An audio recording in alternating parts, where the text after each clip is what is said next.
Well, good morning, North Mississippi. Chief Meteorologist Matt Lawpon here alongside a newly awakened Caleb Bettelblut and a short timer over there in Maggie McCauley.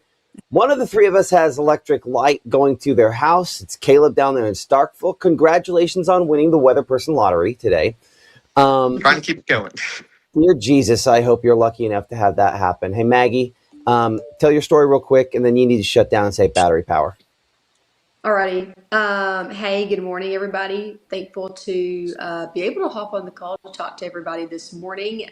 Over here in Tate County, it's just an eerie sound. I know everybody's been saying that, but I woke up to some really odd sounds going on outside.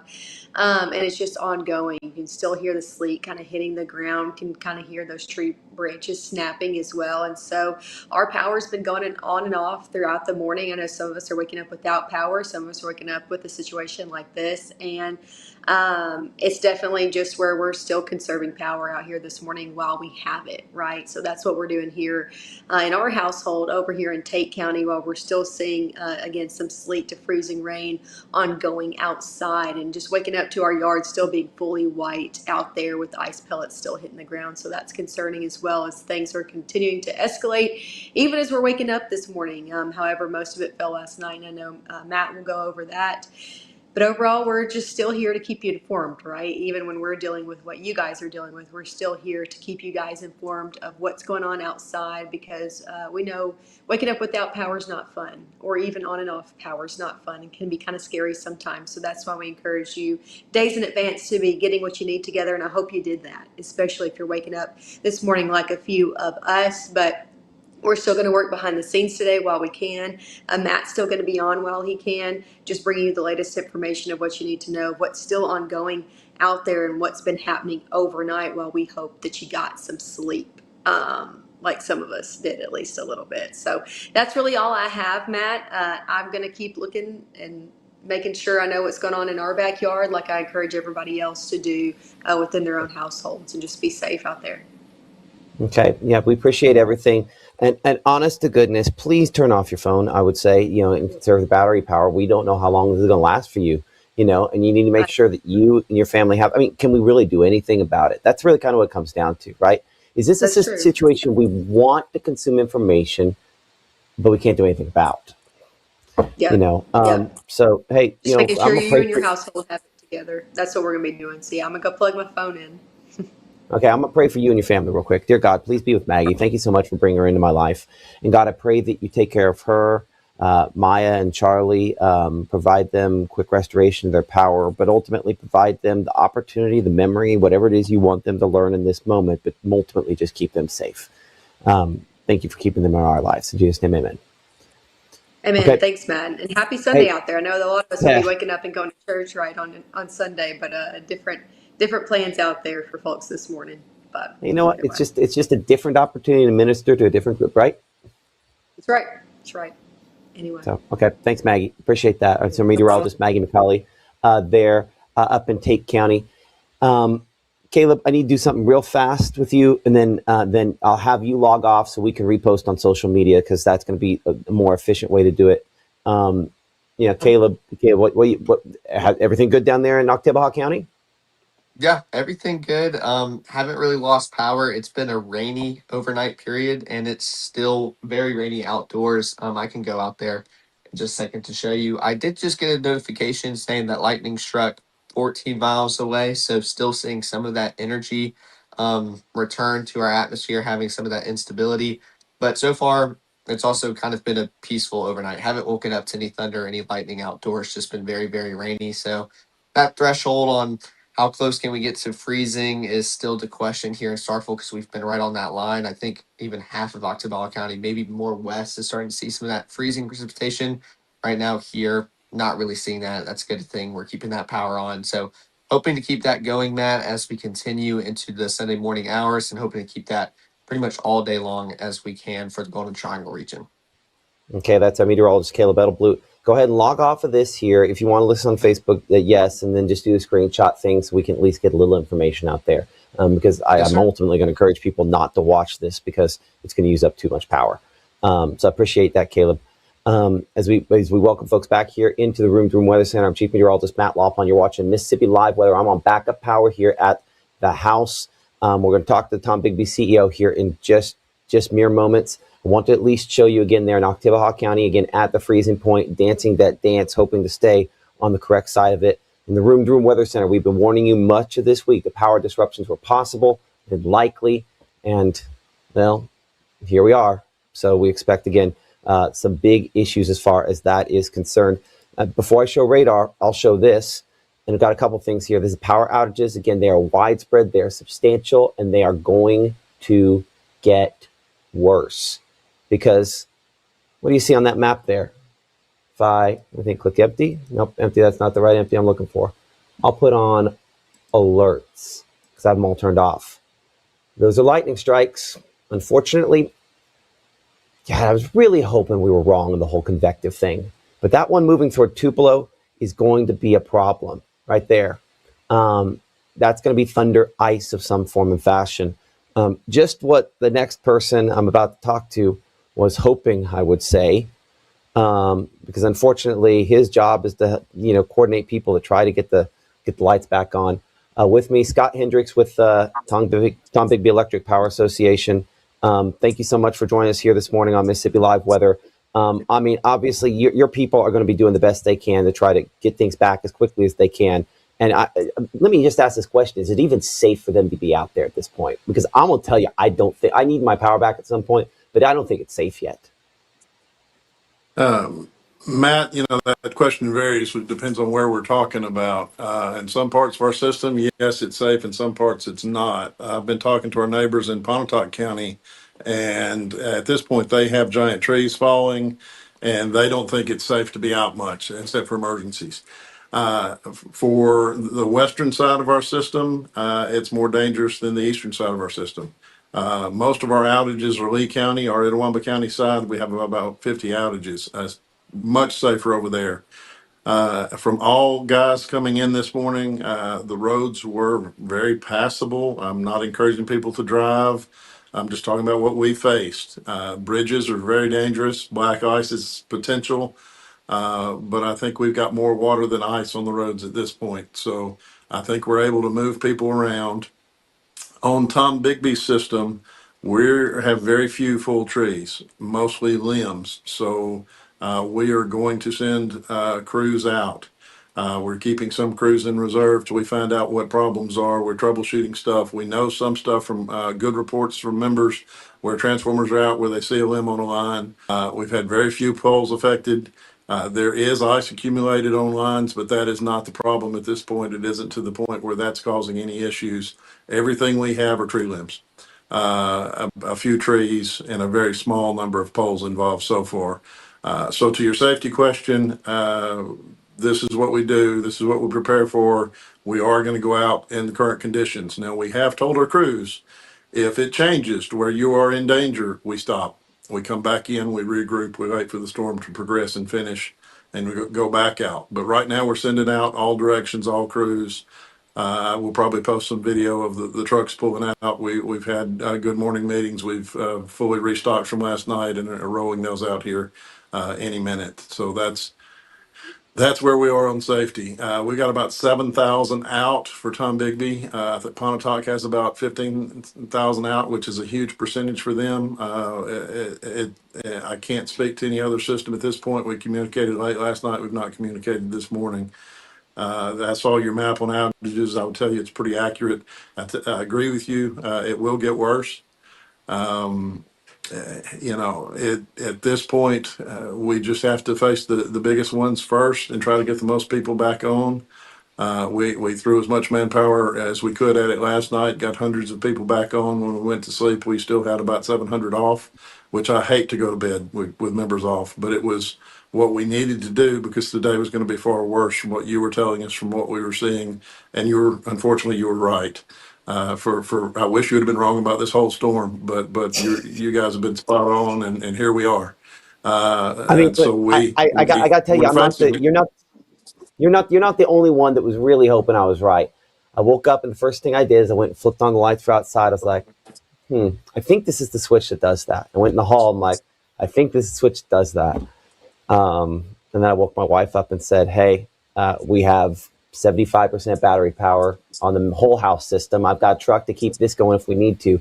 But we have a finite amount of time. You want to take a shower while we can.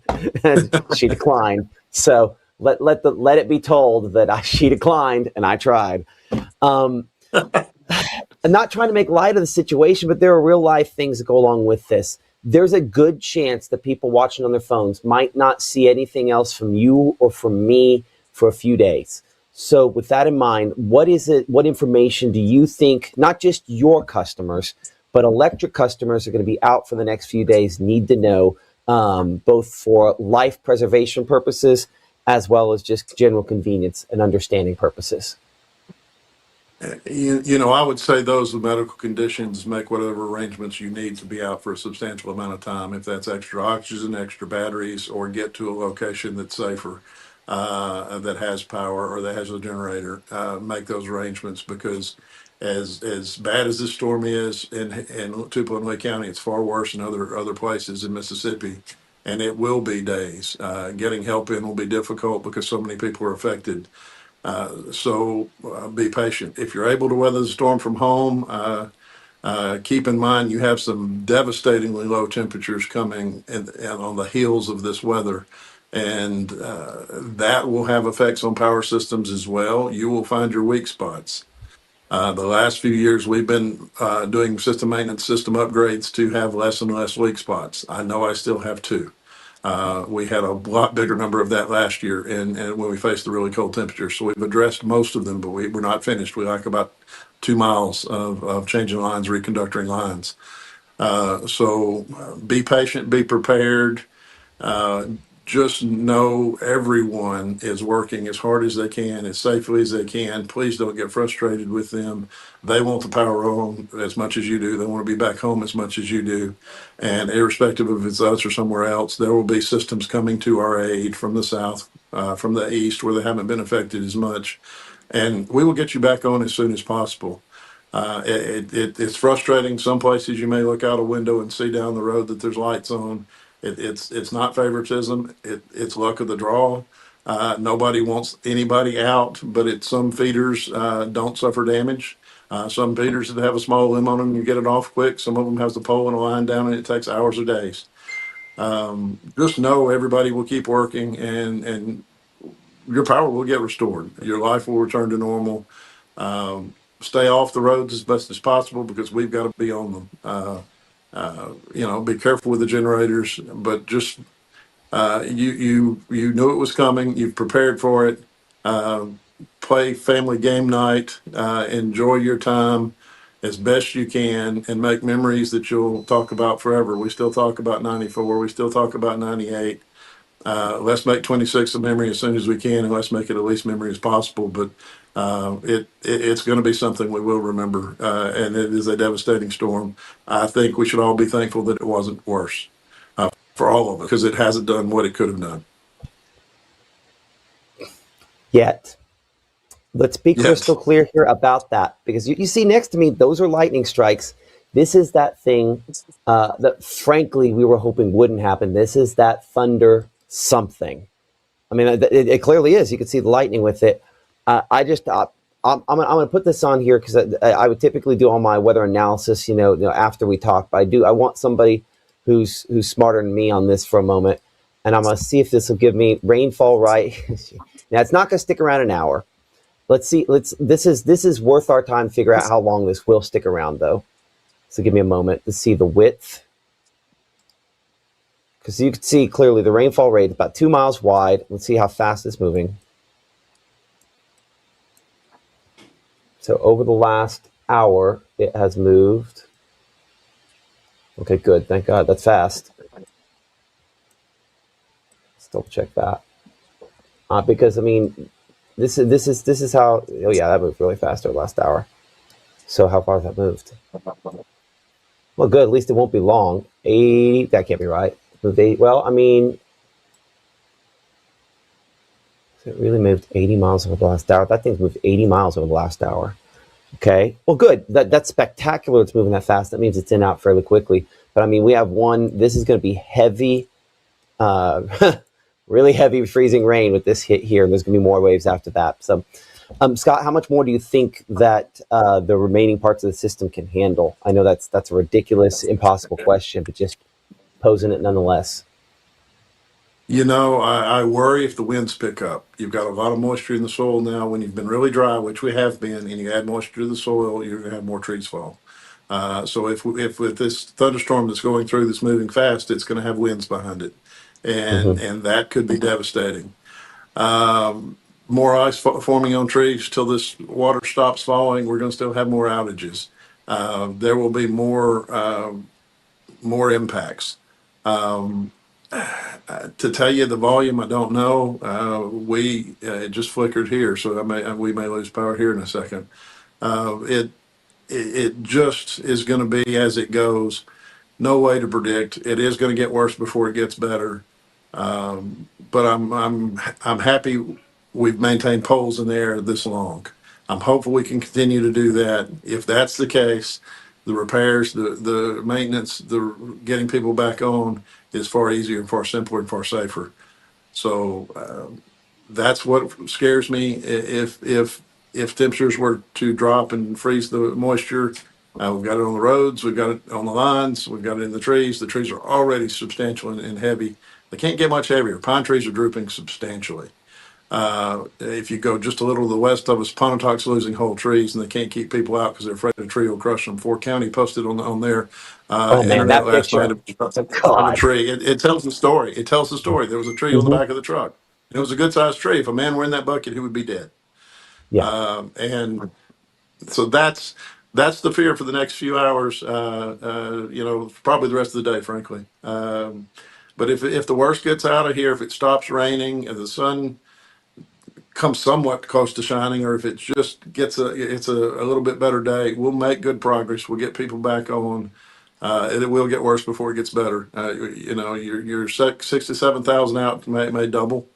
You asked for predictions. It may double before we're done. I hope not. And for our neighbors to the west, I think it'll be far worse. We're doing what we can. Help is potentially on the way. We've made arrangements for that. They've made arrangements for that.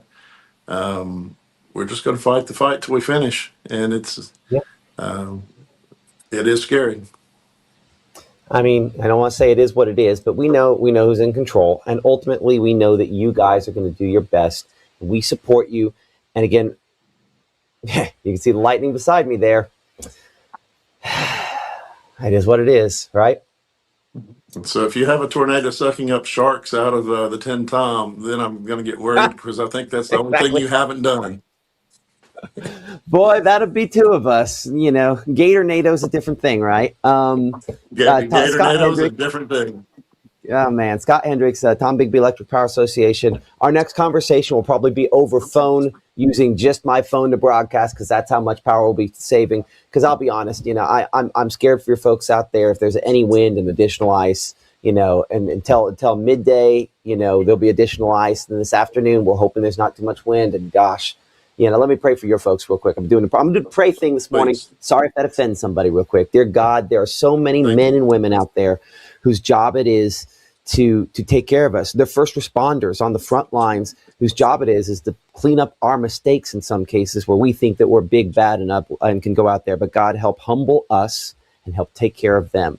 Protect Scott's people, protect all the linemen and women and people that are going to work to try to get everything back on together. Give them swift legs, but also steady feet. And God, I just say, just please protect them, help them to have a supernatural ability to know that something is wrong and they need to get out if push comes to shove. Help us in Jesus' name, amen. Amen. Okay, Thank Scott. you, Matt. Thank you for all you Hey, do. Our office is available to you if your battery wears out, if you can't broadcast on your phone. I know I made that offer. Please come. You're more than welcome. I will, assuming that there's a road I can get there on, right? Uh, uh, I understand. I understand. But Hey, the if you fact your feel, internet's on right now, we will find a way. I've got the electric truck out there. I can run an extension cord into here, which is probably what I will do. I'll take a commercial break. I'll put on radar. I might even call Caleb to have him talk over radar. I'm gonna plug in the truck so I save the whole house battery because who knows how long we've got this going on. Appreciate that. Scott Hendricks, the CEO of absolutely. Take Tom care. Bigby Electric Power Association. Thank you so much for joining us here on Mississippi Live this morning. By the way, while Scott was talking, I turned off some extra TVs. I turned my lights down a little bit. Every little bit of conservation is going to make a difference. And I got to find a way to take off Scott's name key off of me at this point here. There we go. We'll take that back down. You saw it with me. Lightning flashing in the background on our camera here in Tupelo. I'm going to see if I can widen it out. This is a fast-moving storm, and it is, in fact, a storm that is moving into and through. And my camera's not going to pan anymore. But it's crazy to think that I have a legit storm during an ice storm, like a legit ice storm. But that's what's moved in. Now, that's how quickly that moved. See how quickly that moved? Now we have it over kind of top of Tupelo. It's just south of my location, so I should, really kind of hear things ratchet up. But this right here is thunder ice. And I'll be honest, I'm a meteorologist, got tons of experience. When I said thunder ice, my knees shook because I'm like, no one's going to believe it's true. Even I was really hoping it wouldn't be. But this is kind of the worst case scenario for where I'm at. And a lot of folks in Lee, Itawamba County, especially northwest Itawamba County, but Chickasaw County back to Calhoun County are concerned. This is where you just dump the ice and all the impacts that we have related to this. Okay, so because I know we have only a certain amount of time while people still have phones that can see something here, I want for those folks, let's talk about this. If your power is out, give me 5 minutes and then you need to turn the thing off, okay? I'm going to try to be brief. We all know that's impossible, but I'll be as brief as I can. But give me 5 minutes so you get an idea on how much is left and then turn your phone off and save your power. That's why Maggie's offline.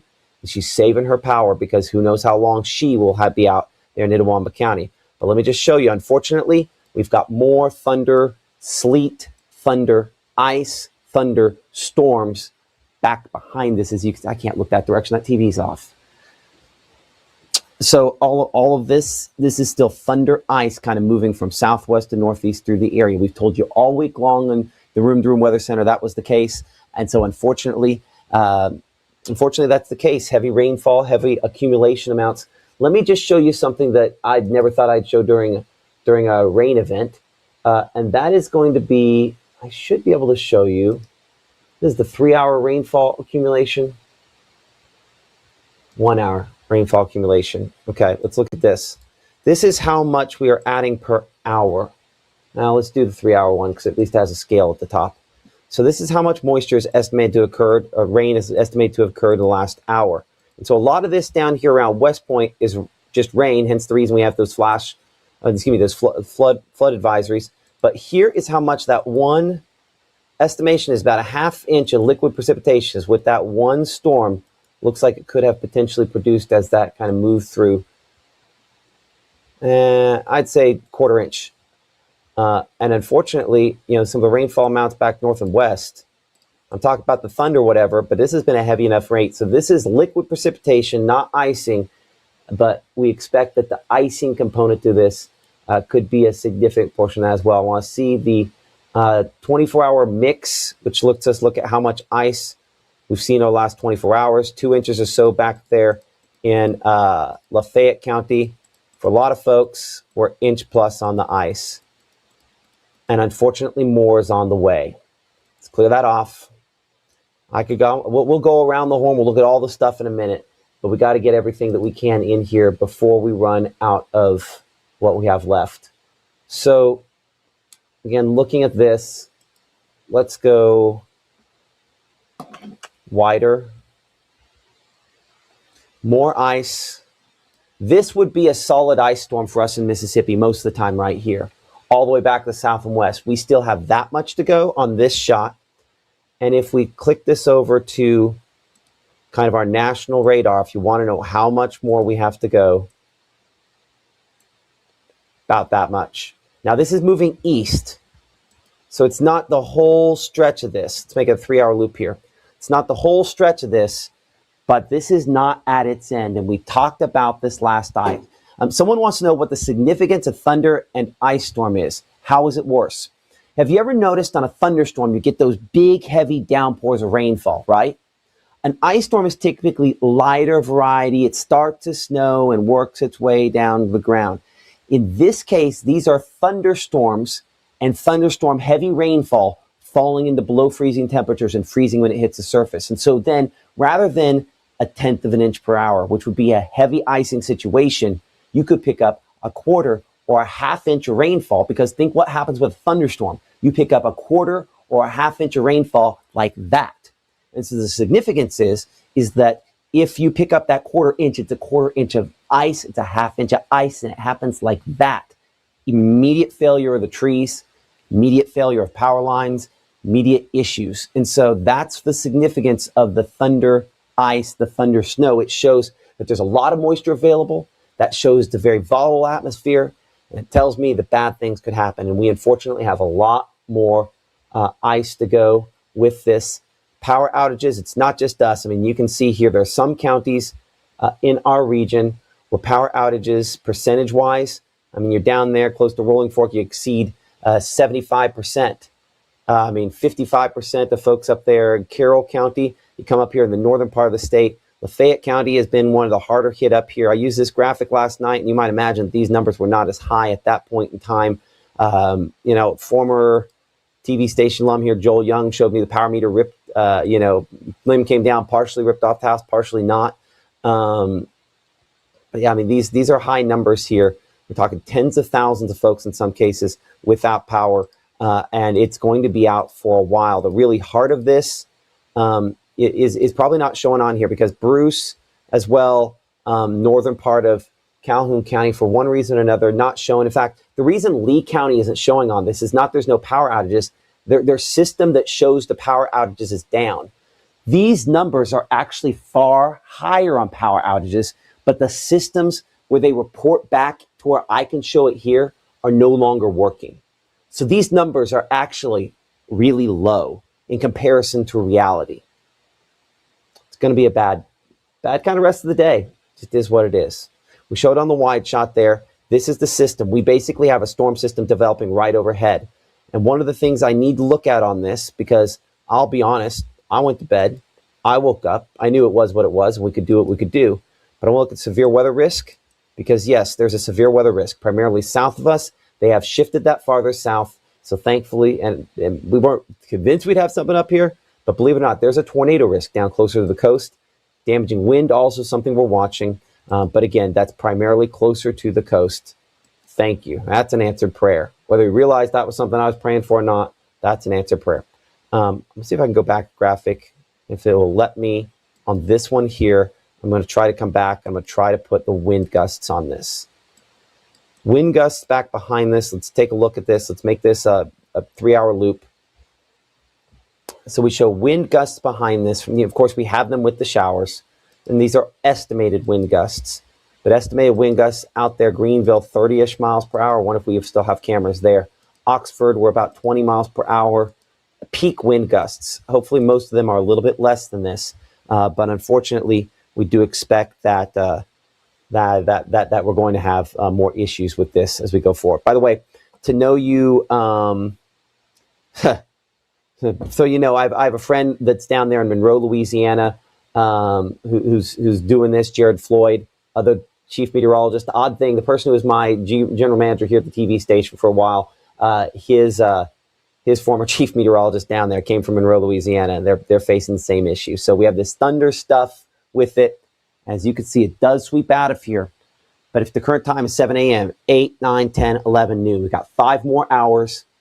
And in some cases, the next hour is going to be the worst of that. You can join the conversation. You can talk amongst yourselves. You can whatever we need to do here. But letting you know that we are going to continue watching things for you as long as we can. We are going to take a brief break. I'm going to see if I can, we'll look at a few more things here in a minute. I'll probably leave it on radar when I try to power up the truck and get everything going. You're watching Mississippi Live, Ice Storm 2026. Yes, it was that bad. Now, the response is something that the folks at all these electric power cooperatives are going to do as fast as they can. But I do want to read something here before we get too far. And this came in last night. President Trump approves emergency declaration for Mississippi. FEMA announced today that the federal disaster assistance is available to the state of Mississippi to supplement response efforts due to emergency conditions that. Hold on, I'm gonna while I'm reading this, I want to get it right. I'm also going to bring it back to something more useful here. So we'll bring it back to power outages. Okay. FEMA announced today that the federal disaster assistance is available to the state of Mississippi to supplement response efforts due to emergency conditions resulting from the severe winter storm beginning in January 23rd, 2026. The president's actions authorize FEMA to coordinate all disaster relief efforts to alleviate the hardship and suffering caused by the emergency on the local population, to provide appropriate assistance to save lives, to protect property, public safety, and to lessen or avert the threat of catastrophe in all 82 of Mississippi counties and the Mississippi Band of Choctaw Indians. Specifically, they've helped FEMA authorized to identify, mobilize, and provide at its discretion equipment, resources necessary to alleviate the impacts of the emergency protective measures limited to direct federal assistance under the Public Assistance Program will be provided at a 75% funding level. Now, that doesn't mean you and I getting 75% to fix stuff. That means the federal government is going to help the state government and local governments as necessary to try to get things back up and going. So again, we're very appreciative of that. It certainly has helped. But as someone said down here, 10,000 without power here in Boonville, Prentiss County, 90,000 everywhere. It's going to do a lot more. It's going to be necessary. We get colder. I do need to talk. I'll see if I can pull up the list. We'll do that after this break while I try to get my stuff straightened out. Because there's a list of warming shelters out there. You're not going now, but you might not have power to find out about it later. We are, again, I promise something. I'm not able to keep things short, and I apologize for that. Let's look at icefall accumulations. I know that's what you want to know. We're going to look at that, and then we're going to send it to break. As soon as we go to commercial break, I encourage you, if you don't have power, to tune out at that time. Let me say this again. When I go to commercial break, if you don't have power, you need to turn this off at that time.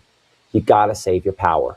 I don't know how long you're going to have it on your phone, but you might have an actual legitimate, honest to God emergency coming up at some point, and you're going to need to have that phone, because do you have a landline? Probably not. I don't. So let's look at this. And again, as we talked about, this line, I can't see on that. There's no TV there. This line was close, but we talked about how precarious you were sitting at 32 in Tupelo. It has been thunder ice. And that means trees on my property, trees on your property have fallen. But as much as I obsessed, because the nerd wants the answer, as we talked about just back to the north and west where we have had those peak impacts, in that peak impact zone, unfortunately, we nailed it. God, I was hoping we were wrong, but we nailed it. Anyway, okay. So as you can see, we'll continue to have heavy precipitation, and it will be, can you see my mouse this time? Yeah, you can. Okay. In this zone, right along the interchange there, this will continue to be heavy icing. The cold air is now winning. The low is moving away, and the cold air is going to sweep behind this. So we're going to have heavy icing to the tune of probably, you know what? One of these days, I've been doing this 20-some years, I'll trust my gut. I'm going to bet, and I have not seen what the model said, I'm going to bet it still has somebody getting an additional inch of ice. Let's find out. But yeah, you can see here, 10:30, 11, we're still in the ice, starts to move out. 11:30, dry air moves in, and God willing, we dry out after that. And then temperatures drop. This is the other factor with this. If you're lucky enough to have power, this is going to stress the system just on how cold it gets. We're teens by evening, and we're probably down into the single digits, if not teens, by tomorrow morning. Significant cold air is in place. And the things, I'm not even talking about what Storm Chaser's sending. One come in a second ago says there's a rescue in process in Tippett County where a tree fell on a house. There will be more of that, unfortunately. Okay, let's look at icefall accumulation totals, and then you've got to promise me that you're going to turn this off. And what I'm looking at here, time settings, let's go back. Let's see how far back this needs to go last. This is the latest version of my Futurecast here, and it picks it up. It says in the first hour, In the first hour that this is running, there should have been a 1/4 inch of ice. That's a 1/4 inch of ice that our model said would pick up in the first hour between 5 and 6 o'clock in the morning. And you can see the additional icefall totals. Ding, ding, ding, Bruce, you're the winner. And that would be what's happened in about the last hour is what it's estimating on there. And going forward to the end of the event. And unfortunately, this shows a Bruce, including, I think, that heavy band that just moved through. I think it went a little south of Bruce there. But additional icing significant. And I want to be clear, this is wrong, by the way, on Tupelo. You're on the darker pink side of this. I don't believe that number. The takeaway should be many of us that are in the main peak impact corridor. We've shown this graphic for days. But if you're here, and again, if you're in Lee County, if you're in Chickasaw County, if you're in Webster County, you're on the east side of this peak impact. This is the highest totals that we're going to see going forward the next couple of hours. I think right here from Bruce to Houston to Tupelo back to Eupora, right here is where we're so close to the moisture, but we're just cold enough, and welcome the freezing rain. That's unfortunately what happens. Trees fall in Corinth, trees falling everywhere, trees falling at my house. I don't have power. I'm on backup power. Let's find out how much, by the way, it's getting colder in the house. I know you guys have probably experienced the same thing. We've been out without power about 4 hours here at my location. So that means no heat. We are electric heat. I am fortunate. We are blessed to have a vented gas fireplace in there that I'm gonna kick on. That's what I'm gonna do in the commercial break, because I need to make sure that we don't have pipe busts and all the other stuff. How much power I got left? Got 69% on the main battery. So I'm gonna put this on something. Someone there said, Matt, ain't nothing you can do. You're right. All we can do is pray. And now you can promise me you're gonna shut off your phone. If you don't have power, I appreciate your reports, but shut off your phone, okay? And nothing we can do until this stops. Mississippi Live, well, before we go, I'm going to pray for all y'all. God, thank you for the opportunity to speak with these people today. Thank you for the many ways you blessed us, the people you've kept safe, the amazing, miraculous situation that happened down in the 4 County Electric folks last night where a huge top of a tree falls and nobody's hurt. And it's this warning sign that this is a place we shall not go now. God, thank you so much for giving us those warnings, for giving us common sense. And now I pray that you empower the people at home with that same common sense, but a feeling of love for one another. Guide them in loving kindness to their neighbors, to share what they have. Help them be wise about staying where they are for now. And God, give us patience. I know when we ask for patience, you never do that because that means you have an opportunity to be patient. I know a lot of us are going to have an opportunity to be patient over the next weeks. And yes, unfortunately, I said an S on there, weeks. But God enabled me with that patience. And just thank you so much for protecting your people. Guide those watching us right now to you in whatever form or fashion that is. But let us make the best out of this time and help me to be a halfway decent dad to my kids. I've been snapping at them all week long. Help them forgive me. Help them to understand. Help me to be a good husband and a good steward of this opportunity. As I hear trees breaking outside my house, God, protect me and my family. But your plan is perfect. In Jesus' name, amen. See you in 60 seconds on Mississippi Live Weather here this morning at 6:30 a.m. Frozen pipes can cause serious damage. That's why Absolute Restoration is giving away free faucet covers to our community while supplies last. Installing them is easy. Just slide the foam sleeve over your outdoor faucet and secure it snugly. Also remember to disconnect hoses, open cabinet doors under sinks, and let faucets drip during extreme cold. Call or text to check availability, and from our family to yours, please stay warm and protected.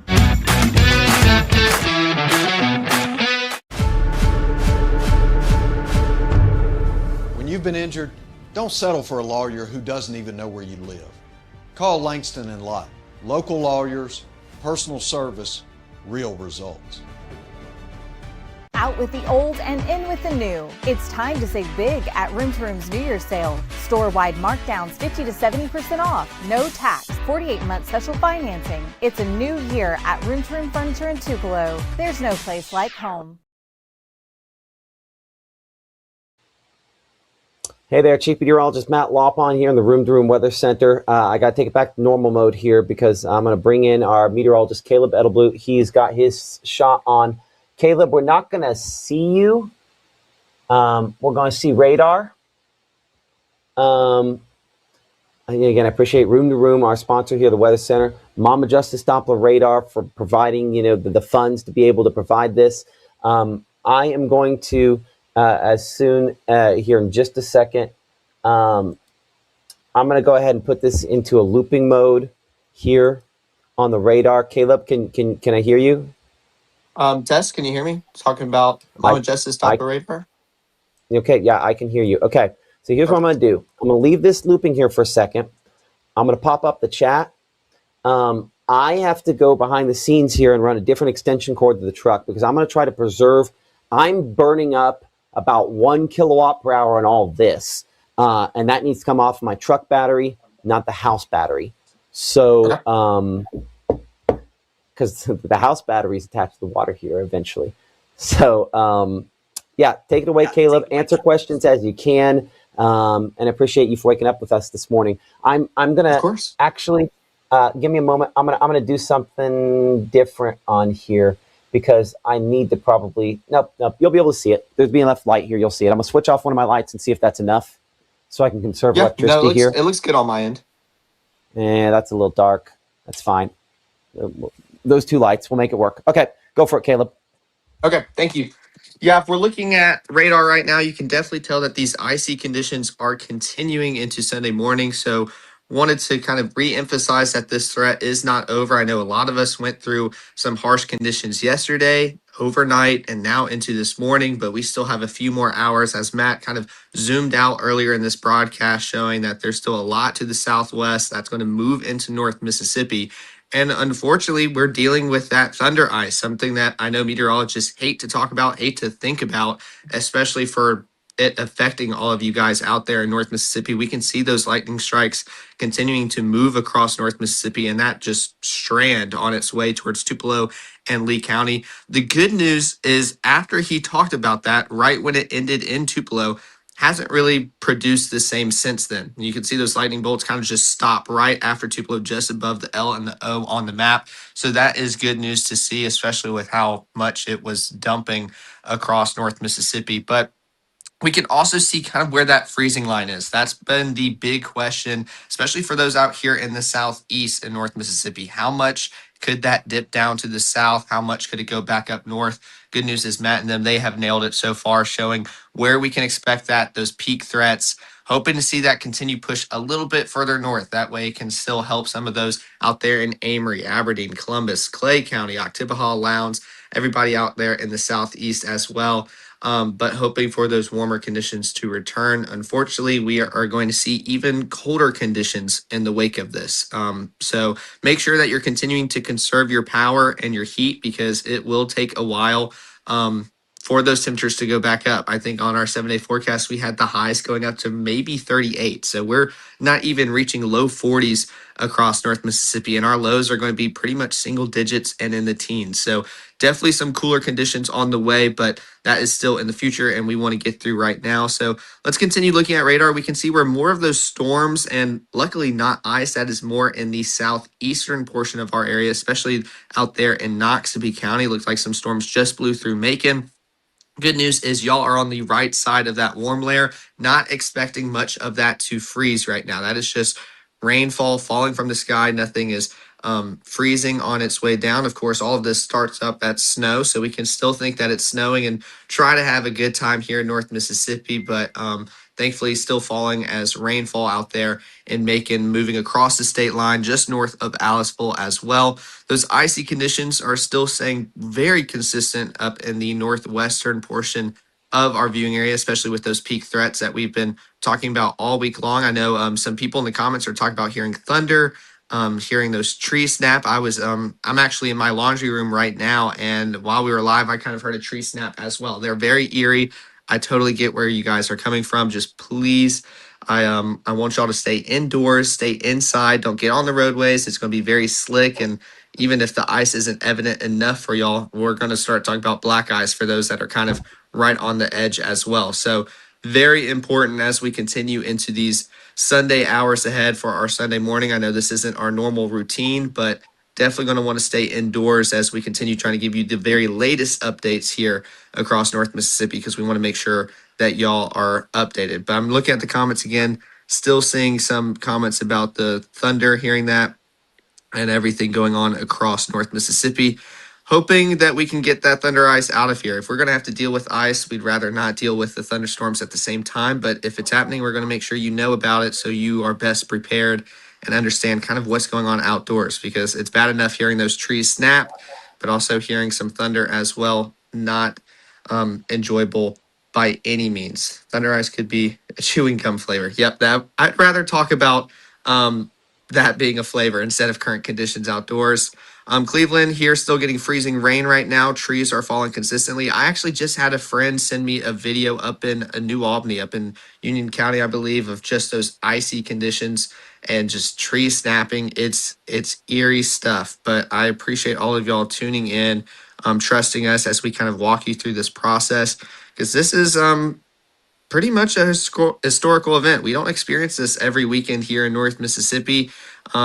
And thankfully, that is a good thing that these are very rare, because we don't want to experience this all the time. So remember, stay indoors. And I know that power outages, I mean, they are nothing we want to deal with, but everybody is working very hard to get you that power back on. We also have to remember that those trees falling, not only falling on power lines, but also falling on those trucks as well. So they are doing their absolute hardest to get that power back on, but still could take a while. Make sure to continue conserving your power as we continue into our Sunday, because hey, you might get your power back on the next few hours. It might not be till tonight. It might be for a few days. So I pray that all of y'all have still taken the necessary precautions throughout the week, because we wanted to make sure that you guys knew what was coming this weekend. Someone's asking about Aberdeen to Starkville. How will it be? Well, right now, still very rainy, but those temperatures are going to drop soon. So, I mean, I bet you could look outdoors. I know for my backyard, we just have standing puddles of rain. So my concern is how wet our soil is, how wet the concrete driveway,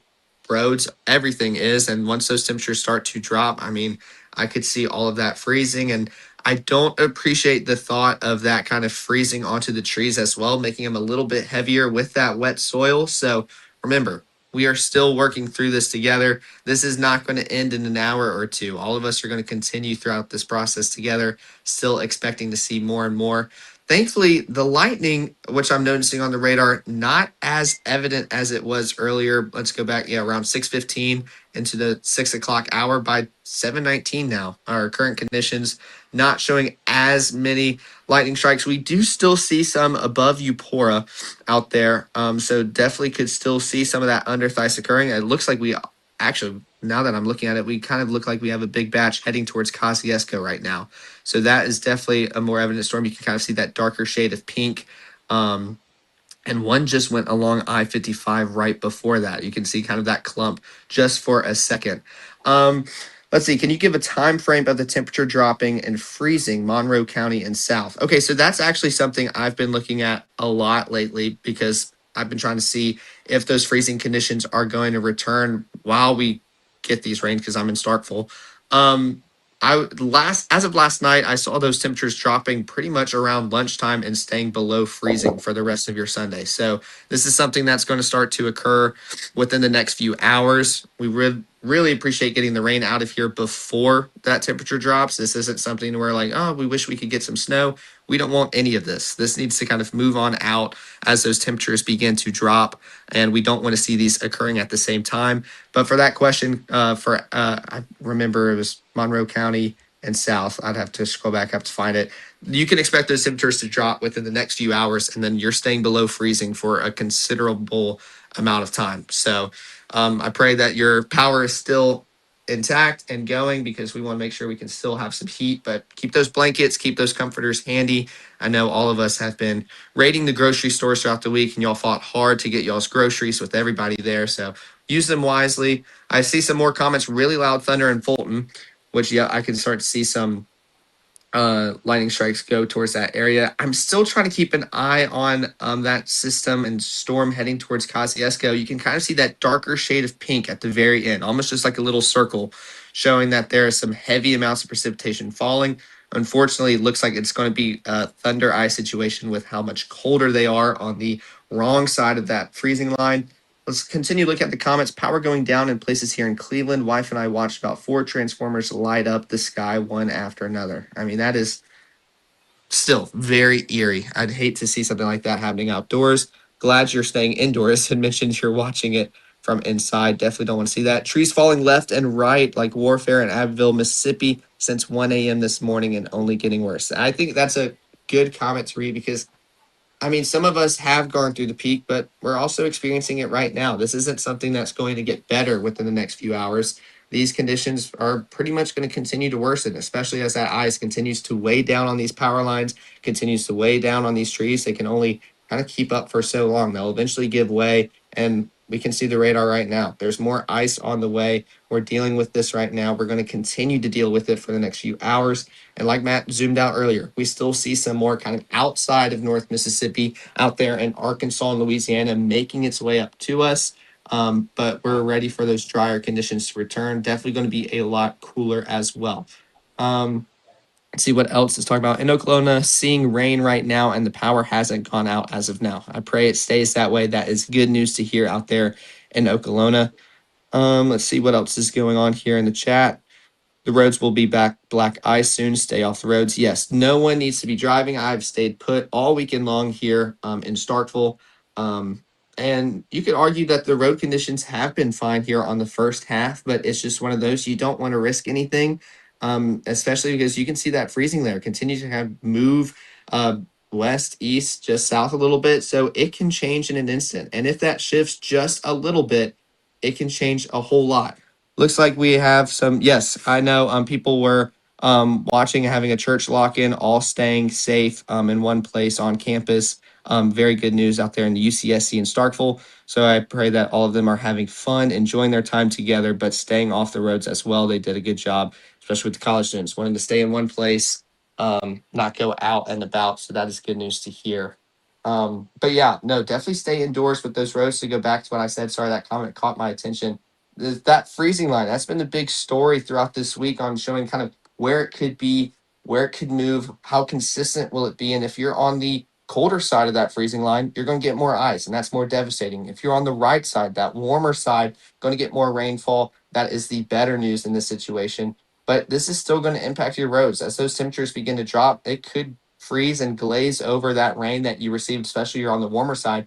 And with the ice not that evident, then you have a case of black ice. So for those in the Golden Triangle region, we could potentially see that start to form within the next few hours, making travel very risky and something, quite frankly, you don't want to risk. So make sure to continue staying indoors with your family. Enjoy this time with your friends. This is technically a good thing if you want to think about it positive. You have some time to hang out with your people, enjoy your time with your family. So let's continue to do that this weekend. Try to find the positive, although I know this is a very intense situation. Let's continue to look at the comments. My road is full of pine trees in Oxford, and all the trees are bare now. Basically, all the tree limbs on the ground already. I bet Oxford was one I was looking at earlier. One of my friends was asking throughout the week due to his brother living up there, and I knew that was kind of going to be a rough spot as well. And I pray that everybody on the Ole Miss campus doing well as well, because I know there are a lot of college students up there. Just rain at Pratt's, definitely some good news. Another never got ice in Pratt's, just rain. Let's continue to keep it that way, hopefully. Can you talk about the significance of thunder and ice storm again? How's it worse? Okay, yeah, that's another good question because we keep throwing around the term, and that is a term you definitely don't hear often, especially here in North Mississippi. But thunder ice, from the best way that I understand it, and I've learned throughout this week, just due to it not being a regular occurrence, imagine thunderstorms. We have those very often here in North Mississippi. It just dumps that rain. We can see a lot of rainfall come from one thunderstorm, one cell moving across North Mississippi. We've seen it time and time again. But right now, we're experiencing these icy conditions, below freezing conditions across North Mississippi. So if you have one of those cells above you, all of that's freezing by the time it makes it to the ground. You're seeing that freezing rain, that ice accumulation skyrockets. So thunder ice is something that you do not want to see in this situation just due to all of that. I mean, I don't even want to say rainfall, that frozen precipitation just continuing to grow and continue to accumulate on those power lines and trees. It kind of, thunder ice is almost speeding up the process on everything that's occurring across North Mississippi. So we're trying to stay away from that. That's why we've been talking about those lightning strikes here on our Mama Justice Doppler radar, showing that it is occurring across North Mississippi and something that we want to continue to avoid just due to that heavy precipitation, heavy freezing precipitation occurring across our region. So very good question. We want to make sure to avoid that as well. Oh, this is a good comment. I think y'all keep thinking this rain isn't going to cause damage. My entire yard is flooded. 2 foot ice cycles on my house. So yeah, even showing that these flooding conditions, we've seen some of those warnings issued with these heavier batches. But once those temperatures drop, I mean, think about the standing water you have in your front yard, your backyard, on your driveway, on the roads in your neighborhood. That will continue to probably glaze over once those temperatures drop. There's your black eye situation. You can't see it, makes it that much more dangerous. Another comment showing all rain in Amory. Yep, can definitely see that. You might even be hearing some rumbles of thunder as well, as lightning is above you at this current time. How does freezing rain show on radar as rain? So actually, the way I believe it, and this is, again, something that I've been learning a lot this week with the frozen precipitation and something we've been learning a lot in class due to us experiencing a historical event like this. Let's take a look at Kosciuszko, because that's something that I wanted to point out. You can see all those lightning bolts continue to move on through. Thankfully, we can see that darker shade gone now. But for a split second, right before this loop ends, you're going to see kind of a darker pink, like a circle almost. That kind of shows you that circular cell, that thunderstorm that we typically see on radar, especially with those reds out there. And they can imagine that circle just kind of embedded in the pink. So that shows that heavier precipitation along with that lightning, showing that thunder ice is most likely occurring out there. So that's kind of how you can distinguish it on radar. You can also make the argument that, hey, maybe some of this green, especially along Amory, it's so close to that freezing line, it could freeze by the time it makes it to the surface as well, if it is just a little bit cooler than what radar is picking up. So that's kind of some ways you can distinguish where it's occurring and how it's going to affect you as you go out throughout the rest of your Sunday morning hours. But remember, this isn't just a Sunday morning thing. We've been dealing with this since yesterday, practically, and even Friday night across North Mississippi. We still have quite a few hours ahead of us, but thankfully, we are now closer towards the end than we were to the beginning. So that is some good news.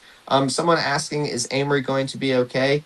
I can definitely see that y'all have some heavy precipitation right now. Thankfully, for the most part, y'all seem on the right side of that freezing line. Hoping to keep it that way. Should just be some heavy amounts of precipitation, but I mean, y'all are also right there on the edge. So definitely remain indoors. Continue staying inside, off the roads, as these conditions will continue to worsen. Hopefully, not seeing too much ice out there. I think I did see a comment talking about Amory, and it was just rainfall so far. Another one's talking about travel to Aberdeen from Starkville around 1 p.m. Safe? Question mark. I don't think we need to be talking about travel, in my opinion. I think that's something that we continue to just stay indoors. I've stayed here all weekend long. You can argue travel has been relatively fine here in the Golden Triangle region, but we're also not done with it yet. So, I mean, on the worst case, if you have to, try to get to your safe space if you have to get back to Starkville, but I would try to stay put, especially as that ice will continue to grow, especially black ice here in the southeast with that kind of glaze that could occur later on today, Matt. Well, you did a great job talking people through, and I think you nailed it, wise beyond your years. Can I travel? Please do not. That's simple, pretty much. Can I travel? Please do not. I think I've got all of my stuff on the backup. I've got the backup fireplace. We put in gas fireplace into the living room, knowing that this day would probably come some point in the middle of the forest. And unfortunately, it is here. We're going to take a brief break here, get some things, figured out. We're probably going to try to get some officials and folks that we can talk to. Do you have that emergency manager list? I believe so. I can pull it up. Okay. So yes, we'll say some emergency managers, such as the Pontotoc County Emergency Manager. I'm trying to remember. I know that, and I don't know why. Alan Bain. Um, I will text you his number. Okay. Actually, let me just say this. For area emergency managers, if you get a phone call from a random 785 number, it's probably me. Okay? So I'm calling some folks, just try to get an assessment so we can get the information that people need. So random 785 number, it's probably me. Okay? We will take a brief break here, and we'll be back with more right after this.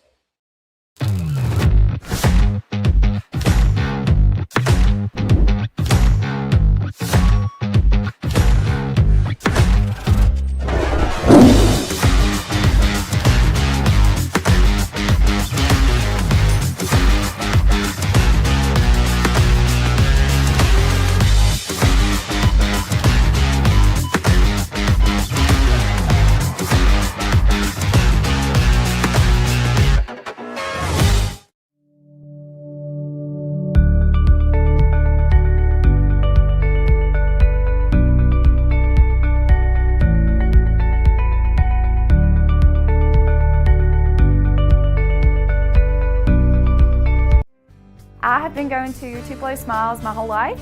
When I was a kid, I was unhappy about some uneven coloring on my teeth after getting my braces off, which at the time there really wasn't a fix.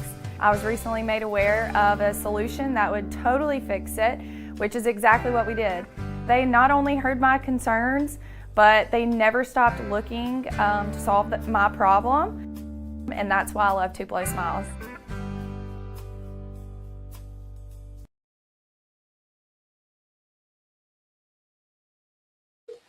Your call has been forwarded to voicemail. The person you're trying to reach is not available. I have a feeling we're going to have some of that this morning, and I apologize in advance if I call you trying to get a hold of you, and that's annoying. I apologize for that. I'm a Chief Meteorologist Matt Lopp on here. You're watching Mississippi Live Weather. I'm going to see if I can get some folks back on the phone. One of the people actually I'm going to talk to that was one of the first people that knew that I was doing this in kind of the non-TV community. I'm going to give a call here too, because I'm curious about how their situation is, because I don't have a ton of reports from there, but I do think that there are going to be some problems there. So I'm going to try Linda Griffin here for a moment. You're watching Mississippi Live Weather. I'm Chief Meteorologist Matt Lopp on our Caleb Edelblut behind the scenes here. Hold on a moment.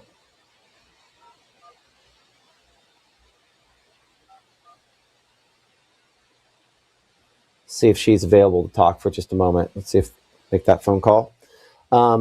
So icing is continuing and will continue, and the unfortunate thing here is it's going to continue shifting a little bit farther east over the course of the next couple of hours. Hey, Linda, it's Matt Lopp on over at Mississippi Live Weather. First off, y'all okay? Would you mind talking with me on the air for a minute here? Okay. Is that okay? Yeah, what were you talking about? Just kind of your situation, Chickasaw County. But I have you on my ear at this moment. I'm putting you on speaker. Is that okay? Okay. Give me just a moment. So joining me is Linda Griffin. She's the emergency manager there in Chickasaw County. And I've had you in ICE for a large chunk of this event. I know that hasn't been everybody. What are conditions as of, now 7:30 in the morning on this Sunday down in Chickasaw County? Right now we're getting heavy rain and some spot flooding, no flooding of homes, but our ditches are all full of water, but it's just all rain right now. Okay. And we've had to report a few trees down, but county road crews are working on that in Southern County. Okay. In the northwest portion of the county, you've kind of been closer to the icing situation. I mean, have you heard any, have there been trees on houses? Have there been, significant, issues there? Well, what kind of issues have been getting out of Chickasaw County? Because we haven't really heard a whole lot. Right. The main issue on the northwest side is power outage. Uh-huh. And it's sporadic. Okay. What is your main concern at this point? The temperature dropping, and it turning into a sheet of ice for our roads, for our emergency crews. It's out now, checking on, trees that's been reported across the roads, they still, have to be on the road no matter what. And we've got a lot of water on the road and ditches. I think you just nailed it at the end there. You said a lot of water on the road. There's going to be this tendency for some folks to get out because the roads have not gotten terrible on this, which has been one blessing. The unfortunate thing is that means you're right at the freezing point, and power lines and power poles and trees, unfortunately, have then iced over because of that. What do you say to someone that says they need, and I'm not talking about, they're going to die, but they need to go someplace. They need to go to work. What do you tell somebody like that? Well, they better start early. And, if they absolutely have to, start early. And I know there's some people that can't stay off our rural roads that's not in the best shape anyway to hold this amount of water. That's a big concern, those back roads that people think they got to get out. And, and then if they have medical emergencies, us getting into them, if the road floods or freezes over, we're going to go to them. It's just going to be delayed. Yeah, I think that's a huge important thing to keep in mind. Like, it's not like nobody's trying here. It's that it just takes time. In some cases, right. A lot of time, right? Exactly. So ultimately patience is it, so warming shelters, do you have warming shelters that set up there in Chickasaw County once we go to that? And where would those be at?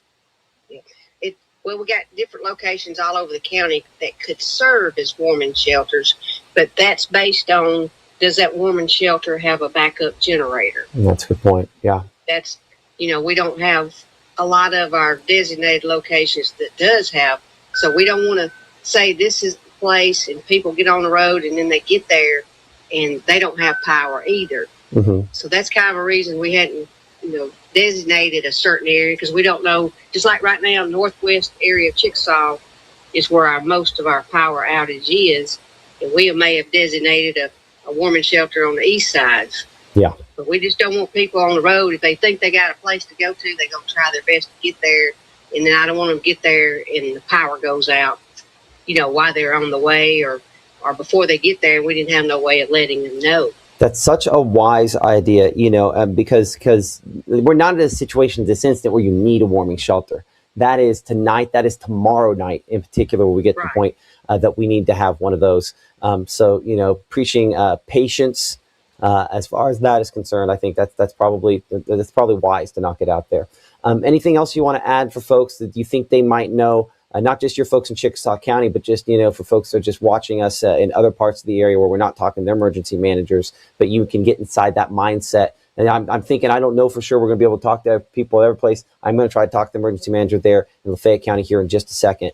But anything that you want to add, good information. Yeah. Well, I know there's a lot of people who are looking at their phones to get their weather information. And right now they need to keep those phones completely charged, because any minute the situation could change. If they could find some other source, just a good old basic FM radio, you can get weather channels on that, or TV, and stay off their cell phones, because there's so many people who don't have landline phones anymore.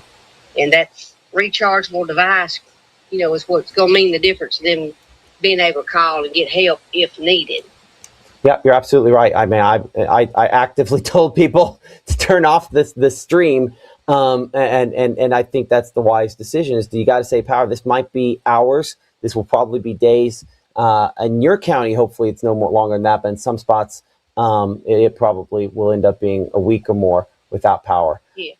Okay, Linda Griffin, who is the emergency manager there in Chickasaw County. Thank you so much for joining us here on Mississippi Live Weather this morning. Prayers to your folks that everybody stays safe and that things go well in Chickasaw County. All right. Thank you, sir, very much. Thank you. We appreciate you too. Appreciate everything you do. All right. Thank you. Worked with Linda a lot of years here. She's part of, again, one of the folks, first folks we talked to. I'm going to get you up here in just a second. I'm trying to get one thing figured out with this. Give me a moment. EMA LAF.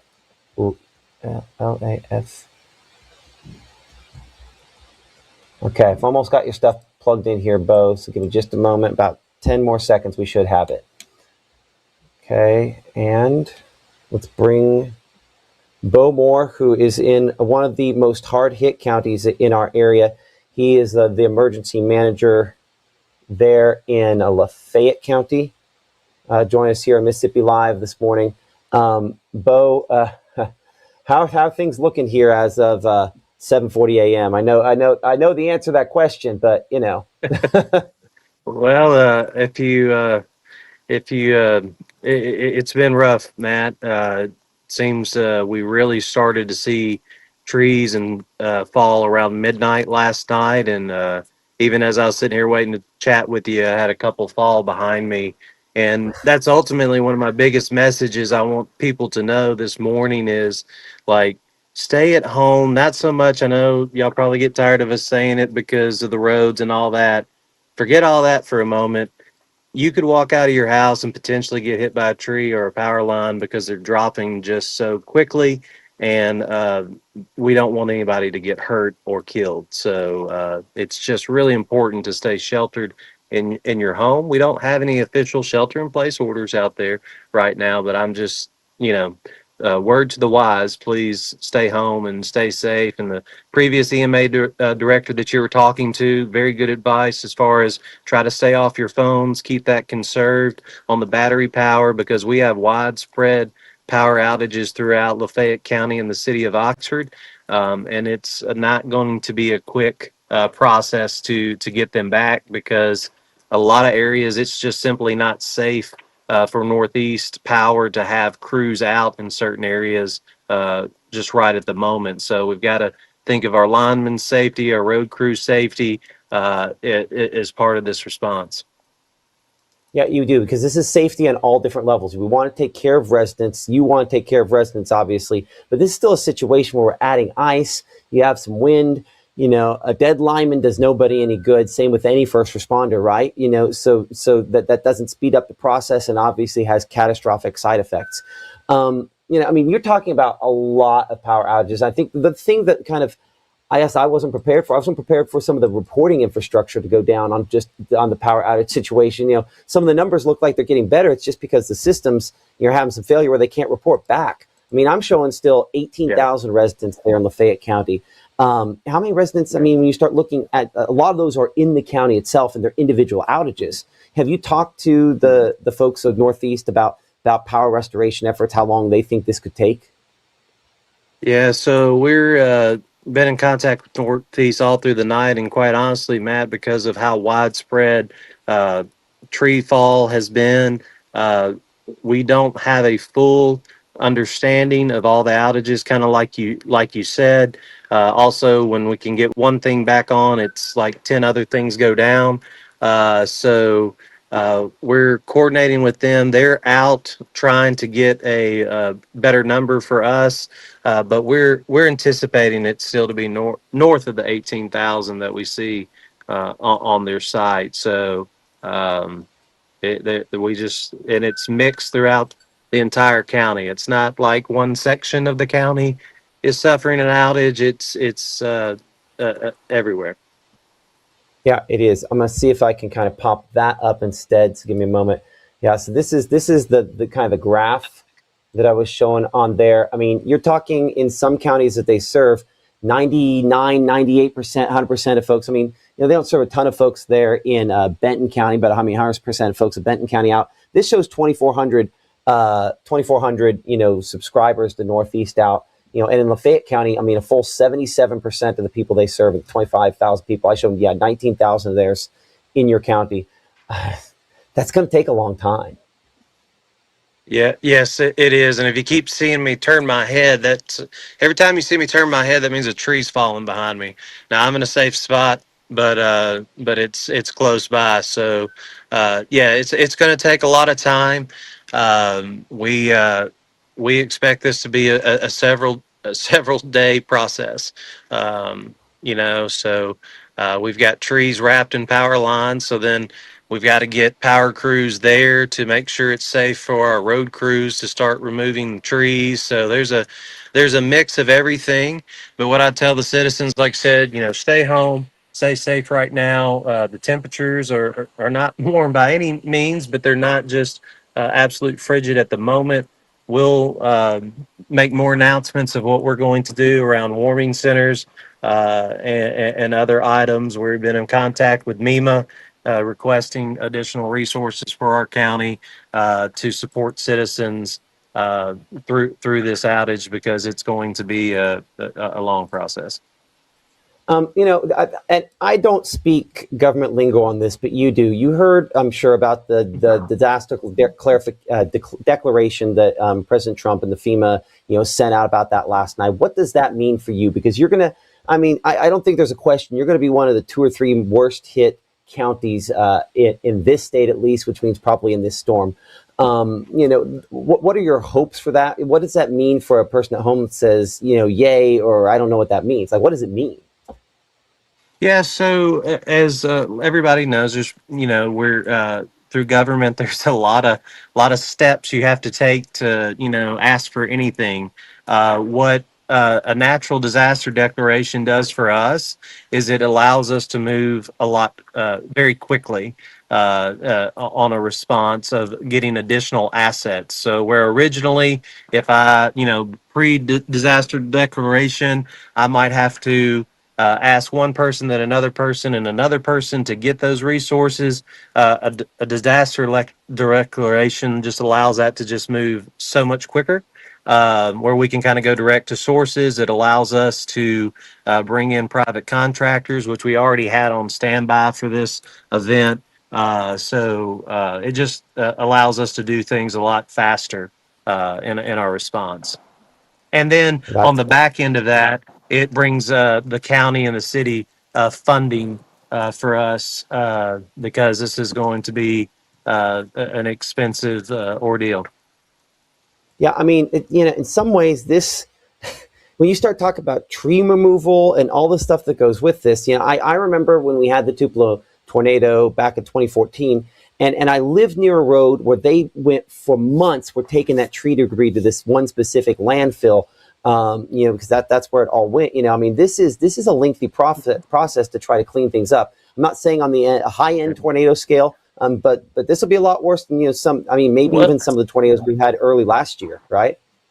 Well, you think about this on tornadic events, right? A tornado is going to follow a track, right? And that track is going to be X miles wide, if you will. We have over 600 square miles of county, and this is all, there's not a tornado that's that wide. So it can be on par and greater than a tornado hitting as far as.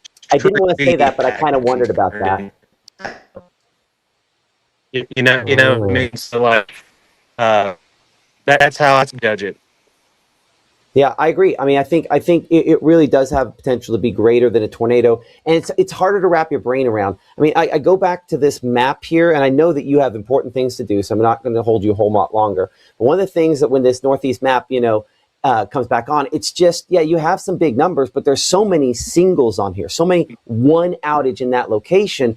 That just takes time, and it might take cutting, especially with the hills you guys have in Lafayette County. The amount of trees you have, a lot of pine trees, it takes quite a bit of time to even get someplace. I'm going to ask a dangerous question here. If I'm out there in the county, and I'm out, I know some of those hills, Keel or that portion of the county, am I on my own, or what would a response time for emergency officials be if I had a fire and I had the ability to call and you had the ability to even go?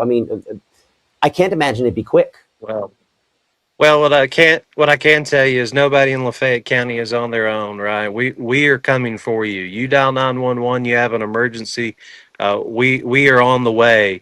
The sheriff's office right now is digging out an ambulance off of one of our county roads to make sure that they can respond to a call. So we're coming, but to your point, it will be delayed because it's just going to be slow us getting there.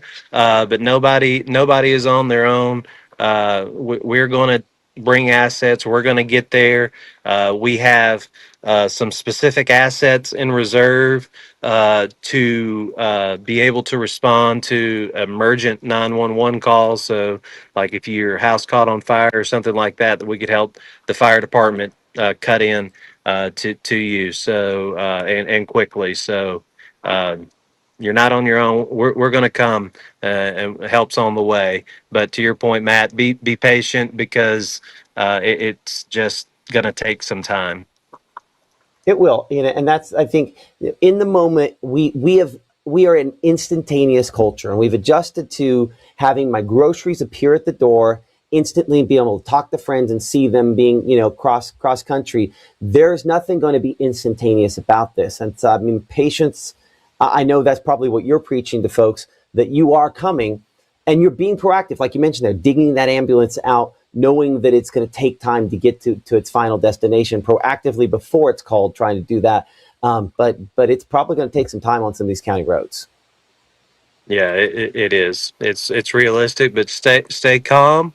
Everybody's been preparing, watching preparedness, videos, I know, or watching your show, our social media, things like that. Just take time to remember that you're prepared. It's okay. People are coming, and stay as calm as possible. Okay, that's Bo Moore. Anything else you want to add there?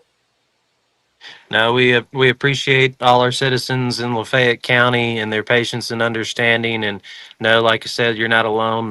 We're here for you. Monitor our Facebook page, as we will have more announcements this morning, I'm sure, on what we're going to do about additional centers and resources for our citizens that are affected. Okay, that's Bo Moore, emergency manager there in Lafayette County. Thank you so much for joining us on Mississippi Live Weather this morning. We will probably try to check in with you closer to noontime today, toward the end of this, to kind of see where things are. Would that be okay if we did that? Yeah, absolutely, Matt. Okay, appreciate that. Bo Moore, emergency manager there in Lafayette County, joining us here on Mississippi Live Weather this morning from Lafayette County. Again, one of the hardest hit areas here across North Mississippi. The reason I kind of moved a second ago, were y'all going out front just out of curiosity? Because I heard some rumbles. Was that a tree? What was that? Okay. Just wanting to double check there. Because, it is a bizarre situation when you think about it, that Bo would just be standing there talking and then he'd turn around and go, it's okay, just checking, it was a tree. We've gotten to that point, that bizarre point where it is not, yikes, that's a tree, but just, okay, what was that? That was a tree. And it's somewhat normalized. I think that's kind of a crazy part about this. Again, you can join the conversation there. We have an app, if you didn't know that, for our social media folks. And that app is where you can share your pictures of what you're seeing and what's going on out there, because that largely tells the tale. I'm going to show you a picture here. This is from the Beacon Hill Road area. I'll double check the location on this here for a second. I think that's Union County.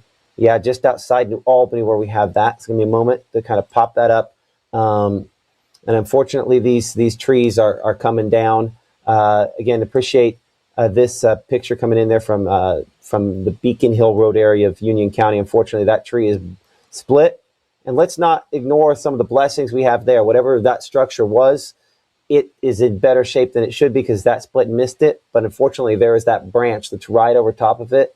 Some of these are going to keep coming down. I mean, you can see how bent over some of these trees are. This has been significant icing to the tune of more than an inch in a lot of locations. You can submit your photographs with us using the Mississippi Live Weather app, free and available for all those different devices there. Looks like the chat's covering that up, so I'm going to have to kind of bring it into the regular shot here for a moment so you can see that.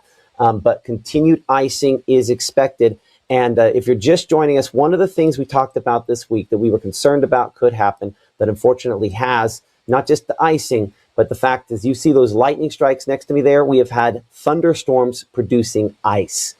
Thus heavier ice accumulations, thus in short periods of time, greater likelihood of having trees fail and thus take out more power outages. One of the really interesting things about what's happening, interesting is the wrong word there, and then we're going to go to Caleb here in a second because he's got a storm moving toward him there. But one of the interesting things is just how kind of heavy these have been over such a short period of time, which was expected. We get those kind of areas of greater accumulation. In Oktibbeha County, we have a number of cameras we can check. The MDOT traffic cameras there in the Starkville area where there has not been as much icing as some places. Still showing a few folks out on the road. Largely the trees, if you look closely there, are in better shape than in most places. The only other member of our broadcast team that I can toss to this morning is our Caleb Edelblut down there in Oktibbeha County, drawing the best, the most fortunate situation out of everybody. I don't see a ton of ice on the trees, but you were one of the first to actually lose some branches with this. How are things looking here as of 7:55 a.m., Caleb? Yeah, well, actually, I just wanted to point that out because you made the good comment about the trees looking good. I was talking about last night, one of the trees that were bending, and you can kind of see now, starting to shift up just a little bit, that ice not really weighing down on it anymore. That's because it's melted. So not really seeing that continue to grow on any of our trees out here in Starkville. But one of the things I do want to talk about is all the standing water that we see. It just continues moving along our driveway. You can see it continuing to puddle on up, build on up throughout here in Starkville. And I just still think that that's going to be a big concern for us because a lot of us aren't really going to think we're not in it. We're not in the peak threat, not really affect us. This is just some rain, and we know how to handle some rain here in Mississippi. But once those temperatures drop, I mean, we're right on the cusp right now. I know we're in those low 30s. We're going to be close to that freezing point, and once it does, I mean, I could see all of this starting to freeze over, glaze on our driveway, on our roads, everything here in Starkville. So that just makes travel still very dangerous as we get ready for those afternoon hours, and especially we think about those temperatures warming up as we go about our day. Well, they're actually going to cool on down, and we're going to start seeing those frigid conditions move on through. I still have people driving on South Montgomery. Maybe you'll see the tail lights peek through the trees. So still people out on the roads at this morning, but I know that I would hope that they're starting to kind of maybe get some last minute precautions ready just in case they need to hunker down for a little bit if all of this glazes over. But the rain is actually now starting to pick up just a little bit. So starting to see another band move on through. I did hear a rumble of thunder maybe about 5 minutes ago. Didn't sound too close, but also some limbs still kind of falling here. But right now, just a lot of rain. Thankfully, keeping it that way and hoping that it stays that way as we continue into our Sunday ahead, Matt.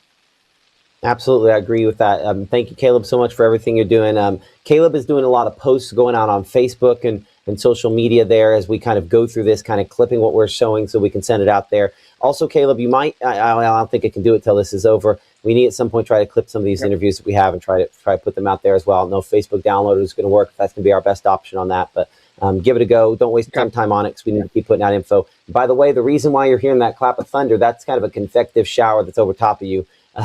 Or at least about to be here in the next couple of minutes. Mississippi Live Weather Doppler Radar again here. I'm Chief Meteorologist Matt Lawpon. Icing continues to move into and through Oktibbeha County where you have not had as much. We will have more in the next few minutes. We're going to take a brief break here. I'm going to try to call an emergency manager or two, try to see if we can touch base with them. You're watching Mississippi Live Weather this morning here in the Room to Room Weather Center. Thank you so much for liking us, subscribing to us, supporting us. Well, more coming up right after this. Look at Wanda, ready to rock her big presentation. But first, lunch. Sweet Pepper's Deli. Delicious, celebratory, but is it quick? The Cobb salad. Tender oven roasted chicken, topped with cheese. Prepared, plated, and served in 6 minutes? Is this for real? Well, of course. Well done, Wanda. Sweet Pepper's Deli. Yes, ma'am. Life is sweet. Growing up, Gabe was naturally curious. When he began to discover weather, Gabe just didn't want to know what was happening, but he wanted to know why it was happening. Gabe became fascinated with tornadoes, and it impacted his life. He wanted to pursue a career in meteorology. Even though Gabe grew up in Alabama, Mississippi has now become his home and his family. And one thing about Gabe is he keeps his family safe.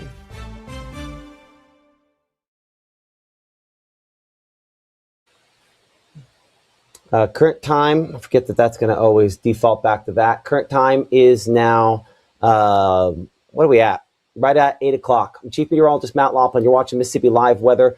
Things look a little weird here in my fake room-to-room weather center because I've turned down my lights trying to conserve power because we have no power here at the Lawpon household. We do have internet because thankfully fiber internet, if you can keep your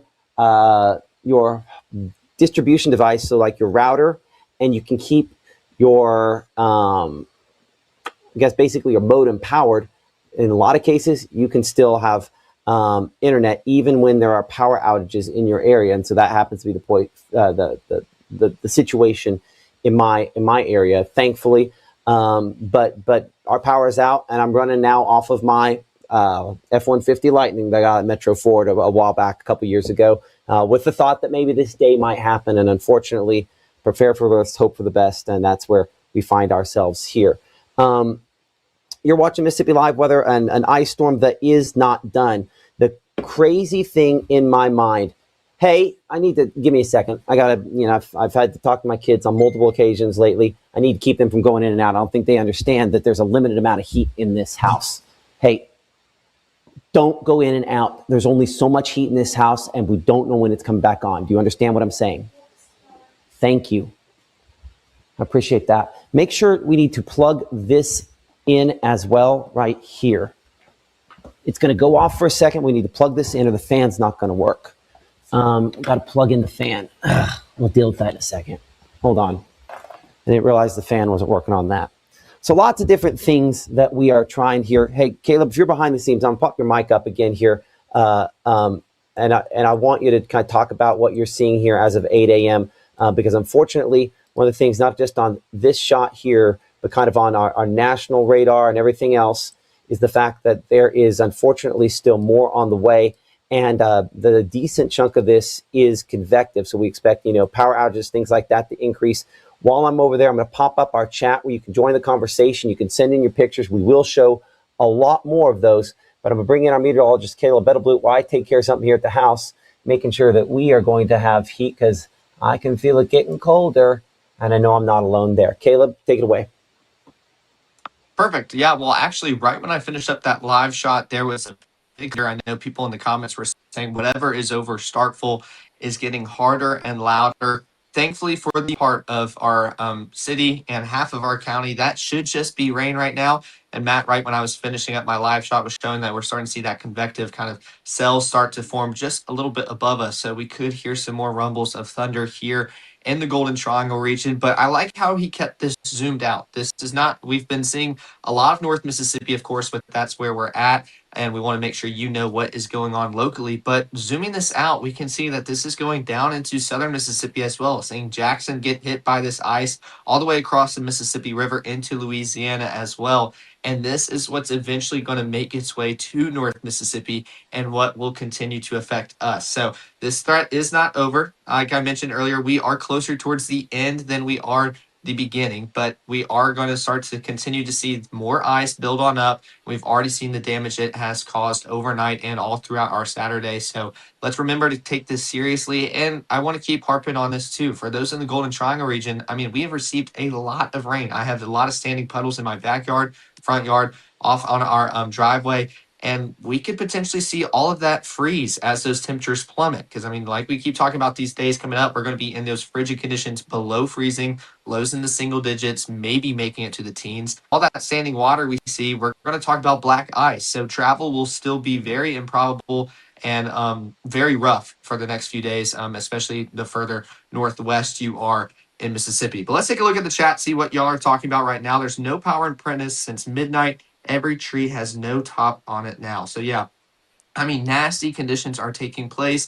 Want to make sure to try to keep you updated as much as we can. That's one of the good things about this organization is we can go live for however long and from anywhere. So very excited that we're able to still provide power to Matt to keep broadcasting this. Want to make sure we can continue doing that as much as we can. Some more comments talking about power went out around 2 a.m. this morning, still out. Be curious to see what place y'all are talking about.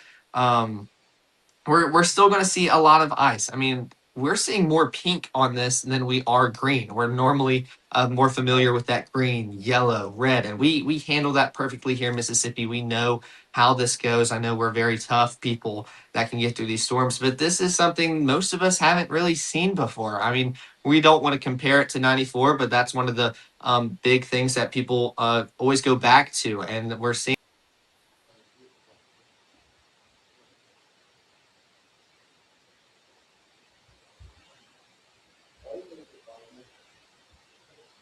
Let's see. Okay. Hopefully y'all can hear me now. I should hopefully not have any more alarms. If not, I will fix that again. But this is something that we don't really see that often and something that we need to take seriously just because we're in the South. practically we're not built for something like this. Our infrastructure isn't built for this. We don't have those salt trucks like the North has. So this is something that we need to continue taking seriously as this continues moving on through North Mississippi. You can see it continuing to push into our state, and there's a lot more behind it as well. So we'll keep emphasizing that we're not done. This is still a threat. Thankfully, actually, what I'm noticing right now, the lightning strikes at the beginning of this loop, especially 5, 6, even into 7 o'clock. But now, not really seeing too much. And that is a good thing, especially seeing those lightning bolts in the pink. We do not want to see that. We want to see that kind of move on out of our area. We don't want that thunder ice, that high rainfall. It's just freezing once it makes it to the ground. That is really bad for us here. So it is a good sign to see those lightning bolts kind of moving on out of our area. I will probably see more of those down south with those convective storms, pretty much just south of our viewing area, down in Meridian, Laurel, Crystal Springs, Jackson, definitely seeing some more stormy conditions there. But on the positive note, it's on the right side of that freezing line. It is in the warmer area, not really going to allow any freezing impacts for those. And that is a good thing. It should just be a lot of rain. And I know we are all accustomed to some rain here in North Mississippi. But let's take a look at the chat to see what all y'all are talking about, see if there's anything going on, because I mean, y'all are our eyes and ears. Y'all have done an excellent job sending pictures from everything occurring across North Mississippi. And what we've really, these pictures y'all are sending are from y'all's house. They're from y'all's backyard, front yard, things y'all are doing indoors.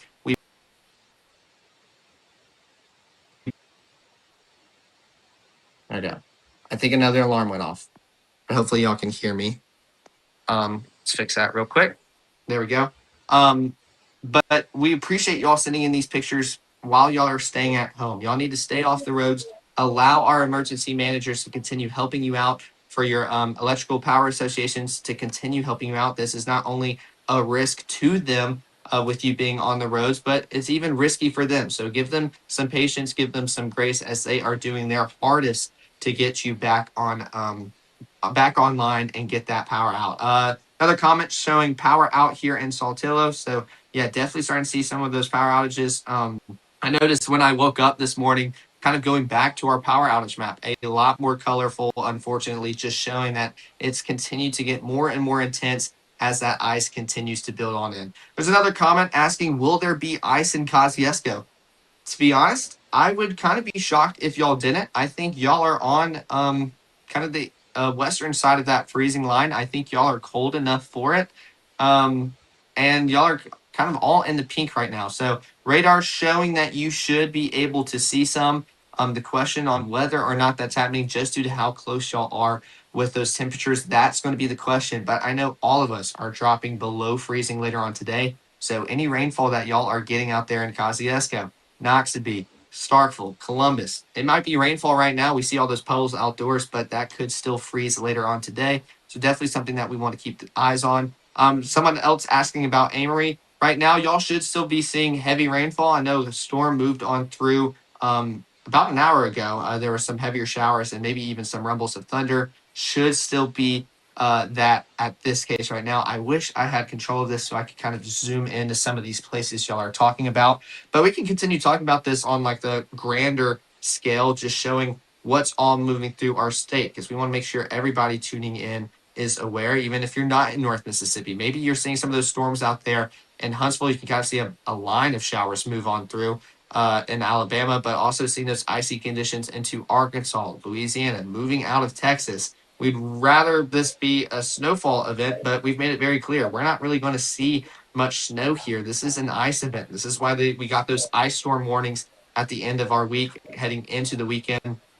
So that is definitely our biggest threat. What's coming next for Pontotoc and Oxford? I mean, as of right now, y'all are just going to continue with what's been going on up there. There's not anything different heading your way. It's just kind of a continuation. Thankfully, y'all are getting closer to being done. It's just going to be more ice continuing to build on up there. I know we were just talking to Bo out there in Lafayette County, and he was giving y'all an excellent update on just showing kind of how hard y'all have gotten hit so far. So definitely continue to monitor that, stay indoors. Matt, looks like we're back trying to go and see kind of what's occurring across North Mississippi. Some people were asking for specific places in case you wanted to check in on that, but kind of showing what's going on the grander scale and moving in North Mississippi.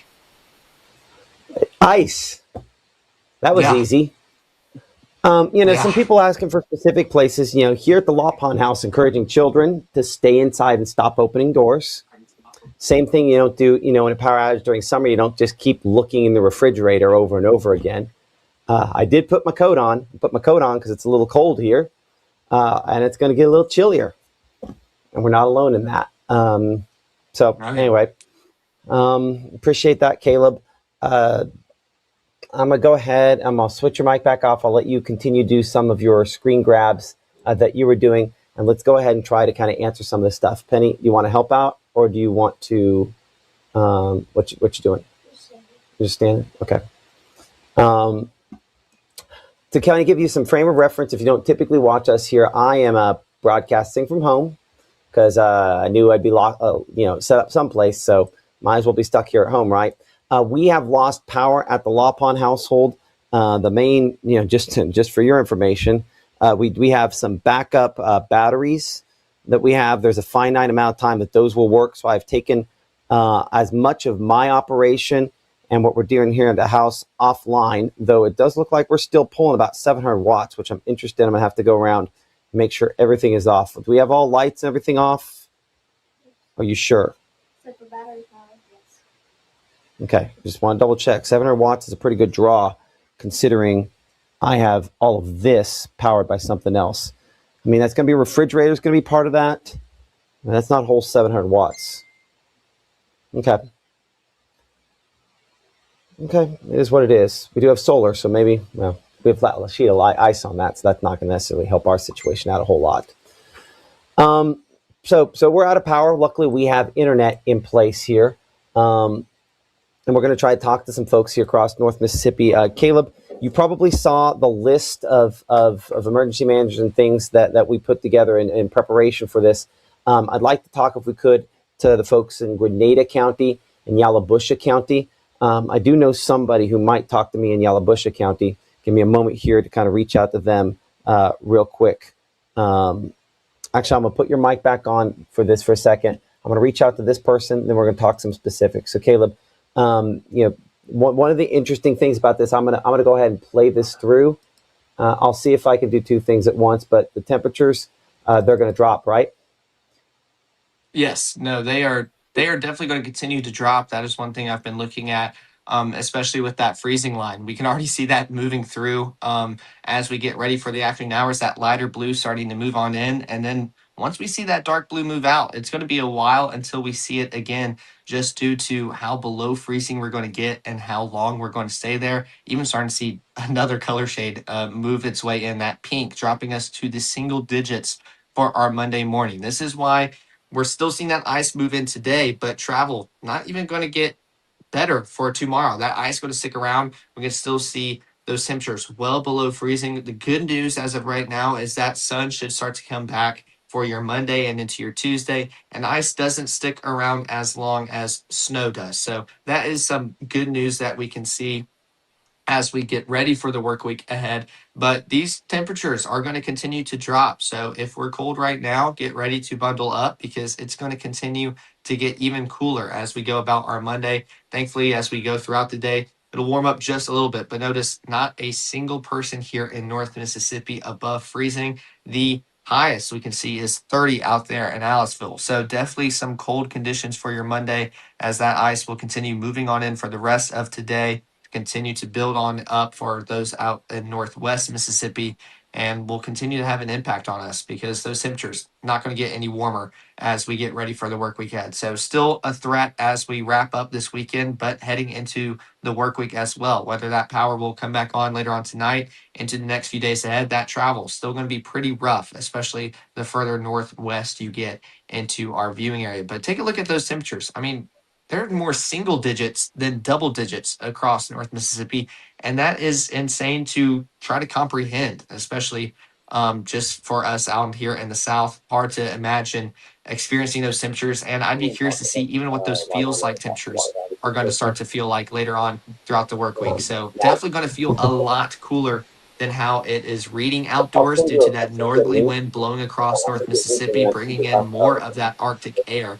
It's going to be a little bit rough, but I know we're going to get through it together. We're going to keep you updated as much as we can, especially with these backup generators and whatever setup Matt has now. He is making sure that y'all are going to get the absolute latest and the very best from him as these power outages continue to spread throughout North Mississippi. But now we're taking a look at that future cast. And Matt, I don't know if you wanted to take this or if you still needed to make your call. Moving on through, yeah, we can still see that ice affecting us here across North Mississippi. And notice that freezing line continuing to kind of affect us here in North Mississippi. Starkville dropping below freezing around 31, Amory down to 30, Red Bay at 30 as well. So for those receiving rain in those areas, we could start seeing that freezing rain or potentially, hopefully, sleet move on through. Most likely going to be freezing rain, but conditions are going to continue to worsen as we continue throughout our Sunday. Absolutely. We don't expect things to get better anytime soon. They will continue to erode as we go through the day. Talking some specifics about what some folks are dealing with here. I want to go to Yalobusha County. And was that you? I thought a tree limb just hit over my head. Please, okay? If you want to silently sit there, please, okay? Sorry about that. My heart jumped, but I'm not alone there. We have former Northern District Public Service Commissioner Brandon Presley with us here on Mississippi Live Weather this morning. Brandon, I know, and I'm gonna try to pop the chat up real quick. I'm gonna see if I can multitask. Give me just a second, see if this is gonna, not that. Sorry, give me a moment to pop this up so we can kind of still get some feedback from folks. I don't think I can do that at the same time I have you. So I'm gonna just go with you. Okay. We're going to make it, Brandon, but Water Valley's in rough shape nonetheless, right? Yeah, we're in pretty rough shape. I chair the electric commission here, which is over our small electric utility, 2,100 customers, and we have the entire system out except for just a few down at Yalobusha Hospital. But the problem, Matt, is exactly what you've been saying for days. You can hear limbs crashing behind me right now. It literally sounds like a war zone throughout the county. We've got crews dispatched in. The issue is we can't really make a good assessment right now of the system simply because of the so many trees in the roadway. So everybody here is trying to take their time, be careful, but this is going to be a multi-day event of power outages here. Now, you come from a background where you understand all different levels of how this whole process works. And you were around in 1994. And clearly 94 was different in Water Valley than it was where you were at, in Nettleton. Just provide some thoughts on, how this compares, doesn't compare, and the kind of response that's going to happen with this. Yeah, I think that, I was a junior in high school in 94, and Nettleton only got rain, so it's hard to compare. I'll just say this. We have almost every street in the city is non-passable. Crews are stretched. This is a very serious situation, and so right now what we're trying to do are all the things that warn the public. Warming shelters will be opened up in Water Valley here at the Civic, and hopefully we're going to make it through it. But I think that it's hard to compare. As I think one of the guys you had on yesterday talked about right-of-way trimming that went on after 94 that maybe wasn't done before then has helped. But, nobody claps for planes that land safely. And so right now we've just got we've got a problem, and we're going to be working through it. Yeah, absolutely. I mean, patience, I'm sure, is what you're preaching on this there. What is the general mood of people there in the Water Valley area? I know you're not talking necessarily everybody, and you have people that have been very absorbed in this. Is it optimistic, or is this kind of what you kind of feared might happen? I think it's our fears are becoming real. Number one, this is as bad, if not worse, than what we thought. Secondly, though, is people have been fairly optimistic. I mean, I can't say enough good things about our response of our electric department, the city as a whole. We've been meeting for a week about this. So, as far as the planning, we got that out of the way. Right now, we're dealing with a lot of different facts on the ground that are different than you could have planned for. And so we're taking it one step at a time. Absolutely. Anything else you'd like to add related to this, Brandon? No, just thank you and your team. Everybody I know has been watching. I want to thank the citizens of Water Valley for their patience, and their prayers, and we're going to get out here and get this work done. Okay, that's Brandon Presley with the Water Valley, Electric. We'll probably check back in with you as things progress over the next couple of days. I appreciate you so much for joining us here on Mississippi Live this morning. Be safe, and Thanks, we'll talk to you soon, all right? Thank you, sir. Okay, Brandon Presley there again, former Northern District's Public Service Commissioner. We probably talked about the current one probably at some point as well. I have a feeling my phone number is probably going to circulate a little bit today, and that's just part of it. You're watching Mississippi Live. Weather current time is 8:21 a.m. Power outages continue to become more significant here across parts of North Mississippi. That is not a shock. That is largely to be expected because of the wintry weather that we do have in play today. I'm looking at some pictures specifically there near the Water Valley area. We're going to pop on camera here in just a moment once we double check some spots there. That would be 24th was yesterday. Okay, so those are yesterday's pictures, and it is interesting. I will pop this up. How opinions change. Chloe sent this shot here. The kids, great shot, happy, smiling, and hopefully still smiling as well. This sent in using the Mississippi Live Weather app. But everybody's going to be at some point saying, well, why can't I watch Netflix? Why can't I do this? Why can't I do that? I know my kids. We're an hour into this, and one of them, when I was trying to hook stuff up a second ago, was like, I need to check this out. Let's see if it works. We plug in this little video game thing. I'm like, that's not how it's going to work, unfortunately. So blessings to y'all, and hopefully patience as well as we kind of get through what is unfortunately an ice storm in every descriptive value. Now, if you still have power, please count your blessings, because you are in. Honestly, we're almost at that point that you're in the minority. Did it work? It worked. She got it. So our gas fireplace, was working in there, but the blower for it, so it could actually move the heat around, was not. So, success. She brought the heat. So here's one thing that I notice on this. Obviously, we still, again, have some lightning indicating these are convective. We don't have as much of that lightning as what we had a couple of hours ago.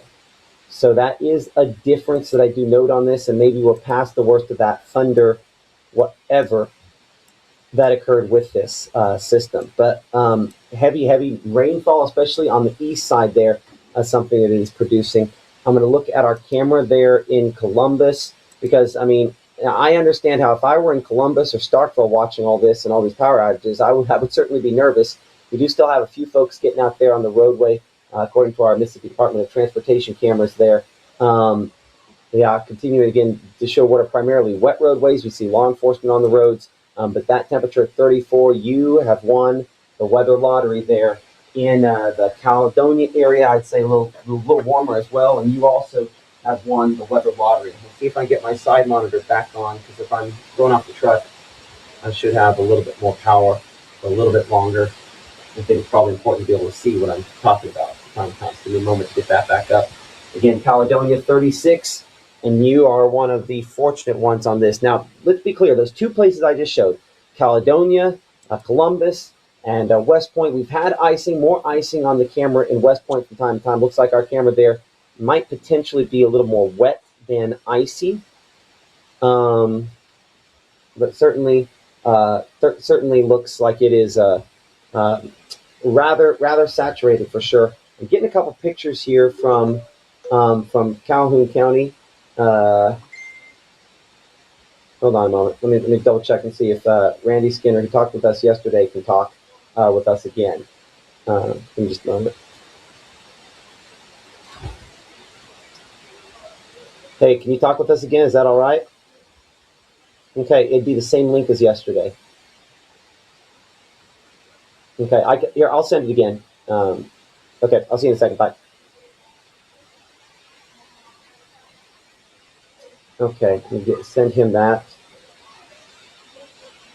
Calhoun County been one of the locations that has been very hard hit, and he just texted me a picture of some fairly large trees that have fallen there, so I would like to hear about there. But we are in a position here where we will eventually see a little bit of freezing on the backside of this in West Point and potentially also the Golden Triangle, but it will not be the same kind of widespread heavy icing that a lot of folks have experienced. Give me a second to type this in.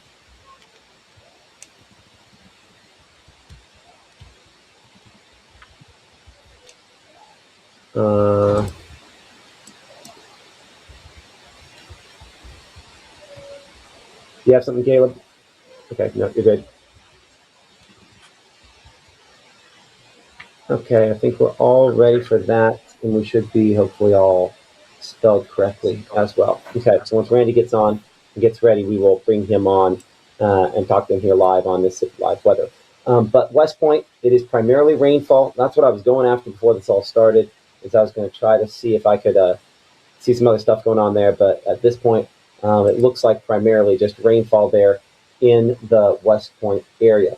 Joining us as we kind of go around and check in on the situation across North Mississippi is Randy Skinner. He is the emergency manager down there in Calhoun County. I know, I'm sure your radio's on off behind. I saw that picture you sent me a minute ago. Obviously, you've got your fair share of problems. How are things shaping up as of 8:30 in the morning here on Sunday? Yes, sir. It's starting to get bad here. We're getting more fallen trees than we can handle. Just about it. I believe that. It's are we at a situation where crews can even go out and really respond, or are we kind of waiting for this to stop so you at least can make an assessment? We've had fire departments and everybody out rolling all morning. It's still. You can still access the roadways. They're not frozen up. We have a few bridges that are iced over. The temperatures hadn't really fallen fast enough to make the roads slick yet. I think that's one thing that has really thrown some folks off, that we are just below freezing. We've had enough rainfall that the ground has not fully frozen, but we have had, still freezing the trees and stuff like that. And so some people are like, oh, it's not that bad. The grounds are wet. That's not the case, is it? No, it's not. It's pretty muddy, actually. It's muddy and. Oh, he's probably getting a phone call, by the way, is probably what happened there. We'll give him a second to see if he comes back. Randy Skinner, the emergency manager there. I'm going to bet that was a phone call, right? Sorry. Yeah, sorry about that. My phone's been blowing up this morning, as you can imagine. Hey, if that happens again, don't you worry about it. You have a real job trying to do real things. If that happens again, it happens again. We'll keep you up. We'll be ready to talk to you. So go ahead. I have your pictures. Right. Yeah. Matter of fact, I'm working this call right here that you're showing on the screen right now. We're trying to get this tree off of the house and get some tarps to keep the rain from doing any further damage to the structure. Yeah, I mean that's a large tree. Sometimes people think it's in storms, and this in storms a lot of times it's the dead trees. You're actually probably more prone to have live trees fall in this situation because you're going to have more branches. Was anybody hurt in this incident? No one was hurt. They have been working, trying to keep the water out of the house. They've been toting buckets of water out all morning. We just found out about the call, bless their heart, so we could get them some help. But I don't believe ice was the cause of this one. I believe the root structure of that tree gave way due to you see the water on the ground. I believe the root structure on the oak tree gave way and it just collapsed. Man, that's unfortunate. Matt, I hate to cut it short, but just got to call our hospital and nursing homes out of power. I got to go. Hey, you got to do what you got to do. We'll try to talk to you when we can, and if you can't, you can't. Appreciate it so much for the update there. Randy Skinner with the emergency management there in Calhoun County. Thank you so much for joining us here on Mississippi Live this morning. And at 8:29, again, I'm going to go back to this is a picture that he sent in. And you might have heard as he was going off there a moment ago that the issue there that he had to go for is they've lost power to a nursing home and the hospital there in Calhoun County. That has life and death consequences there because people on oxygen or life support machines, when those start to go down, obviously bad things. So he's got to get with people, coordinate. They have plans in place to handle this sort of stuff, but yeah. So that tells you pretty much in a nutshell what's going on there in Calhoun County. We're going to take a brief break here so I can get a couple things kind of figured out behind the scenes. We're going to kind of keep trying to check in on folks out there. You can join the conversation on our chat. We're not showing the chat as much here, but we are going to try to show some of your pictures related to what's going on. You are our eyes, you are our ears, but you are also the first level of response. We should not be going out on the roads right now. It is too dangerous. But you are going to be able to get to your neighbor's house before we are. And so we need to have those connections with our neighbors so that we can get there and we can help them out, because it's possible that we could get there 10, 15 minutes sooner than first responders. And Mississippians take care of one another. And unfortunately, that's what we're going to do. We're going to explain this. Someone's saying cold rain, but the temperature is 27. It's not rain. That's freezing rain. More as Mississippi Live Weather continues here from the Room to Room Weather Center right after this.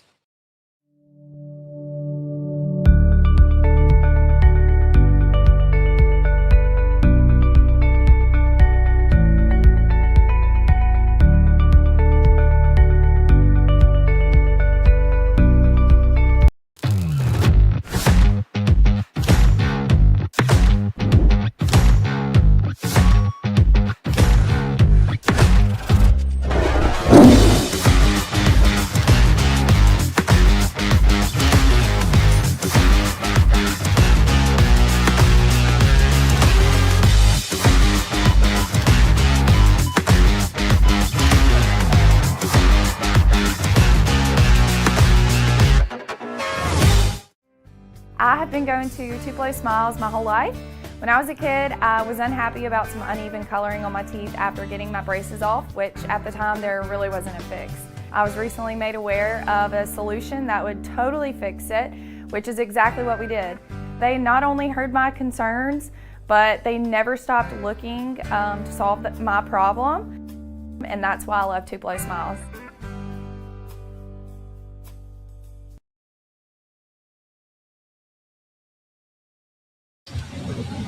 So how can it be freezing while it is raining? I get the question, and it is not a bad one. But this is what we have. Someone was mentioning in the chat a minute ago that it's around 27 degrees and raining. You're watching Mississippi Live here in the Room to Room Weather Center. We're going to have the virtual one up here from time to time. My lighting I have turned down to conserve electricity at my house. We are on battery backup here at our mobile weather center. And many of you are probably burning up some of the batteries there as well. I mean, I see huge pine trees falling in the yard, over 100 feet tall pine trees. We'll show some of those pictures. Send in your pictures using the Mississippi Live Weather app, or we'll put those download links on the bottom of this as well. But we also, before I go any further, need to be conserving battery power. And one of the fastest ways to burn your battery up is to watch our app. And listen, views on our app is obviously what powers our ability to do this. But please shut it down if you don't have power. I'm serious. Please shut it off and save. And don't go scroll on Facebook then. But shut it down and conserve. And I appreciate the reports you're sending in. But at this point, we have a pretty good idea that there's a lot of issues out there. And I would love for those reports to continue coming in. You could send those in with the app. But ultimately, you need to make sure you have enough battery power on your phone that you can make emergency phone calls if and when the time comes. So I appreciate you watching, but please shut it off. So freezing rain. It happens when you have snow that completely melts and it turns into rain. It's above freezing. It might be 38, 40 degrees. Caleb, check a sounding real quick. And we could just use a forecast sounding. And let's check a sounding and see what the temperature looks like it would be above you in Starkville, for example, to see how warm and that warm nose probably isn't as strong as it was earlier, so you might have to go to an older model one. Pick a sounding from Lafayette County or Lee County from yesterday's 18Z NAM for what it was supposed to be overnight. And let's find out how warm that warm nose is. You heard us refer to it from time to time as a snow eater because it takes that snow and melts it completely in the rain. Okay, so how can it be 27 and rain? Well, when you put your water in your ice cube tray and you put it in the freezer, does it immediately freeze? No. It takes some time. And so rain that is falling that has warmed, we're not talking much, we'd say maybe 38, 39 degrees, so it's still cold, at most 39 degrees, probably closer to say 34. It doesn't take long to freeze, but when it hits the ground, it is still liquid, and then it hits something colder, like the roof, like something, and then it instantly, and not instantly, that's not true, but within a matter of seconds to minutes, freezes. So that's how, it looks like rain on the ground. We have been fortunate enough that the ground has not truly dropped. In a lot of cases, roads have stayed okay. I think part of that is the quantity of rainfall we have seen. And there's some other science stuff that goes into that there. But ultimately, the elevated surfaces are getting iced. If you're at 27, if you truly are 27 degrees, those trees are picking up ice. The power lines are picking up ice. But the ground, it's just looking like rainfall. That's what's so backward and weird about it. Okay, Caleb, I'm bringing in our meteorologist, Caleb Edelblut, here as we are pontificating, doing what we're doing about this. What was that temperature at, just out of curiosity, on that warm nose? With the 18Z, I went to midnight, and this is for Lee County. It had the temperature at 33 with dew point at 32. So Okay, right so we're on only the a cusp. degree above there. Yeah. I'm curious if you go back and go back to say, well, like 21Z. I want to know what the warmest it was on that warm nose that there was. But I think one of the things that's important about what you said is that this was freezing, like Lee County, for example, and it might have been warmer than that. Models tend to underdo the warm nose just a little bit. I just kind of wanted to get an idea. So not very far above freezing, that close to having something that was a little better shape there. Mm-hmm. So unfortunately, the way that ended up working out. Your pictures continue to come in. As you saw from Randy Skinner, who is the emergency manager there in Calhoun County, one of the things that he was talking about a minute ago was that giant tree. If you missed that before the break, I'll go ahead and show you. Large oak tree fell on a house. Now, he thinks it's possible, and we don't know this, but he thinks it's possible that it could have been a wet root system. The last picture here sort of shows that. How, because this just kind of looks like it's almost blown over, so that's a possibility on it. There probably was some icing. I don't see very many branches on this top side of the tree here, right? And so that, disproportionately sides and the downside of this. And so if there was an uneven distribution, uneven trees are going to be the ones that fall the most quickly because they're going to over ice on one side, and then that's going to help them tip and fall over. So that's probably, I think, a combination of the wet roots you see there and that kind of helping that to tip and fall over there in Calhoun County. The residents of that structure are okay. But as you heard right before the commercial break, they're trying to figure out a power situation there at the hospital. You are sending in pictures from all across the area, and we appreciate that. This coming from Kelly in Ecru there, hoping that this tree survives. Again, not one that's going to cause load-bearing issues on a house, but clearly every single bit of it. This looks kind of like a crepe myrtle there. I might be wrong about that. Let's look at the bottom. That might be just a regular tree. But you'll notice how there's more foliage on this tree. It's not just the sticks. There's some kind of leaves or something on it. And so that does a more effective job of, again, collecting all of the ice. I see somebody mentioning that's a hardwood tree too, is what Andy Riley said. You're right. And the thing is that pine trees are our biggest concern because pine trees have all those ice needles, all those needles that get covered in ice. And Sherman, Amanda, with clearly what I'm talking about exactly there, pine needles. See how they're just kind of all over the ground here? Obviously, that's because the branches fell down, but the pine needles, when you start coating each and every one of those individual needles, we talked about that radial icing, and each needle, multiple times over its size, the pine tree's just not designed to hold that, and so they have a tendency to fail, and that's one of the things that, I think, I can't remember, Andy was mentioned a minute ago, you do expect more some hardwood failures, but we expect a lot of pine failures in this situation here because of the significant icing. Again, appreciate Amanda for sending in that shot. Let's kind of go back here a minute, kind of check and see. Unfortunately, these are all going to be some ugly pictures. Let's get the location on this here for a moment. This is from Ripley. This is from Jenna, showing the ice. And again, another hardwood here. One thing, okay, let me back up.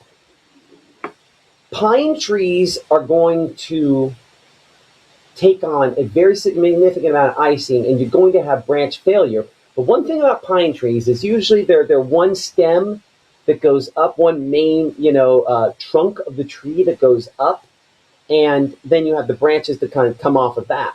And so when the pine needles picked up, if it's an evenly distributed tree, it's possible that you lose branches before you bring down the whole tree.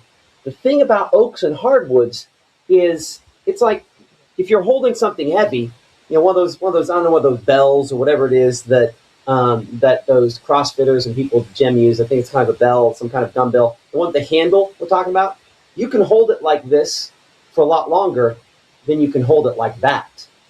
So whereas a pine tree has all the extra weight, it sometimes can hold it in the same amount of ice. The overall tree maybe a little bit before it kind of drops the different branches, as opposed to an oak tree is trying to hold out all of that weight out one side. And then naturally what happens, like what happened up here in Ripley, is you see it just fail. I mean, it's kind of like ripping a muscle. All the tendons and stuff that goes on there, it's pretty similar, I think, to ripping a muscle. It doesn't completely end it, but obviously it does a pretty effective job, unfortunately, with that. You can share your weather pictures with us. The best way to do that is going to be using the Mississippi Live Weather app, free and available for all of those different devices, iOS as well as Android. You should be able to scan that QR code so you can send those pictures in right there from the app. I mean, it's just, unfortunately, piles there in Mathiston. We have not shown many from Webster County. In Mathiston, again, there are some of the pine needles, and there's, again, parts of the pine tree. Notice how you don't have the giant trunk of pine tree in this case, like what 4 County had last night, but you do have the branches falling, because the branches give way at the joint point where they, the joint there, where they join up with, it's a word for it. I don't know what it is, but where they hit the main trunk of the tree, that point has been their failure point. Mississippi Live Weather Radar, again, we are not done. The reason I'm not spending a lot of time at this moment on this is because if we're honest, the question is does this matter right now? It does, absolutely. But you start looking at, kind of our national radar here. We are watching the backside of this. We are finally south of Little Rock starting to see kind of the end of this wave, and we do expect the dry air will start accelerating toward us. We're approaching 9 in the morning. We have at least till 10, 11, and noon time, probably before this moves in. So, if you're Chickasaw County there, and you're now back over to ice, or Calhoun County, and you're back into ice, we're going to continue to have ice accumulations picking up for you for the next couple of hours. And it's not... this is not a limited amount of ice. Unfortunately, it is a very significant amount of ice that we still have likely coming on associated with this here. So I see somebody trying to get a login code. I'll check that here in a minute.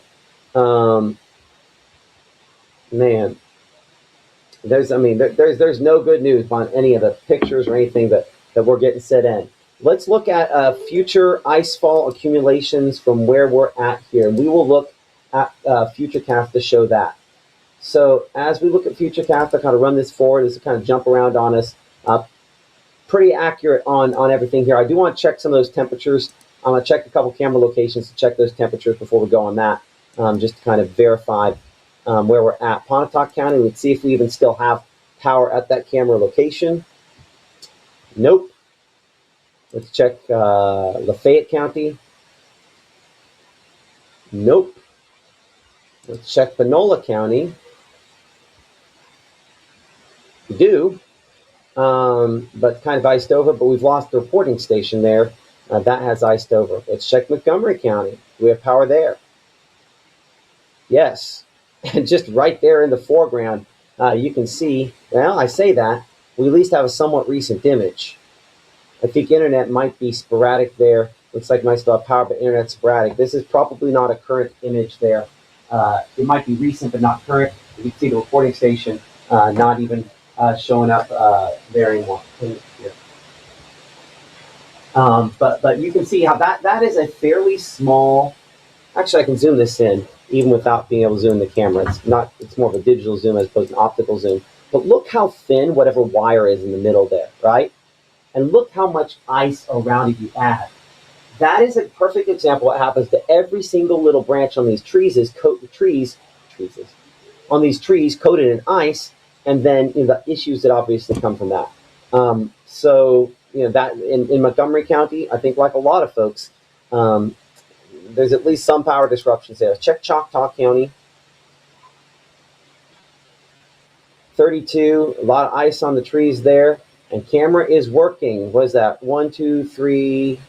Oh no, we got Panola County, so only one of the spots. And look how droopy some of those leaves and some of those trees are here. So we might not have had as many power disruptions there, but certainly we're not exactly in a good situation. I'll see if I can find the power outage situation there for folks. Give me a moment. I think that'd be 4 County Electric. And see if 4 County's outage viewer is working. It is. So we'll look at some of those power outages that we have seen there that unfortunately continue to go up. As we kind of move over here, check out our outage map. That was slow. If we're not going to lose something around here. So on 4 County, I'm over top of it for a second here. This kind of gives a graph over time. A time series would be a way to describe this. And we're looking at 126 different outages. Yes, I know the total number of 6,100 people is significant, but what catches my eye is 126 different outages. That means there's 126 different places right now where crews have to cut through, get there, arrive, figure out what the problem is, and remedy the problem. That takes time. And 4 County was not in as bad a shape as some other folks are with some of those outages. But you can see primarily Choctaw County was where we're seeing the greatest number of these. A lot in and around Ackerman, so a big blessing that we are able to even use this camera at this point here. This is on one of the 4 County Electric towers there as well. But around Choctaw County, thousands of outages. One in particular there, as you can see on the southeast side of town, 1,100 customers there. So there are portions of town. I think that right there. I think that tower might be right about there on the map, if memory serves. So yeah. Quite a few there. All our storm chasers, continuing to put in, their stuff. Talk about all the trees that are knocked down, because of this. I think this is one of those shared events where we all get to say, "Hey, I remember where I was in the nice storm of 2026. Now, was it, 94? I don't know, but it was its own thing, pretty significant. I want to check in with our meteorologist Caleb Edelblut there in the Starkville area. And Caleb, you're watching some things on social media as well. You guys luckily still have power. If folks are looking for, I'll put up the $4 here for a second. If folks are looking for Maggie or for Gabe, they're frozen because both of their sets of power have gone out, and so we've lost the ability to talk with them. So Caleb, it's just you and me. And all the power outages and more ice and stuff and problems ahead, because unfortunately the icing continues. Mm-hmm. Yeah, no, exactly right. Thankfully here in Starkville, the rain has died down, so not really seeing too much of that. But like you were saying, I've been checking socials, kind of looking through everything. I wanted to give y'all 2 updates, especially for one is dealing with school closings. Northeast Mississippi Community College posted saying, due to hazardous conditions in the area, all Northeast Mississippi Community College campuses will be closed, in all caps, on Monday, January 26th and Tuesday, the 27th. We will continue to monitor conditions. If power is available, classes will be held virtually. Additional updates will be shared as soon as possible. So there's an update on some school closings occurring across North Mississippi. But I also wanted to read out this post from the city of Tupelo from the mayor's office. He was talking about the weather that was ongoing overnight and into this morning. But then he said the main issue we have at this time is falling trees and limbs in the roadways due to the ice accumulation. This makes very dangerous working conditions for our crews and for the public as they continue to fall. The tree cleanup work was steady most of the night and will continue today. We are working closely with the Tupelo Water and Light and Tom Bigby Electrical Power Association as some of the trees have taken down power lines and will possibly continue to do so. Once they have safely removed power lines from down trees in city rights of way and city streets, we will in most cases be in a cut and toss work plan to get the streets back open for emergency services. Full removal and cleanup of these trees will come later when conditions are safer for our crews. With the current conditions and trees having ice accumulations along the roadways, we do recommend emergency travel only. So there's an update from the mayor's office, Matt, up in the city of Tupelo, just kind of letting you know what's going on and that they are doing their absolute hardest to get that power back on as soon as they can. But not only is this dangerous conditions for us indoors as we're losing our power, but also for them as they go out to bring it back for y'all. So just some patience as they continue working extremely hard. We've already heard a lot of people come into the live stream and show that there is a lot on their plate and a lot to handle. So they're juggling a lot right now, but they are doing their hardest to get it back on for you guys out there. So I wanted to kind of read out those updates just to give you an update here in North Mississippi as we continue pushing further and further into this frigid weekend, and honestly a much frigid work week ahead as those temperatures continue to drop and will still have implications on us as we wrap up this weekend, Matt.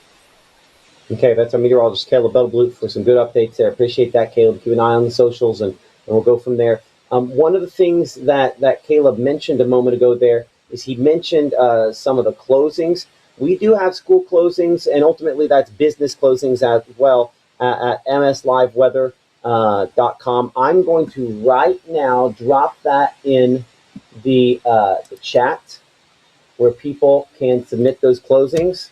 And I'll be perfectly honest, we're not going to go around and necessarily go try to chase closings here. It's submitted there. We get it on. You can know for sure that if it's on there, it's on. A lot of the school districts have not gone ahead and made those decisions. But go ahead and submit your school closings at MS Live Weather. And I say school closings. Ultimately, we can do business closings as well. But I'll tell you what we said last night and kind of reiterate this here for a second.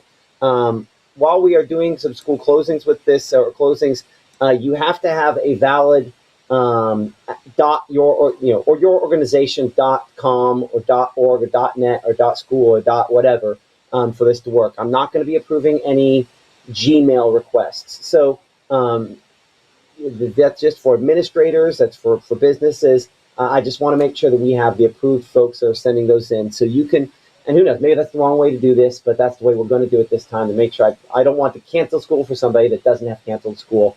So go ahead and send those requests in. I put that in the chat there. You can click on that. You can send those requests in. The AI stuff will work to a certain extent to try to filter. And then Caleb and I and the other folks are going to be the final line of defense on that. But the reason I have not been very effective at doing that so far is because you don't need to go anywhere. Consider North Mississippi closed this morning and probably this afternoon. Because the chat that we've been looking at behind the scenes here is pretty straightforward. Power off, power's down. I see Heidi going, is New Albany light gas and water out and clearing? All caps. We get your frustration.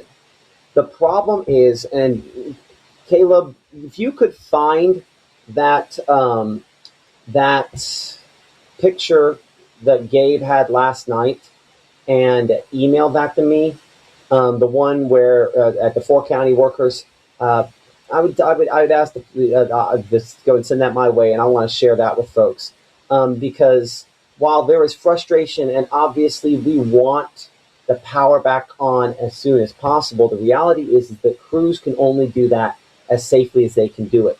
And I think that brings it back here to one of those things that I started to show a minute ago that we need to now walk through, which is Futurecast over the next, this is, I think, set up to do the next 18 hours.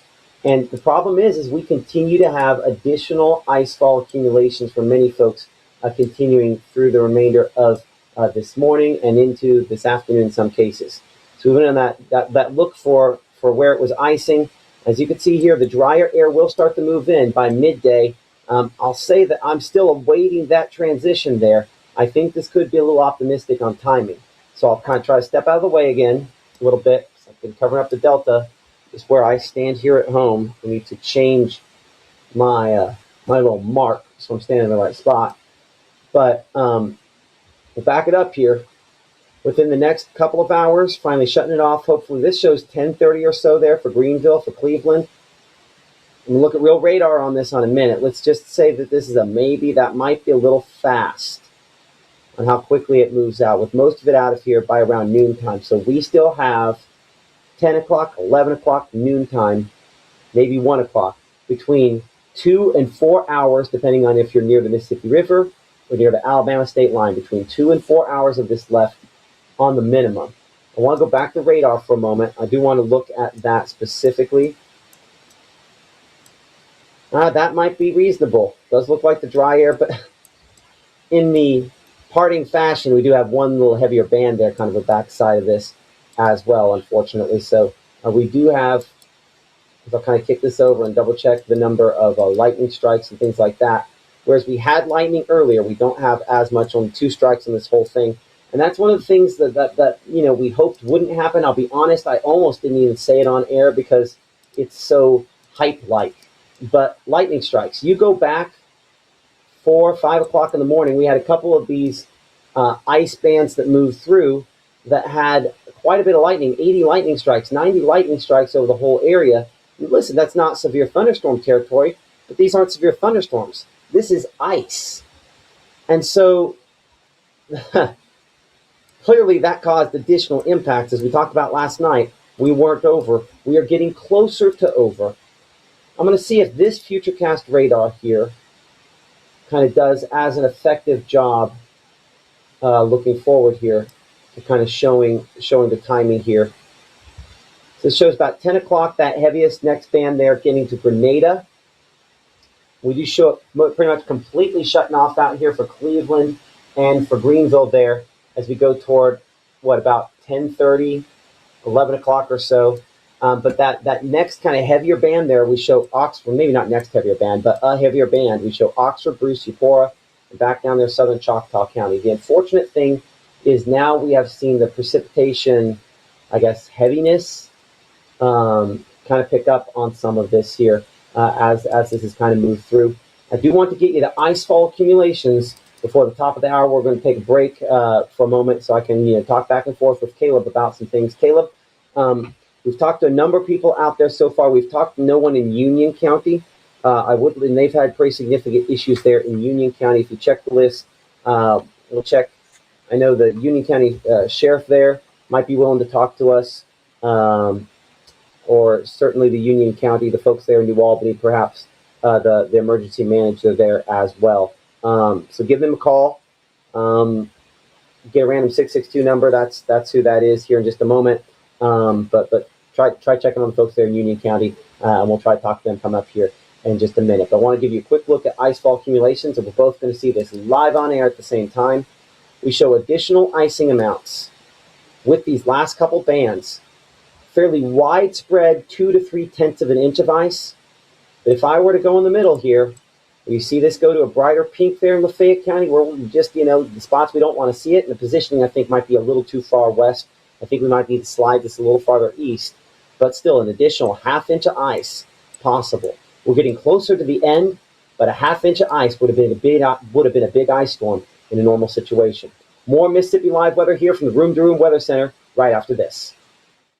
As a bankruptcy firm, Mitchell, Cunningham, and Bowling realizes many people are worried about their finances. We're here to guide you through the next steps to restart your life with easy video appointments. New clients don't have to leave home to get information about becoming debt-free. Also, convenient in-office appointments are available at the low cost of $340 upfront for a Chapter 13. You can be on your way to being debt-free. Contact Mitchell, Cunningham, and Bowling today or visit our website at mcdebtfree.com. We are here to help you. As we move into storm season, here's something most homeowners don't realize after a storm. Roof damage isn't always obvious. Wind can lift shingles, breaking the seal. Hail can bruise them below, and flashing around chimneys and pipes can loosen without you ever knowing. That damage may not show up for months. If your area has strong wind or hail, a professional inspection will help bring you clarity before small damage turns into bigger problems.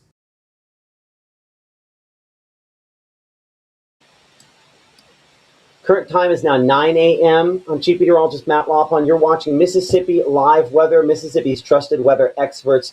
We have spent a large portion of the last 36 hours wall-to-wall prepping you for the ice storm of 2026. And I would say that few people are rarely ever disappointed in ice storms, but unfortunately, this one has not disappointed. We have had the thunder, sleet, and snow and rainfall. Most of that snow melting to ice by the time it gets to the surface. We've had heavy icefall accumulations in excess of an inch. We've had widespread power disruptions. The only thing that honestly has gone our way is in some cases we have not had widespread travel disruptions because we're so close to the freezing point. In some cases, the roads have stayed okay, but we've had elevated surfaces coated in significant amounts of ice. I'm Chief Meteorologist Matt Lawpon. I'm meteorologist Caleb Edelblut behind the scenes. We'll talk to. It's going to be a few minutes before we talk to him. But we are monitoring an ice storm situation that has still about 3 to 4 hours of additional ice fall on the way, and that means additional probably power outages, trees falling, all the things, and we're not done. And this in a scenario here again where we have ice storm warnings. These have been posted for days. I'm not going to say if you didn't know it was coming, it's up to you, but we've been talking about this since Monday of last week, and it's Sunday. Ice, and again, we were talking about winter weather. We weren't as specific then, but by midweek, we were honed in that this was ice. And so as you can see here, a lot of folks, most folks, still under ice storm warnings. Now, one thing we need to mention on that, notice how it says 6 p.m. on there. The reason these say 6 p.m. for some locations, in fact, most locations, is because it's not impossible to have a little bit of winter precipitation on the backside of this system. But mostly, I think mostly, it comes down to the fact that we're going to have some wind on the backside, and in ice storms, you have what falls, and then you have the consequences. And the consequences of what falls, meaning more trees coming down, more power lines coming down, that, if wind picks up a little bit on the backside, becomes an elevated risk. And this is the exact same graphic that we have shown you for pretty much since early Thursday morning. And now we're early Sunday morning. Friday morning, Saturday morning, Sunday morning. By 9 a.m., Maggie and I made this graphic, 72 hours, and unfortunately, it has been extremely accurate. This is, of course, what to expect through today. Peak impacts in the same zone where we still have icefall accumulations occurring at this point in time here. Caleb, who do we have here behind the scenes? So I can get them up as we're trying to talk to some folks here. I'm going to bring our meteorologist, Caleb Edelblut, in here for a second. As we've been trying to talk to a number of officials around North Mississippi who are trying to react to what's going on. Who do we have? Yes, this will be Kurt Clayton calling in from Union County to give us the very latest on what's been occurring up there with that winter storm moving on through and especially affecting those up northwest, a lot heavier than those down in the southeastern portion, but still on the way, of course. Okay. Anything else that you've seen on social for a moment while I'm getting his lower third ready here? So far, I just had those 2 updates working on. East Union posted 3 minutes ago. East Union will be closed tomorrow as the safety of our students and staff is top priority. District officials are closely monitoring the weather situation and will notify of any further changes to the schedule this week. Everyone, please stay safe. So East Union also closed for tomorrow.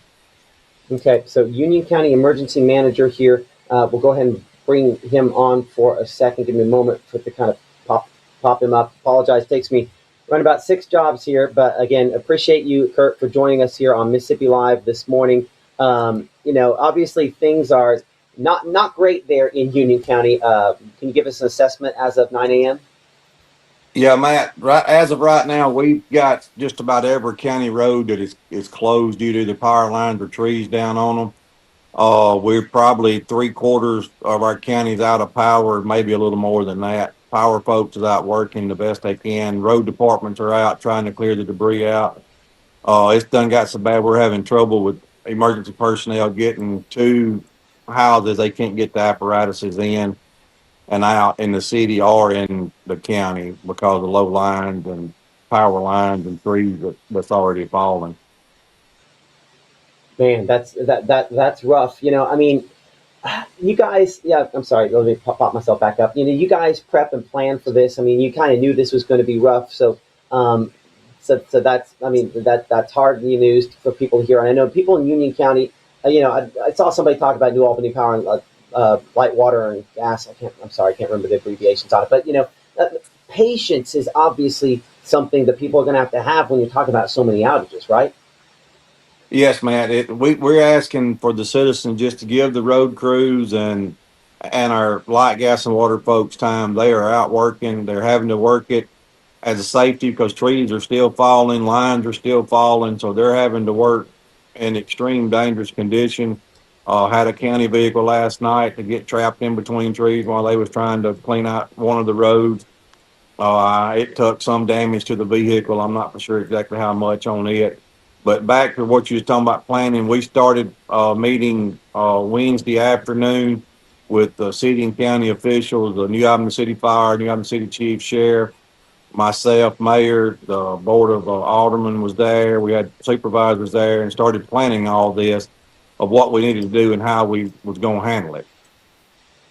I mean, we're talking, and I don't know, folks, this is kind of hard to wrap your brain around. The percentage of folks that are out of power in some of these counties like Union County. And one of the things we noticed early this morning is some of the websites that show outage information for these different electric power associations were probably collapsing. And I'm betting that's just because of people looking at it going, where's that? Where's that? Where's that? And so these numbers are actually, I think, a little low in some cases, but I mean, you're talking best case scenario, 62% of your county without power. Were you here in 94? I'm just going to keep asking that question of folks. And, what is the icing situation this time like versus last time? And how do you think, I mean, again, I prognosticate for a living. I'm not going to hold you to anything, but are we thinking days or are we thinking weeks for complete restoration? Matt, I'm going to say it'll probably take weeks here. And I think that's going to be one difference between now and back in 94. The equipment is different. We have more light, gas and water people. They pulling in different crews to help now, where back then we didn't have that option. But far as the devastation that we've got, from what I've seen this morning, it's not going to be much different than 94. I'm just hoping that we can get everything back on prior to quicker than what we did then. I mean, you look at the water associations back then, didn't have generators and backup power. Now they do. So we're going to should keep running water. And that was a big thing back in 94. They nobody have no water. They didn't have no power. They didn't have anything. Man. So another thing with that, I feel like there's been this coordinated effort over the years to bring in folks from other places. Was that something that happened in 94? Do you remember, did you end up seeing trucks from other states in here trying to put it back on, or was it just kind of the local folks at that point? Man, I think it was just the local folks back then. I wouldn't want to bet on it, but I don't remember seeing it. Myself, I was 20-year-old, I think, when that come through. Yeah. I had just got on the volunteer fire department. Yeah, I just had just joined the volunteer fire department, right along in that time, and we were out giving folks water out of the fire truck just so they could have it to flush their commodes and stuff in their house. Man, and so I'm hopeful that with the disaster response that the federal government's put in and the other assets in place, I really do feel like that we should be sooner than 94. Man, I'm hoping that's the case. Certainly without power here at the house, but lucky enough, blessed enough that we have backup electricity through a number of different sources. So I'm going to count our blessings there. Just out of curiosity, you got power at your house? I got a generator. Yeah. See, that's the thing. Most of the emergency managers we talk to have that because you understand the importance of being prepared. Anything else you want to add? No, Matt, I'm just asking everybody to give our 911 folks, if they call in, just be patient with them, that we're trying to get the help that they need out there. But it's just going to take us a little while to get there. Yeah, it does. I mean, it's not an instantaneous thing, especially with so many individual outages. Again, Kirk Clayton, Union County Emergency Manager, thank you so much for taking the time to talk with us this morning. Our prayers, our thoughts are with you guys as you try to, recover and hopefully for the safety of all the folks there in Union County over the next couple of days. Thank you, Matt.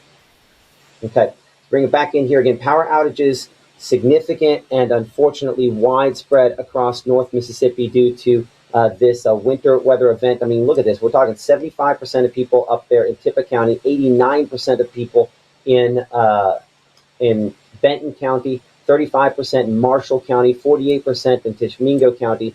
Just significant power outages that do extend across the Tennessee state line as well for some folks.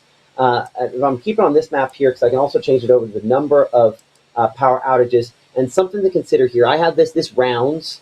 So if you're 20,000 and 20,000, between 20 and 30,000, it rounds to 20,000. So yeah, we're looking at that number there in Lafayette County. It's actually probably a lot higher. We show 12,000 in Lee County. I know for a fact some of these numbers are wrong. And I'm going to check that one up. And some of these outage sites, though, unfortunately, are down. Looks like Tom Bigby's is back up. 8,000 just Tom Bigby customers. That's Northeast. Northeast has kind of struggled. Pontotoc. I know I have the folks up there in Prentice County. Tishomingo County is bad. Yeah, Prentice County. Yeah, no. That number is so wrong. These numbers are absolutely wrong. Look at this. These are the real numbers in Prentice County. I'll step out of the way. Instead, it's actually 7,700. I need to turn on a little more light here. Give me a second. I'm going to turn this up. At 77. Okay. It's like look at me burning this money. I'm going to turn my light up a little higher, and you have people that don't have any electricity. And I'm using the backup light there. I wasn't trying to rub that in, I promise. But yeah, I mean, you're talking about, hundreds of people, and this shows the map. It completely covers up the largest city in Prentice County. You heard the folks at Northeast saying, hey, no classes on Monday there, and we'll see what happens next week if they can even do virtual, because it's going to take a lot of time before things are recovered there. I mean, 7,700 folks there in Prentice County out of power. We're looking at Tippah Electric Power Association here. We show of their 13,000 customers served in different counties there, they have 10,000 people without power. I mean, and of course, major locations there around Walnut, Tipperville, north of Tipperville. Honestly, Faulkner there, a few, and honestly, there's probably more. It just might not be the individual customers, because that one red dot there represents 500 folks there. But yeah, throughout their kind of an entire area there, a lot of power outages with this, and that just takes crews a while. And unfortunately, the heavy ice accumulations do continue. Outage map here. Let's see. This is going to be which one do we have here? Tallahatchie Electric Power. They're kind of southwest of Oxford. The thing on all these maps that it's hard for you to wrestle with, and this is what takes the time. Boy, that got choppy. And I wonder if that got choppy because my internet is choppy here. We're going to do this until we can't do this, and certainly until the precipitation is gone. But you can see there all the ones. That's each individual customers that are going to have their power on. So it's not like, hey, a main line went down. You see 551 customers right there. That's some kind of main line that went down there. That'd be Panola County, I think. Right over top of Batesville. So 500 customers in Batesville, that might be one line serving a lot of customers. It's all of these ones. That's just what's going to take forever. Not forever. It's just going to take weeks to get the power back in some of those locations there. We did Tippah County, we did Prentice County. Tishomingo County has been hit just so super hard by this. Hold on. I need to find out this location. Give me a second. Where's that at? Question mark. The North Mississippi Storm Chasers talking about a wind gust at 17, almost 18 miles per hour. That's the thing where this gets worse, is if we get those wind gusts to pick up.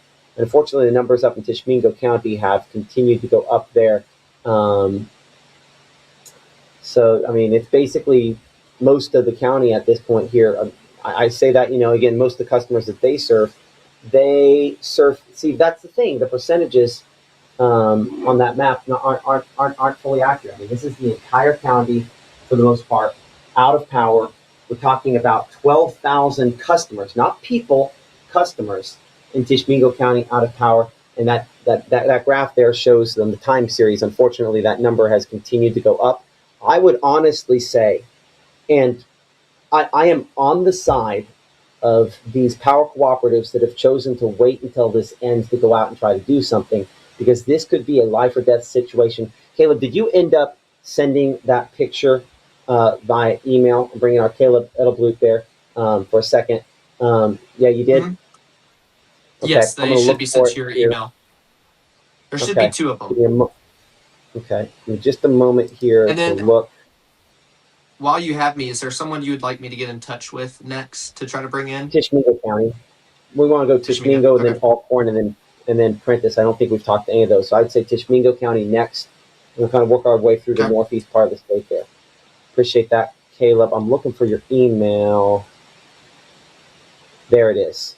Okay, give me a moment. I'll pop that up. This is why I am on the side of the folks. If the power cooperatives have chosen to go ahead and wait until this goes a little farther before they go out, this is why. And I'll pop back up there. This could have been death, period. What you're looking at here is a large chunk of a pine tree that fell last night. We were looking at this, and then it fell directly on top of one of the electric trucks trying to go out there and put the power back on. If it doesn't hit the truck, if it's a few feet away, somebody's dead. So I see any MPA, any updates. We'll try to look at some of those here for a minute, but let's be clear. I want power back on as much as you have. And yes, I have a little battery backup, but this is the only thing in my house that's working right now. But this could have killed somebody's husband. And as you heard, I think the Union County Emergency Manager, talked to a lot of folks, it's all blending together in my head, but I think the Union County Emergency Manager mentioned this a minute ago, where they had, trees that fell on either side of a truck. That could have been somebody that died. God has spared some people. People have been fortunate. And so, I mean, that could have been a death, and it wasn't, by the grace of God. So these electric power cooperatives, many of them are still working in what capacities they can do it safely. But you can't fault the ones that are waiting if this is the reason why, because that is the wise decision. So prayers with those folks that are, having to go out there. They are in many ways first responders in a day like this. As we come back here and kind of look at some of those power outages on our map, again, like we said, I think some of these are low. You get a sense of the percentages there, but as we showed you again, these aren't necessarily accurate and necessarily up to date. I think these amounts are probably a little bit low there. I'm going to check with the chasers there. So Starkville was a 17 mile per hour wind gust. So it could that if I was going to have a 17 mile per hour wind gust someplace, that's the place I'd want it, because there's less ice there. But let's check those wind gusts kind of on the backside of this system. So looking at wind gusts, I'm going to look at one of the behind the scenes things. I think because we are in a significant, and you could argue pretty effectively, life and death sort of situation for some, I want to make sure that we have the latest and most accurate information on wind gusts and stuff like that. So give me a moment to kind of populate this in. This is not going to be the prettiest thing I can show, but I think it is probably good for me to show this. In a second, I'm going to have to change this to make it zoom in. So this is kind of one of my behind-the-scenes sites we've used often this week. And as you zoom this in, I'm looking at the different reporting stations here across North Mississippi and the temperature, but also the wind gusts. So what we're looking at with this is you see the lines kind of behind these, right? With the lines, those are the wind gusts as measured by official reporting stations. Most of them are 5 to 10 miles per hour. I show a 15 out there for Greenville. I show fairly calm for up around Clarksdale, but back behind this into Arkansas, where you see these where it has the little flags, that tells us how fast those are. And so when it has the 1.5 flag, that's 15 mile per hour winds. So 15 is not good, really. Any wind is not good. But the reason that happens, I think we talked about this last couple of days. That's the equivalent of, we talked about the differences, right? Holding the barbell down here. And then you have it holding it out here. And what 15 mile per hour winds is the equivalent of doing this with the barbell, right? It's going to put even more stress on it.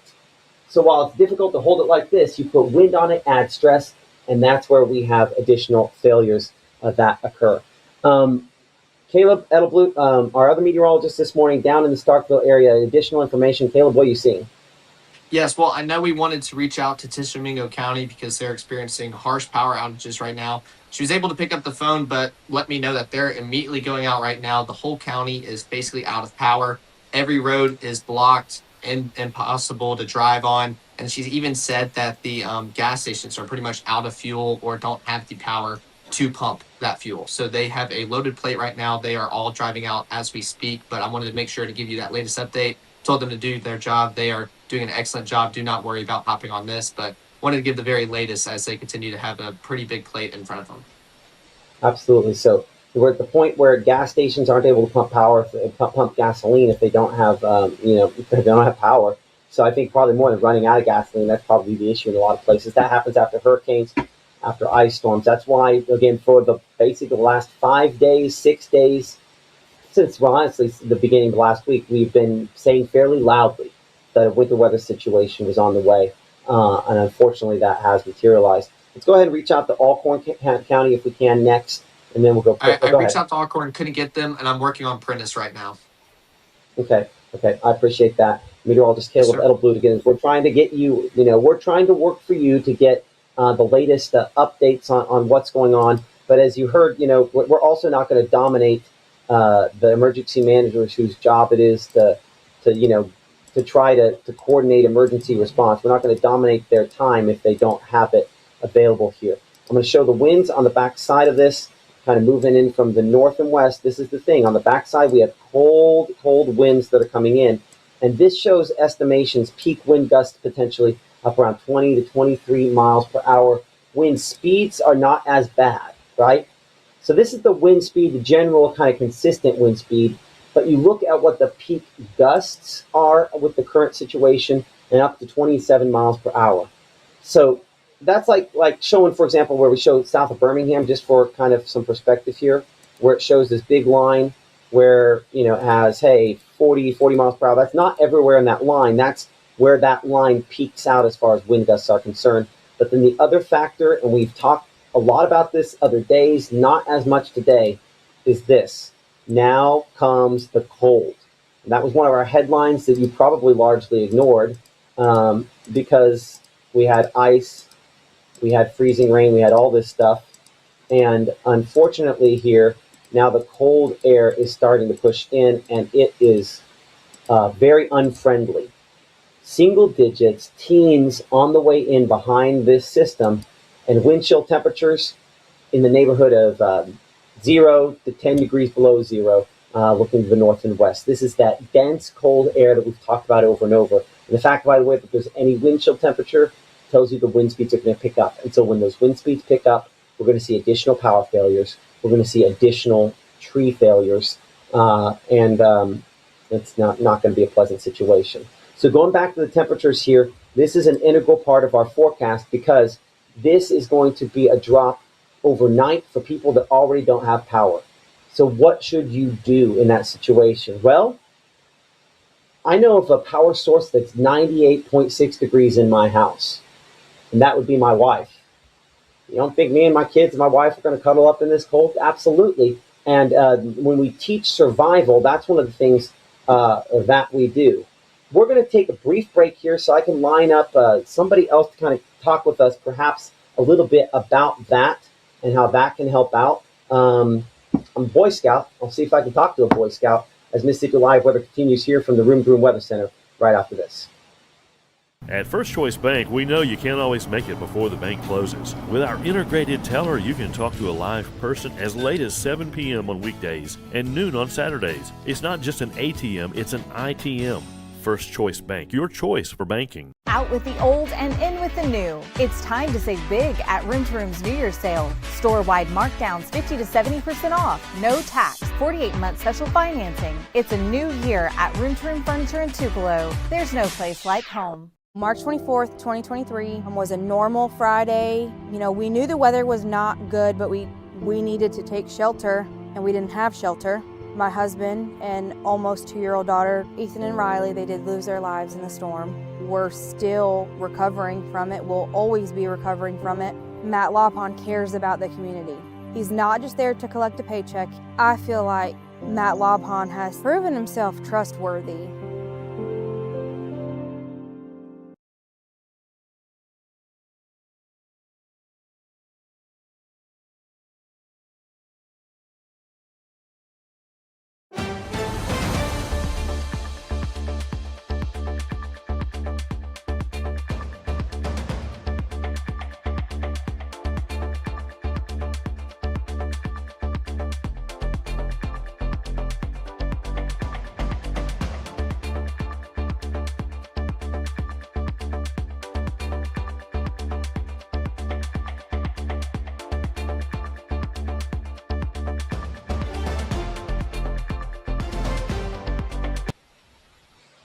Hey there, Chief Meteorologist Matt Lawpon alongside of meteorologist Caleb Edelblut. The Ice Storm 2026 still ongoing. That is one of the things that has made this a tricky forecast from minute zero, is the fact that this was going to be such a long fuse event.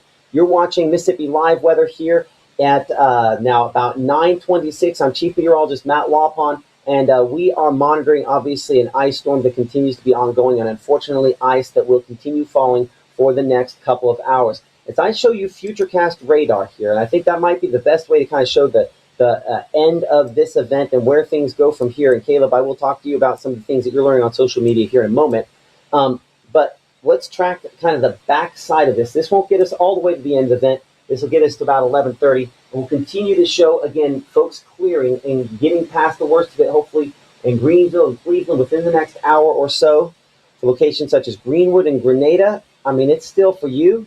Could be ongoing at around 11 o'clock. And one thing you will note on this, versus the Futurecast I showed you a moment ago, this is kind of indicating the thing I've sort of talked about. I'm concerned this might still be going on a little bit longer. And there are still some heavier bands out there. If we're looking at the next big heavy band, moving into Greenwood about 9:47 there, being there closer to Grenada by about 10:30. Oxford, where we've just had all these power outages. You've heard from Water Valley, you've heard from Oxford, from so many people today, and unfortunately additional power outages could continue to be possible as these additional bands move in. As I kind of re-rack this, go back again. If you're looking at this one there for Kosciuszko, heavier icing again, moving back toward Clay County, Monroe County, eventually up toward Itawamba County, and back out into Marion and Franklin counties as we go again through the latter part of this morning. So the unfortunate thing is it does look like we could continue to see this for a while longer. We're hoping the dry air starts eating this. It will eventually here, but I think early afternoon when we are done. The other member of our broadcast team, I'm going to go to a 4-box here for a second, and this is going to show me, Caleb, and the last time we were able to get a hold of both Gabe, which would have been last night when his power went out, and then Maggie this morning where we talked about that long. Both of them have lost power. I've lost power at my house. We have backup batteries. We have solar, but that's not going to do me a good today. And I have an electric F-150 that I'm running this whole operation right now off of. Luckily, fiber internet tends to be separate than the power. So because of good infrastructure planning by the folks at Todd Bigby, as long as I keep that stuff all powered, we can still talk. But Caleb's sitting better than most down there in Oktibbeha County. And if you don't mind grabbing that phone and walking out of the house, I would like to see what kind of precipitation is falling there as well. That sound good? I can do that. Okay. So our meteorologist, Caleb Edelblut, again there in Oktibbeha County, one of the fortunate ones there who still has power. And Caleb, you were also one of the first reports of, tree branches and stuff coming down that we had last night in a place that hasn't had maybe as much icing. That might just be, it took a while for those reports to come in. But certainly it has been kind of a rough day or so. And this is kind of the time period on the last end here where you might see some additional icing, right? Yes, sir. No, that's exactly right. I've been sitting in the laundry room, helping out behind the scenes, and I can hear tree limbs falling in the backyard. And what I thought to be the backyard, it took me a while to find it, but as we walked out front, we can see a huge limb all the way out in my neighbor's yard, all the way out there, kind of right behind the car. You can see kind of tricky balancing that. But just hearing those snaps as we continue into these morning hours, even for those out here in Starkville, where we really feel like we're not getting the blunt of this, we're still feeling those effects. And this is something else I want to point out. We're receiving a lot of rainfall. We can see it just kind of puddling up, continuing to accumulate as we continue into these morning hours, eventually lunchtime hours. But as those temperatures drop, I mean, all of this could glaze over. And then with us not really seeing as much ice as our neighbors up to the northwest, I mean, that could show some black ice potential problems in the future. So showing that traffic and travel really improbable, impossible even. And I've stayed put all weekend long. And I know some people, even on South Montgomery, still driving here in Starkville. Just do your best. There we go. There's a fire truck. Totally acceptable. We get why you're out there. And that's why we want to stay off the roads. Let them do their job. Let them continue helping us out here, restore power. I know we've had some power outages. Luckily for me so far, haven't quite seen that. So hoping to keep it that way, but still rainy conditions, and I'm tracking even cooler conditions, showing that maybe some freezing rain, some sleet, hopefully, rather than that freezing rain will move on into our area. But starting to see these conditions and very saturated as I continue to want to show you all those puddles again. I mean, just overflowing with how much that we've gotten all day. So those limbs continuing to fall, even though we're not really getting the blunt of it, but wanted to give you all an update out here. Still have my cars out here in the front. So those trees and those limbs out in the backyard, they're not falling on the cars. And thankfully that limb out there, not really falling on a house or any car. So it's just in the middle of the yard, but still showing how dangerous, these conditions can be, Matt. So right here in Oktibbeha County, thankfully, not a worst case situation. Still seeing that drip coming off the roof and those shingles. So definitely some good news as we continue. But I do know those temperatures are going to continue to drop as we get ready for the afternoon hours. We're usually used to those temperatures warming up by then, but unfortunately going to be the opposite case later on today, Matt. It is. Our meteorologist, Caleb Edelblut, giving us an update there from the Golden Triangle and the fortunate situation. Thank you so much for joining us here on Mississippi Live Weather and all the hard work that you have put in through the day. The picture here coming from Prentiss County, Jade sending us a shot here of again, the tree limb completely weighed down by ice, probably weighing multiple times of what it would typically weigh, and that's what brings it down. You know, and I have about a zillion group chats. We did an assessment at church last week. I typically teach at church. About a week ago at church, we did a digital assessment. One of the questions it asks is, how many alerts do you get per day? And trying to figure out, how that then assessed, what your digital, addiction factor, what you want to say is.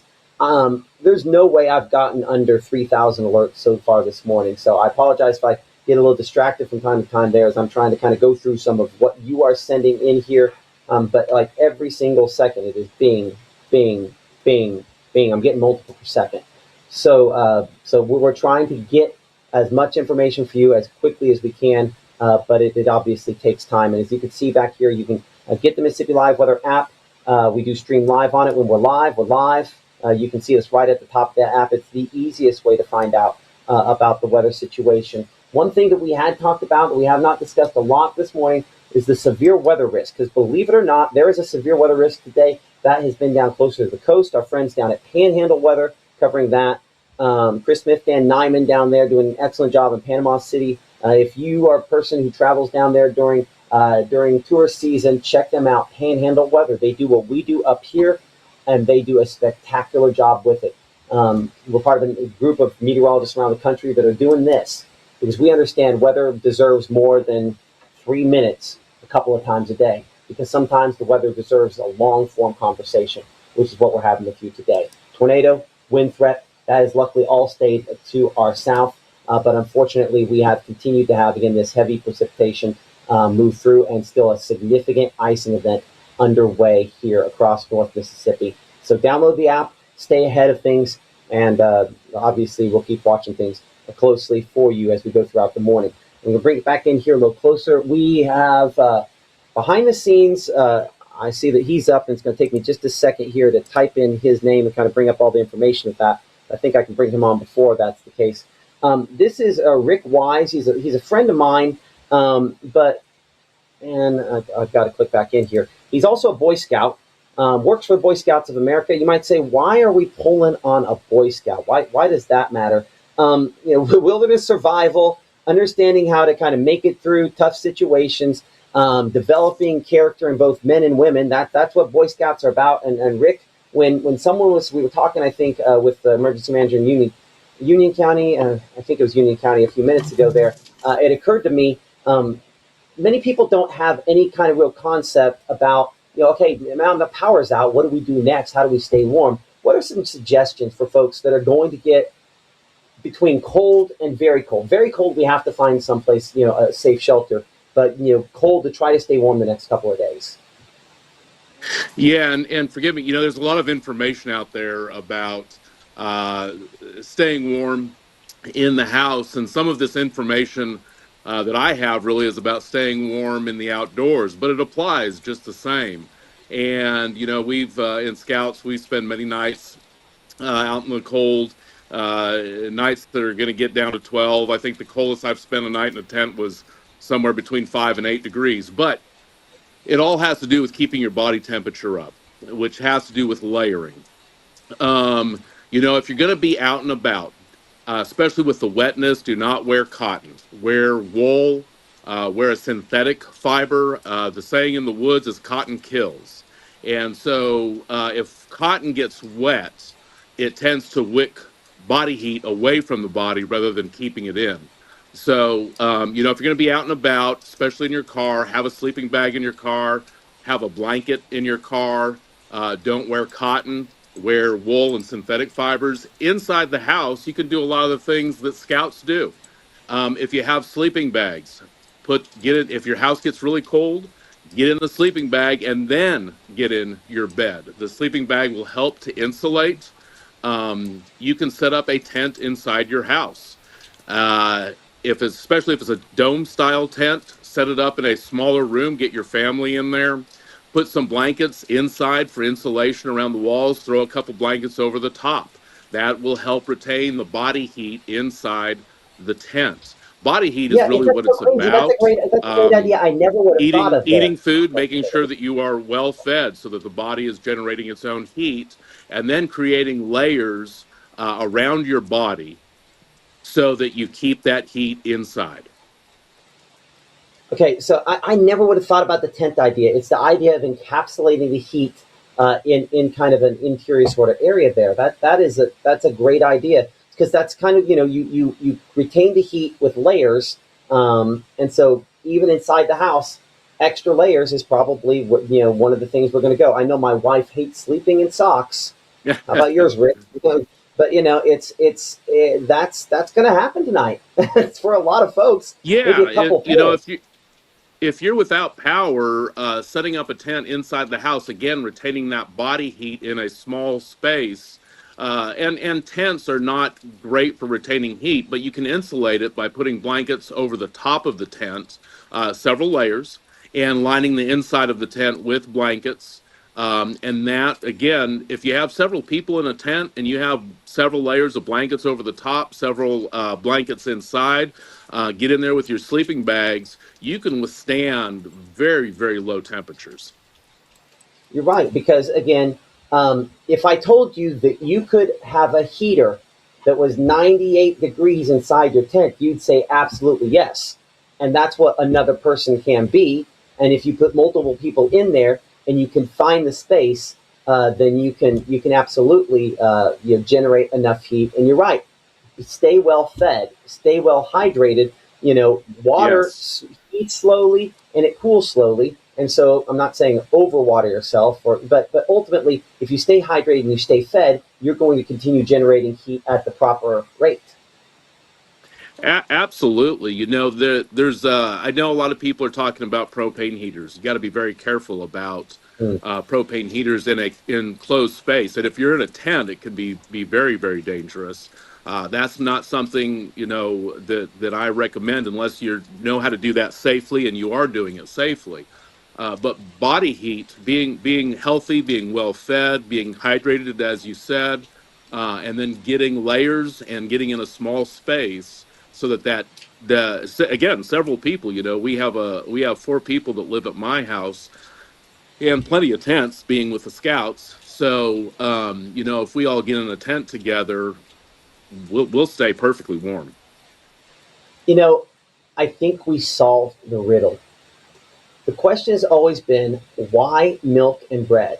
Well, milk's fatty, right? Especially we get whole milk, and bread is carbs. The milk and bread was to keep you warm the whole time and add layers of weight. It was sitting right in front of us the whole time. Sometimes that old wisdom is good, I guess. I don't know if I call it wisdom, but at least we found an excuse. That will become our prevailing and what we described there. And again, being a scout, I've got all my camping gear, so we take that milk and bread and some eggs, and we'll be out on the cook stove, the camp cook stove, making it into French toast, which is even better. Another thing, and this is not a commercial for scouting, but this is a thought process here as well in building, better communities and more resilient community members, is about one of the scout, terms is do a good turn daily. And I think that we have an opportunity here to help out our friends and neighbors, because let's be clear, when you're talking about, I think it was, I can't remember which county it was, it's multiple counties where we're almost 90% of people without power, with hundreds and hundreds of power outages. It's going to take a long time to get that back on. We're talking weeks in many cases. And so you and I are closest to our neighbors. It's time that we leave the walls, and again, not in the middle of the night when it's super cold, but before that checking, leave the walls of our little cage here that we live in and engage with neighbors and help each other out. 100%. That's the message that we sent out on our Facebook post. The Scout motto is be prepared, and it's something that we truly believe in. And one of the messages that we sent out on our Facebook post just before this storm hit, we sent a graphic that you had posted and said, be prepared, and be prepared to do a good turn by helping your neighbors that may not be prepared. And that's the message that we try to send. The Red Cross, which is another great organization, has a shelter set up at Cadence Bank Arena. Well, the scouts, we had some scouts go down yesterday to help set that up, and it was great because one of the Red Cross volunteers said, "Yeah, we're not sure how to set these cots up," and I said, "No problem, we got this. That's something we know how to do and are well prepared to do." So we were happy to help out there. The Red Cross has my number if they need more assistance. We've had scouts volunteering to go and go down there and help out when and where needed. Talking about the cold and talking about scouts and being prepared, we just had a troop. We've got several high adventure bases around the country. And we have one that's in Minnesota and then up in Canada. It's got a couple locations called Northern Tier. Well, at Northern Tier, the scouts go out and do winter treks where they snowshoe or cross-country ski or dog sled and build ice shelters and stay in that. So if you think about that compared to this, those scouts are well prepared to handle something like this. They've spent multiple nights building and sleeping in ice shelters and dog sledding or snowshoeing. It's about being prepared when you know something bad is potential to happen, and then being willing to do a good turn and help others who may not be as fortunately prepared as you are. Yeah, and that's doing a good turn, taking care of one another, because clearly we're going to have a lot of folks, a lot of trees down. There's going to be opportunity for service hours, one of the things you need for rank advancement in Scouts, and just one of the things that we need to do just to be kind citizens. Rick Wise, thank you so much for joining us here on Mississippi Live Weather this morning. Great insight. I think I'm trying to think of weakness points that people are going to have, because number one, these phones are going to start running out of power. Some folks, I've seen a few folks in the chat that are getting power back, and you are one of the incredibly lucky ones if that is the case for you. But these are going to go out of power, and so people are going to lose their ability to kind of connect with us here pretty soon. So ultimately, sorry, I got distracted by something else. What are some other sorts of situations people could run into? I know in the past there have been situations where water was more limited. I'm just trying to think of some other situations people might run into if this is the last time we could talk to them for a few days.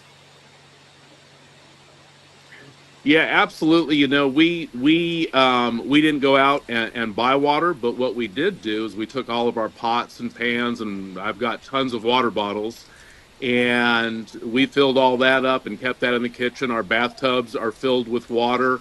I've got both water purification tablets, which you can get at Walmart in the camping section, and also pump water filters, hand pump water filters. So, just making sure that you have a good, clean source of water, making sure that if it's not a clean source of water, you have a way of purifying that. You can either boil it for several minutes. If you boil it and then run it through something like a sock to get the particulates out, a clean sock, or pantyhose or something like that, that'll get the particulates out, and then you can boil that water and let it cool, and that'll be safe to drink. Or if you have a water filter or iodine tablets, there's various different ways that you can purify water and be safe. Okay, that's Rick Wise with the Boy Scouts Scouting America. We're going to Scouting America. I know there's been a name change there. Scouting America, right? Right. Yes, that's correct. As an Eagle Scout, I still say Boy Scouts. But yeah, I catch myself doing the same thing. Yeah. One thing you mentioned there a moment ago before we wrap up, that's something we did last night as well. We filled up pots, we filled up water bottles just in case, because we did not go out and buy water. I hate nothing more than disposable water bottles, because they're just, they're one of the major plastic pollutants in the world. So I just couldn't bring myself to do that. But we have a zillion other water bottles. We filled those all up. So something people can do to try to, if you're still fortunate enough to have power, to do that at this time. Rick Wise, thank you so much for joining us and the insight you gave. Again, something as simple as, hey, we could layer up, and we could also, put a tent in the living room. And it's not just that. What that does, that encapsulates, that holds in the heat, which is a necessary thing. When you look at some of these temperatures I've shown behind me, and these are wind chill temperatures, that will affect you outside. That's what it will feel like. And obviously, these are current wind chill temperatures up to our north. The reason I'm up here is I want to show the actual temperatures that direction. I mean, this is negative 24 below 0 Fahrenheit up there near the Canadian border. And so this is just really cold air that is sliding in from the north. The dense cold air, one of the things, again, that has sat there and helped us to have this unfortunately significant freezing precipitation sort of event that we find ourselves under here at this point in time here in North Mississippi. And so our temperatures will drop substantially going into tonight and into the overnight hours. We expect the temperatures by tomorrow morning could be down into the not just low teens, maybe some single digits possibility with that there. Our meteorologist Caleb Edelblut, I can see behind the scenes here, he's been trying to coordinate with the emergency managers. I know the folks down there in Monroe County are fairly busy. You talked to the emergency manager there. Any information? Yeah, so I just spoke with our Prentiss County emergency manager, and he wanted to apologize. They said that their power is out and the internet is down. So I wanted to make sure to give his apologies to you, Matt, on not being able to join. But we also had our meteorologist, Maggie McCauley, working behind the scenes, even though her power is out. She sent us this sent by Jimmy for our Benton County EMA. She said, Benton County, or this is what Jimmy said, Benton County identifies with most of the other counties in North Mississippi with loss of electrical power this morning around 2 a.m. Rain coming down, freezing on everything. Trees are down on houses. Tree limbs are breaking and falling to the ground. 2 warming shelters are open in Ashland. Electrical power has not been restored, and 911 is the only line or phone line operable at this time. So there's an update from the Benton County emergency manager out there. And I also wanted to give another update. This was sent in by the Tom Bigby Electrical Power Association. It's a video out on Facebook showing a downed line, like on the ground, on your roads. This was at 9:32, a live update. This line on the ground was reported to be arching by law enforcement. It had stopped by the time we arrived, so we do not have the video of it arching.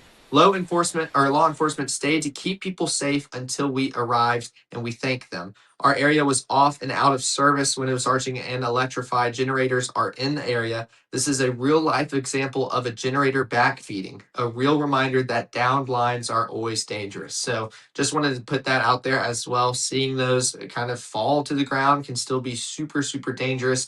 Very fortunate that law enforcement found it, kept people out of the area, and allowed the Tom Bigby EPA to get out there and help fix it. So I wanted to kind of bring that to our attention as well. Those are some of the updates I have going on, and will continue to keep my eyes out as we continue pushing into our Sunday ahead.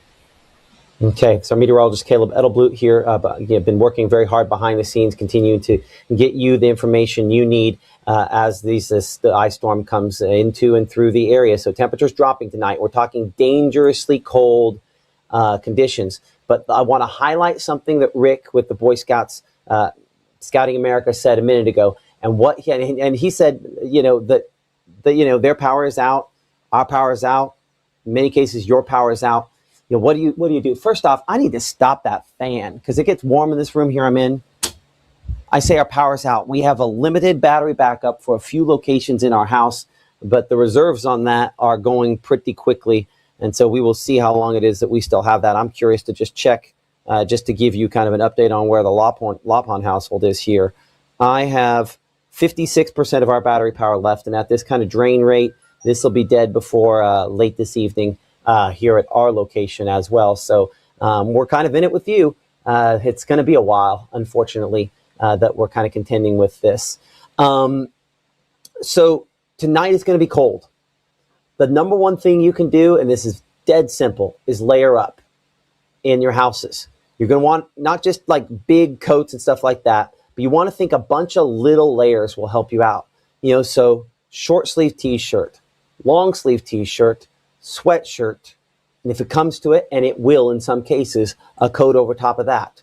My wife isn't going to like this, but she's going to have to wear socks tonight, or her toes are going to be extremely cold, as will yours. An extra blanket. But layers insulate, and you are the best heater that you have in your house. You or your husband or your wife or significant other, maybe snuggling with your kids, you're all 98.6 degrees. And if you huddle together and you can hold and encapsulate that heat together, you're going to be in better shape.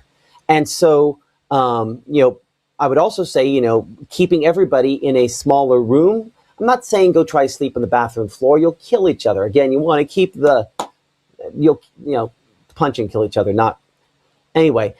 You want to try to, though, contain that heat. Rick mentioned a tent.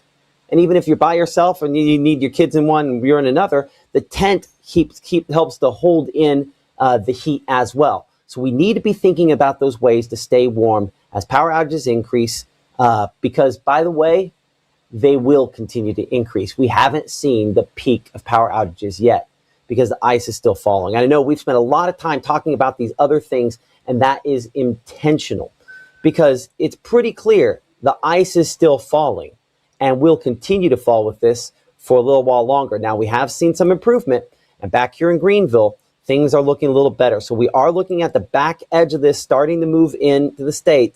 So we are getting close to over as we get closer to the 10 o'clock hour here again. We expect it'll be early afternoon, but as you'll note here, there's basically no visibility out of our camera there in Greenville because it's iced over. What little bit you can kind of see at the bottom of the screen there, obviously the ground's completely covered in white from the sleet and ice combination that they have had. We'll see if Rolling Fork, we can see some pull up there. Every hour, I got to come in here and I mute my alerts for another hour. Penny, quit asking. It needs to quit coming across my phone. Do you understand? So there's a benefit to still having internet because we still have internet because fiber internet is independent from the electric power cooperative. So if you can get power to that router and you can get power to the what they call ONT or basically the modem, then you're going to still have internet despite the fact you don't have power. Helps for this. Apparently, kid with a device with still enough power. Bing, bing, bing, bing. Sorry, your time's up. Let's play cards. Let's get along with one another. There's plenty of ways you can play the old-fashioned way. But looking outside in Rolling Fork, we do have just enough visibility of a tree there that certainly looks like it is kind of bent back a little bit, and lines that are drooping a long ways there Unfortunately, again, power outages, a lot of spots. I'm very fortunate to be able to have a shot from there at all. As we go up to Greenville, again, that camera iced over. But we're looking, again, this is getting lighter as whatever precipitation is falling is getting a little bit lighter as well. Sliding up there to Cleveland, just the one spot at the top of the screen where you can kind of see something. I'll zoom this in there. Yeah, if you note there, only thing traveling on the road there is an ATV trying to get around in downtown. Luckily not, but look at the plants. I think there's a bank there. I'm going to zoom this in. We'll go too far in because this is not using the optical, but the digital zoom. I know those crepe murals, don't know what that is, but you can see how they're just kind of split flat. The significant ice in Cleveland. But this is one of the most important things. I know I'm zoomed in a long ways on this, but this is the thing that's concerning right there above me. 16 mile per hour winds means we're now taking that ice and we're stressing it.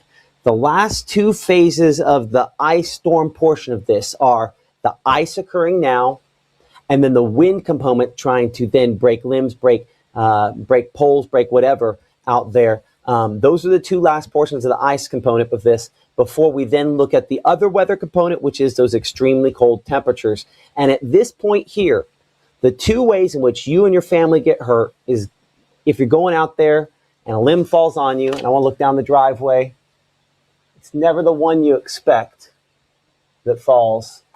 But I think we lost that pine tree there. So it's a limb falling on you, or it's, well, there's a couple ways. You could also, step on a power line that isn't fully dead. So never, never, never approach power lines, even if they look dead. But then it's the cold and not respecting the extreme cold. So make sure to check in with your people. Make sure your pets are inside. Single digit low temperatures are on the way. I'm going to show you that 7-day forecast here in a minute. It's been a little while since we've shown that this morning. Give me a second to populate that in here. Nope, that's not the one I want. I want this one here. So here's a look at that 7-day forecast. I know it's keep flashing there. We're going 11 for tomorrow morning. We're going 6 for Tuesday morning. We're going 15 for Wednesday, 16 for Thursday. And yes, this is the part that gets me. The ice has come in, the power's gone out. But we're going to need to cozy up for a few days here because this is a very cold forecast going forward. When your highest temperature is 38, we're going to see some thawing. But it's not impossible. Again, we could have something wintry with next Saturday. Caleb, look behind the scenes at this a little bit. See the positioning of that low. Check where Euro has it. We'll talk about that here in a couple minutes. I have looked very little at that next winter precipitation event because we had to get through what, in my opinion, was and what certainly has become the highest ice storm impact since I've been here. And unfortunately, a mass power outage situation here across North Mississippi. Let's check the latest here on our freezing rain accumulations. Again, new data comes in on this hour by hour. We will roll through this, and then we're going to take an organizational break. We'll kind of refresh things at the top of the hour. But this is the best sign I've seen in a while. This shows additional ice accumulations, about a 1/4 inch or less. Now, that is still, this is how historic this ice storm is. A 1/4 inch of ice would be a very high-end ice event here in the South. Not extreme, but a high-end, like the biggest of the year, the biggest of a couple of years. And this is just the leftover stuff in the next 2 hours. We'll see you in 60 seconds as we get some things organized. Thank you for supporting us here on Mississippi Live Weather. Frozen pipes can cause serious damage. That's why Absolute Restoration is giving away free faucet covers to our community while supplies last. Installing them is easy. Just slide the foam sleeve over your outdoor faucet and secure it snugly. Also remember to disconnect hoses, open cabinet doors under sinks, and let faucets drip during extreme cold. Call or text to check availability, and from our family to yours, please stay warm and protected.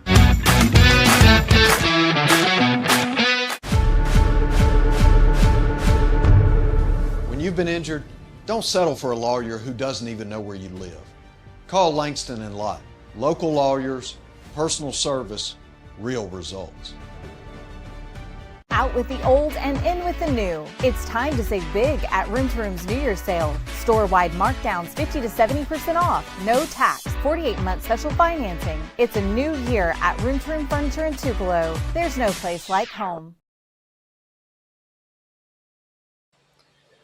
Current time is clicking over to 10 a.m. right now. I'm Chief Meteorologist Matt Lophon. You're watching Mississippi Live Weather. We are a local to North Mississippi, locally owned Weather First broadcast group, and we appreciate your support. If you're watching us from outside the area, and I do know we have a fairly large group of folks that are watching us from outside the area, people in Mississippi are going to need your prayers.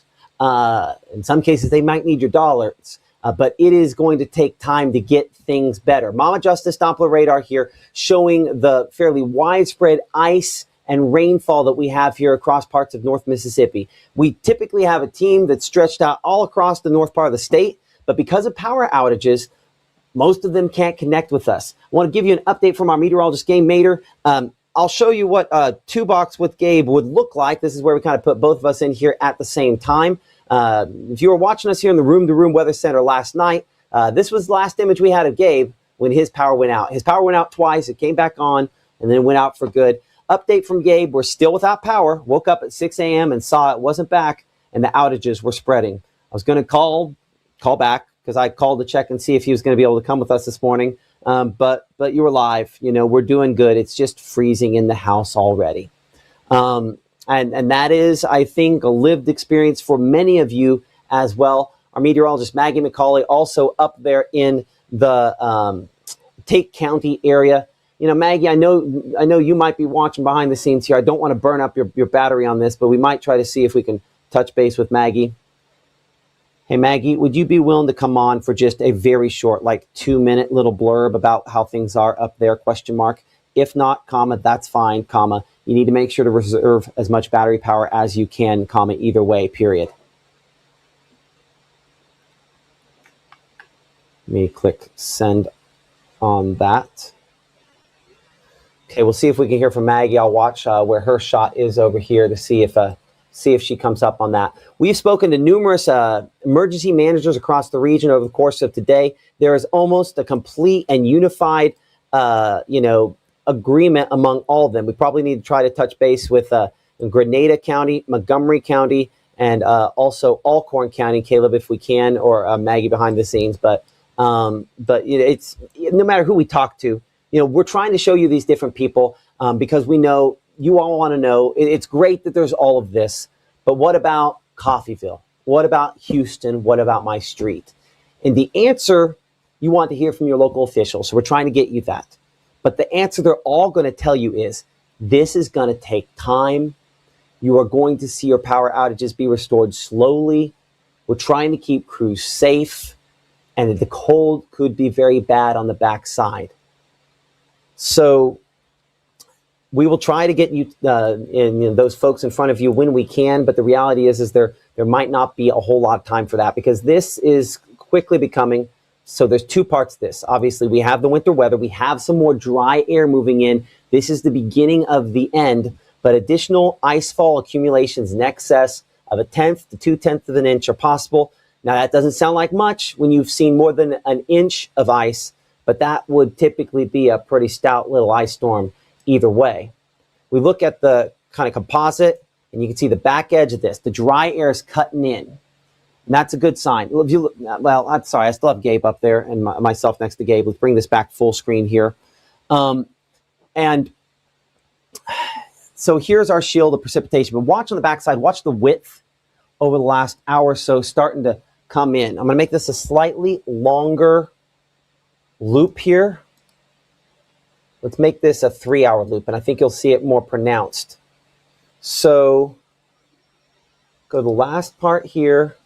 We'll kind of mark where the front end of the ice is, the whole precipitation band here. So I'm going to mark it back over there toward Birmingham. And we're going 3 hours ago. So the front end over that time has moved, what, about 80 miles over the last 3 hours. The back end has moved, over the last 3 hours, a little farther, right? That has moved about 120 miles. So it's a sign that our band is starting to shrink a little bit more. And that is the dry air kind of cutting in the backside. So we are close to the end of what has been basically a 36-hour plus icing event here across parts of North Mississippi. And I know there's some people out there that are over here in Amory and Louisville and Columbus, and you have been blessed enough that you have not seen much ice. And that has helped. Columbus, you guys have won the lottery on this one. You really, really have. Power outage percentages speak volumes. And I need to tell you that these are often low. The percent of people without power is higher than what I'm showing you here. Because I know for a fact, looking behind the scenes, that it's not 0.8% of people there in Boonville that are out. It's a lot more. Maggie's up and going. I'm going to pull her up so she can conserve that battery power, because I don't want to waste any of that, because I know, she's got that it's cold outside face on right now. Oh, Maggie. How much colder is it outside than inside? Well, now listen, our house is cold right now, and we're trying to also conserve power in keeping it a little bit cooler than I would prefer, I would say. Hold on, we'll see. She might be getting the edge of Wi-Fi. There's a lot of data disruptions we have out there. Ongoing. There we are. Is it? If you can hear me, I'm gonna try to stay closer. Are you holding it, or is the gizmo kind of bouncing all over like that? It's kind of bouncing. I'm sorry. I'm trying to keep it. Okay, go ahead correct. and make sure to power it back on. It might flip on you, but make sure to power it back on. There we go. Now it's working. Okay. Either way, though, we are still seeing sleet. I know you've been tracking that. And a lot of us waking up without power. We're still dealing with on and off power. So I'm trying to overall prep where I can when we are having good conditions in the household, right? Meal prepping. I know a lot of people have kiddos and things like that. I know I have a little baby in the house that you kind of have to think beyond yourself. And that makes things a little bit hard sometimes on what do they need? What are we going to need for, depending on if the power goes completely out for how many days. So definitely still, thinking through those things this morning. I know we've been thinking through them all week, but it's different when it's here. It's different when it's real, right? So continuing to just make sure everything is going good. And I'll just keep showing you our yard and our neighborhood's just complete whiteout kind of situation behind me. And sleet still just continuing to fall. I know we talked to a few of our church members as well, as their power has kind of been on and off too. So that just kind of seems to be the situation here in Tate County. And I know there's some power outages across the area. I was going to look at that with Energy as well, as who has power completely out this morning instead of just that on and off situation. But still, Matt, I mean, on and off and this continuing to fall, it doesn't give me great hope about the situation, maybe tonight and tomorrow. Yeah, the cold is concerning. If you lift that thing up and flip it, there's a way in which it bends at the front, like right underneath it. There's a place where it kind of bends, and it'll point it more toward you. If you notice, like a physical bend on it, like where you can bend, like the whole. There's a pivot point there. Pivot point. Let me try. That's okay. Maybe. I don't know. I think I'm messing it up more than helping. So if you flip it up in the air, it'll follow you. Like if you go up in the air with it, it'll kind of follow you down. So that way, there you go. Like this? Oh. Yeah. I'm learning on the fly. I promise I messed with this earlier, but I just couldn't. I couldn't figure it all the way out. Yeah. Well, hey, looks like thankfully a lot of what you got was sleep. But you can probably hear that sleep bouncing off my hood. Yeah, absolutely, we can. Well, I don't want to take up too much of your time. I'd like to maybe briefly check in with you again a little later on. But I think, and you can see the map behind me as we kind of talk. I'll go to the regular, I guess, 2-box with us. Looking at the totals there. I mean, 900 folks there in Senatobia, and then Tate County out. You don't have to go far away where you are just surrounded by a lot larger numbers. 2,000, it's way more than 20,000 in Lafayette County. More than 5,000. I mean, down south. You guys, we talked about it would be between you and me that really got it, and unfortunately that has been the case. that was exactly the case, which I hate. I know you said this. We didn't want to be right about this, but worst case scenario, this was what was going to happen, and what it was looking like. And now we're waking up to that exactly being true, right? Between me and you, a ton of ice and a ton of power outages out here um, on your Sunday. It seems like maybe the outskirts of Tate County is who's seeing power completely out. So I just got a text from a church member, and she lives a little bit further out in the county. So maybe those county roads and that situation seeing more of a power outage than those closer to town as of late. Anyway, but hey, whenever you want to update, just text. I'm going to go put my phone though back on the charger, I know. In the, in the and moment do you've got the it, you things have that I to. can do. Is Yep. Maya okay? Yep. Maya's good. She's chilling. She's looking out the door thinking, what in the world's going on to my yard? But she's good right now. Yep. We're making her food while we can, heating it up, giving her some warm stuff. I appreciate that. That's our meteorologist, Maggie McCauley. Of course, our Caleb Edelblut down there in the Golden Triangle. We'll talk a little bit more to Caleb coming up here in a couple minutes. Appreciate you both for helping us, everyone at home, for going alongside us here as we go. So what does blue mean? So as you look at the top here, this is basically the percent of people in each county out of power. And this is right and wrong. For a lot of these counties, I mean, it gives you kind of a bullseye. Where has the greatest impact been? Because if I show you just the number of power outages on there, it's, it doesn't, New Albany doesn't pop up. Some of these places don't. But that's because this goes just based on the number of people. And you can have counties where there's a greater overall impact, but a lower overall population. So it makes it look like it's not as bad as it is in some. So I particularly look at the percentage here, because then that helps us to see the greatest impact. But even that, someone was asking a moment ago about Prentiss County. And let's look at Prentiss County, because that one there is one that is worse than what this shows. So I'll kind of pop that up here behind the scenes on my behind the scenes computer. This is Prentiss County, and I believe that number's higher than last time. We do expect these numbers to keep going up. We're not, I think, to complete outage here. We're getting closer up there in Prentiss County. The Prentiss County Electric Power Association now with 7,700 power outages, a number that keeps going up, and that is not shocking. We are still accumulating ice. Trees are still coming down. We expect more of those to probably continue to come down as we go forward here, because unfortunately, it's just a bad setup, and we're going to have some wind on the backside, and that's not going to make things any better. We'll go around at some of the power cooperatives that we do have access to some of these. I know there are more out there. I've just got 10 million tabs on my computer, and I don't need to slow it down any more than I probably should. But this is from the Pontotoc Electric Power Association. Again, the pink on here is just widespread outages. It shows 12,000 in that connected area there, and a lot of individual outages as well. Total outages, I'm going to step this way. A lot of these power cooperatives use a similar service for this. So the data is on similar spots. If I can position myself here, you can see both the data and that at the same time. But we show 15,800 of their customers out of power. And looking at the map, that's pretty much everybody. A catastrophic ice storm 2026 that has taken shape here.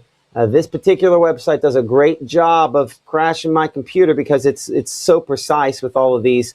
But the Northeast Mississippi Electric Power Cooperative there, as you can see beside me, out of a possible 30,500 members, about 6,000 members still have power. And that's not necessarily people or population, that's just meters, I believe, typically is the way that works. Another way to look at that is kind of graphing it by county and showing you that 100% of their folks in Benton County, again, a large number of people are out of power. 99.2% of people that they cover in Marshall County, and that is about 1,000 folks. Pontotoc County, 98% of people without a power. Union County, 98.4%. And then Lafayette, where again, they have them the majority, but you have 77.6% of people, over 3/4, 3 out of 4 households without power there that they serve with the Northeast Mississippi Electric Power Association. I spoke to them a few years ago, and I will say this now as I said it then. My grandpa on my dad's side was a lineman. Put up the lines all around the county of Russell County, Kansas, growing up. If he wasn't safe, I wouldn't be here. So we need to make sure that these men and women that work to get the power on can be safe. And the reason why the numbers continue to go up, number one, the icing impact continues, but also the fact that the wind could pick up, and that combination means that there is significant danger out there in this icing situation. Now, for those of you who wanted snow, and you saw on that impact graphic, it shows snow on the very back side of this for about that long. You might see snow, not accumulating snow, but you might see just a little bit of snow or a little bit of sleet. But this is kind of the back side of the activity starting to finally sort of move into our area at this time. I'm going to check some other electric power cooperatives as we're continuing to kind of assess where things stand at this point here. Tom Bigby Electric Power Association, about 7,500 of their members without power, including, again, substantial outages on the north side here. This is the same outage that took out our Gabe Maynard, that's taken out the Law Pond residents here, and a lot of other folks in the northern part of Lee County. The individual outages that you see on this map, there's just a lot of those there, and you know, that's one of the things. If it was in a storm, a lot of times it's one spot, one weak point gets hit hard, and to get the power back on, you just have to get that one area isolated and then fixed and then back on. In this, it might be at the end of your driveway and in the driveway of 2 blocks down and there. You know, that really starts to obviously add up. We're getting quite a few email photos here coming in as well. I'll tell you the easiest way to get your photographs to us, and I'm going to go through some of these here in a minute. We're just trying to walk people through the end of this. But the best way to do that is using the Mississippi Live Weather app. I complete with these power cooperatives. We'll go over that. 4 County Electric, again, their numbers are coming down somewhat. They're in a more fortunate situation in that they've had some icing, but they've also had points where it was a little bit warmer. The folks over there at 4 County Electric Power Cooperative, we're looking at 5,200. I got to step a little farther this way on their map. 5,200 customers affected, but 194 total individual outages. That means 194 places on here where it's 1, 3 people, 2 customers, 1 person, 1. That's what takes days and in some cases weeks to fix, is those individual outages. Because it's not just one line that needs to be fixed, it's individual crews figuring out how to do it and having the manpower to get there and cut their way in and do it. Natchez Trace Power Association, we show 4,900 of their customers out. This would be some parts of Chickasaw County, Calhoun County, back into Webster County. I mean, the pinks on here, each one of those 300 plus, we're talking large outages for large swaths of our friends and neighbors here in North Mississippi. It looks like Entergy has decided to do what big companies do on this. We'll see if we can get their map back up and going here in a moment. And again, they have a larger footprint, but as you can see, extending back there into Louisiana, pretty significant power outages. We have a friend up, might try to see if we can get him on here eventually, Jared Floyd. Let's see here.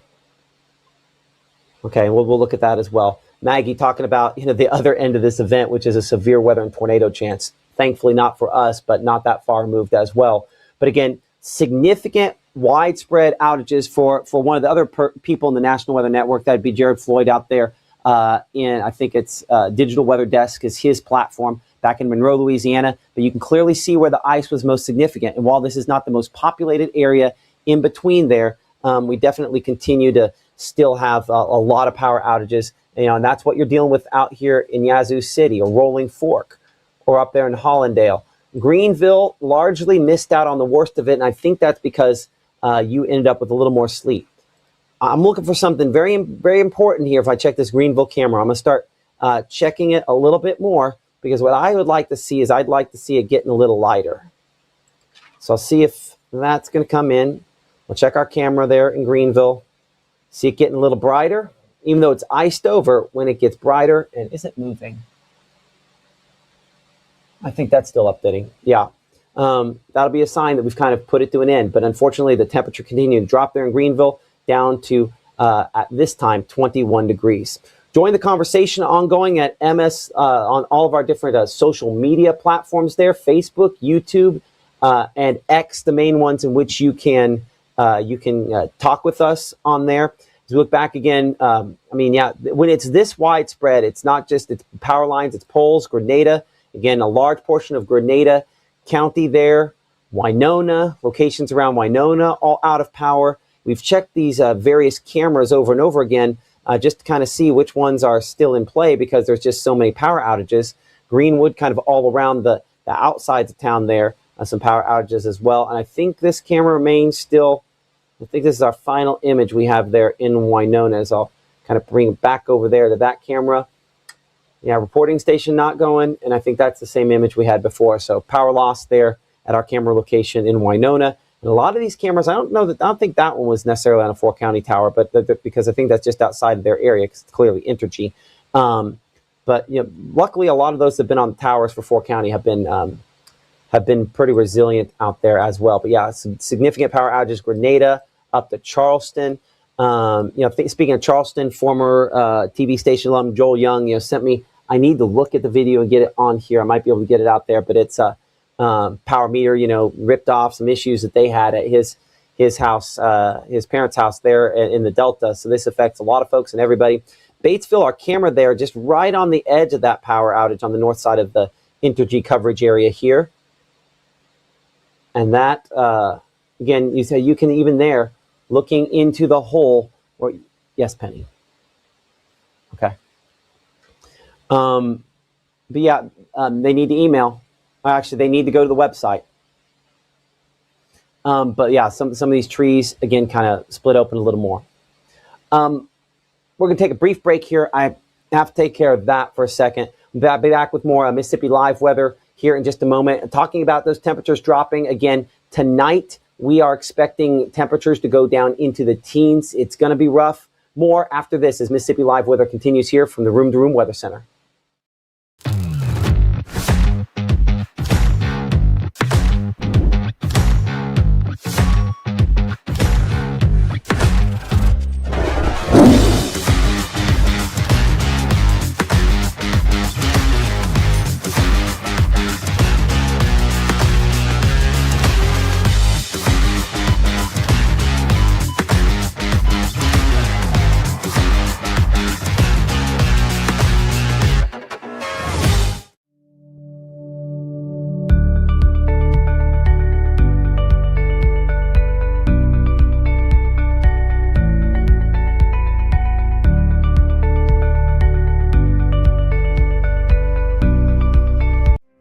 I have been going to Two Place Smiles my whole life. When I was a kid, I was unhappy about some uneven coloring on my teeth after getting my braces off, which at the time there really wasn't a fix. I was recently made aware of a solution that would totally fix it, which is exactly what we did. They not only heard my concerns, but they never stopped looking to solve my problem, and that's why I love Two Place Smiles.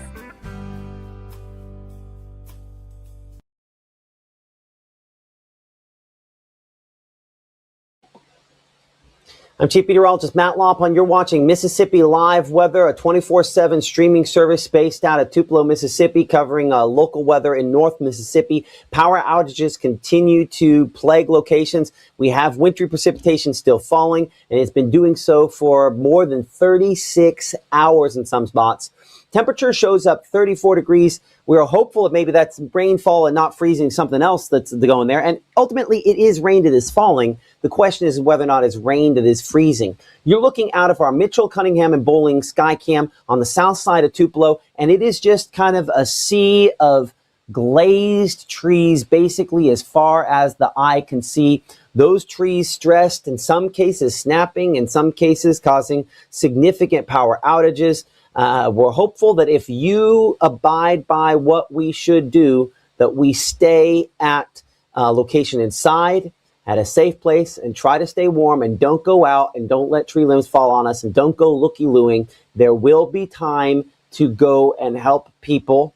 And obviously, if there's an immediate emergency need, you do what you need to do. But we need to largely be sheltering where we're at for a little while longer. And in the time I've been sitting up here talking about this in the Room to Room Weather Center 32 degrees, that temperature. In Tupelo, it was 34 at the beginning, 32. That is that fluctuation back and forth as that reporting station at Tupelo Regional Airport going back and forth on that side. So I think at this camera location, which is on the south side of Tupelo, we might be just a smidge above the freezing point. But out at the airport and locations north of that, which is where I would be, this latest band to come through is ice. And it is really the less fortunate and the more fortunate in this situation, because if you're down here in Columbus and you tend to watch us here in Mississippi Live, you're probably saying, what is the big deal? Because you have been blessed. Now, that temperature is dropping, and those roadways are wet.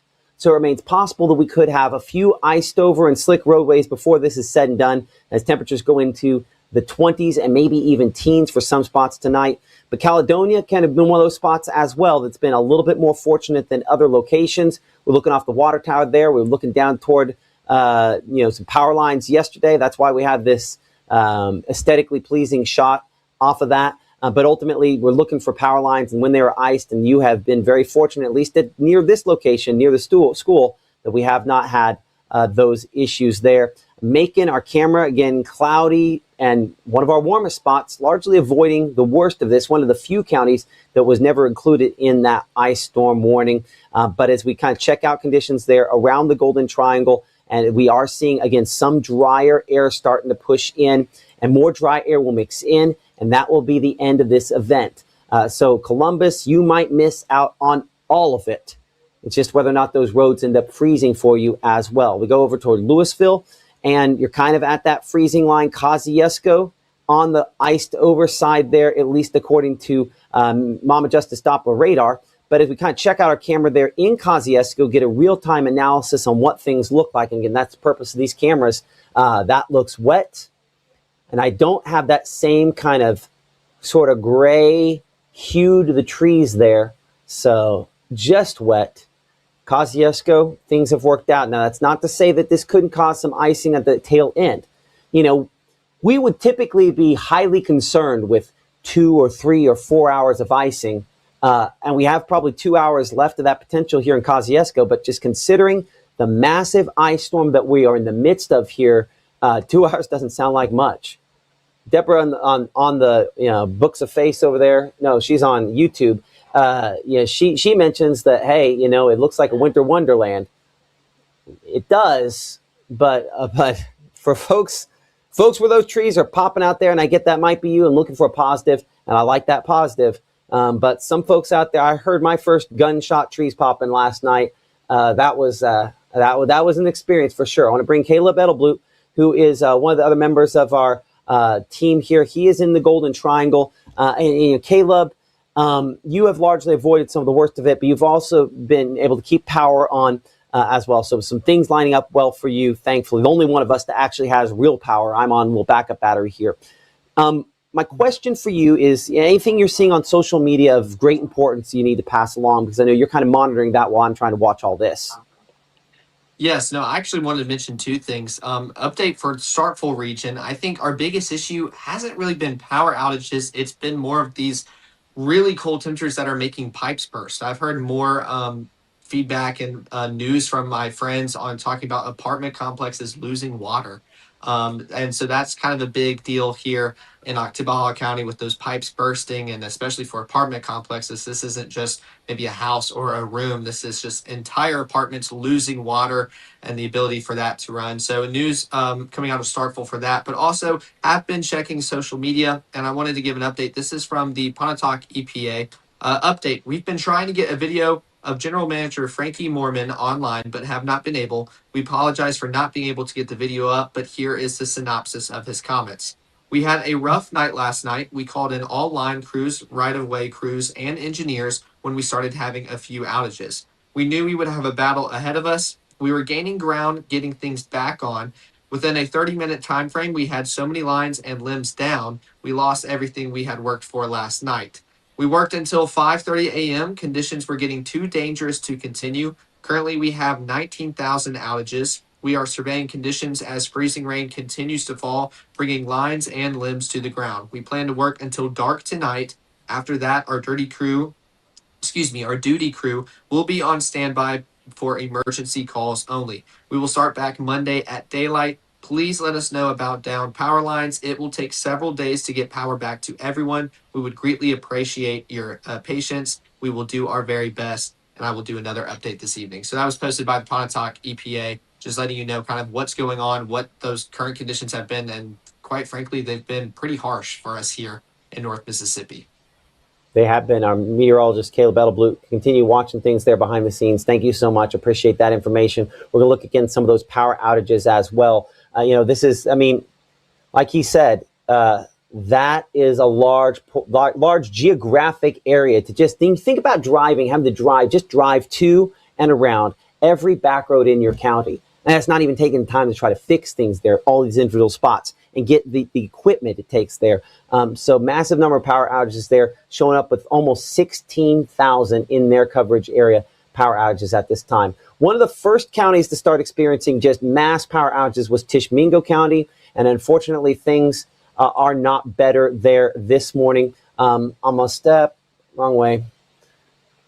I'm step trying between there, but as you can see on this graph, kind of right next to me there, the number of power outages kind of has leveled off some, but of the people served, we have 12,625 affected people, and affected customers, and 15,638 served. So you're talking less than 2,000 right there, almost 2,000 customers with power, as opposed to all of them that are without. And it's the same issue you had in Pontotoc County. It is this ice. They started experiencing some of the issues first, and it is widespread. The thing you see next to me here, if you want to just look at there, I'm going fast. This is how precise these systems are, that they can, they know that. So calling them nonstop is not going to fix it. It's not going to move you up the priority list. They're going to do the best they can as quickly as they can. But clearly, as you can see there, the list is very, very long. And that is something shared by a lot of these other folks as well. Again, we talked about the Prentiss County Electric Power Association earlier. I'll try to step to this side here. Nope, putting it behind me. There, they show about 7,700 outages as of the latest update. In Tippah County, we're looking at around 10,000 for Tippah Electric Power Association. It does go a little bit into Benton County there as well. The majority of those, again, we're looking at Blue Mountain along Highway 8 there. I think that's Highway 15. Gosh. Ashland there, back toward Ashland, obviously east of that on Ashland Road in Tippah County. But yeah, so quite a few large numbers of outages there in Tippah County as well. You might say, oh, well, it's up north, it's up south. That Faulkner outage is one of their biggest ones, where that says 783. I think that might mean they might not have the new meters in there where they can look at the point by point on that there. But ultimately, yeah, what they've done is they've bundled all the calls on that. So it makes it look like it's bad north and bad south. The reality is bad everywhere that they cover with that. And then we have not talked recently about, I think this Tallahatchie Electric. And this is, and again, these maps, they get real slow on my system because all of these are pulling a ton of data because it's all a bunch of point data. Let's see if I can make this go update every 5 minutes. But they have 2,200 members affected in their area. But the thing that just catches my attention is all the ones. One person here, one person there. That's where the real significant, substantial time to try to put this back together comes in. A lot of those in Panola County, some of those in Lafayette County. Looks like there's probably some there, Yalobusha County as well. So I think also Tallahatchie County. That map has decided that it is taking the rest of the afternoon off or morning off. It's still morning, right? So we'll move on from that. Okay, speaking of Panola County, we do have a camera there with our network going on with North Mississippi Storm Chasers, our camera up there in Batesville. No reporting station there. That is down, but it does look like the camera.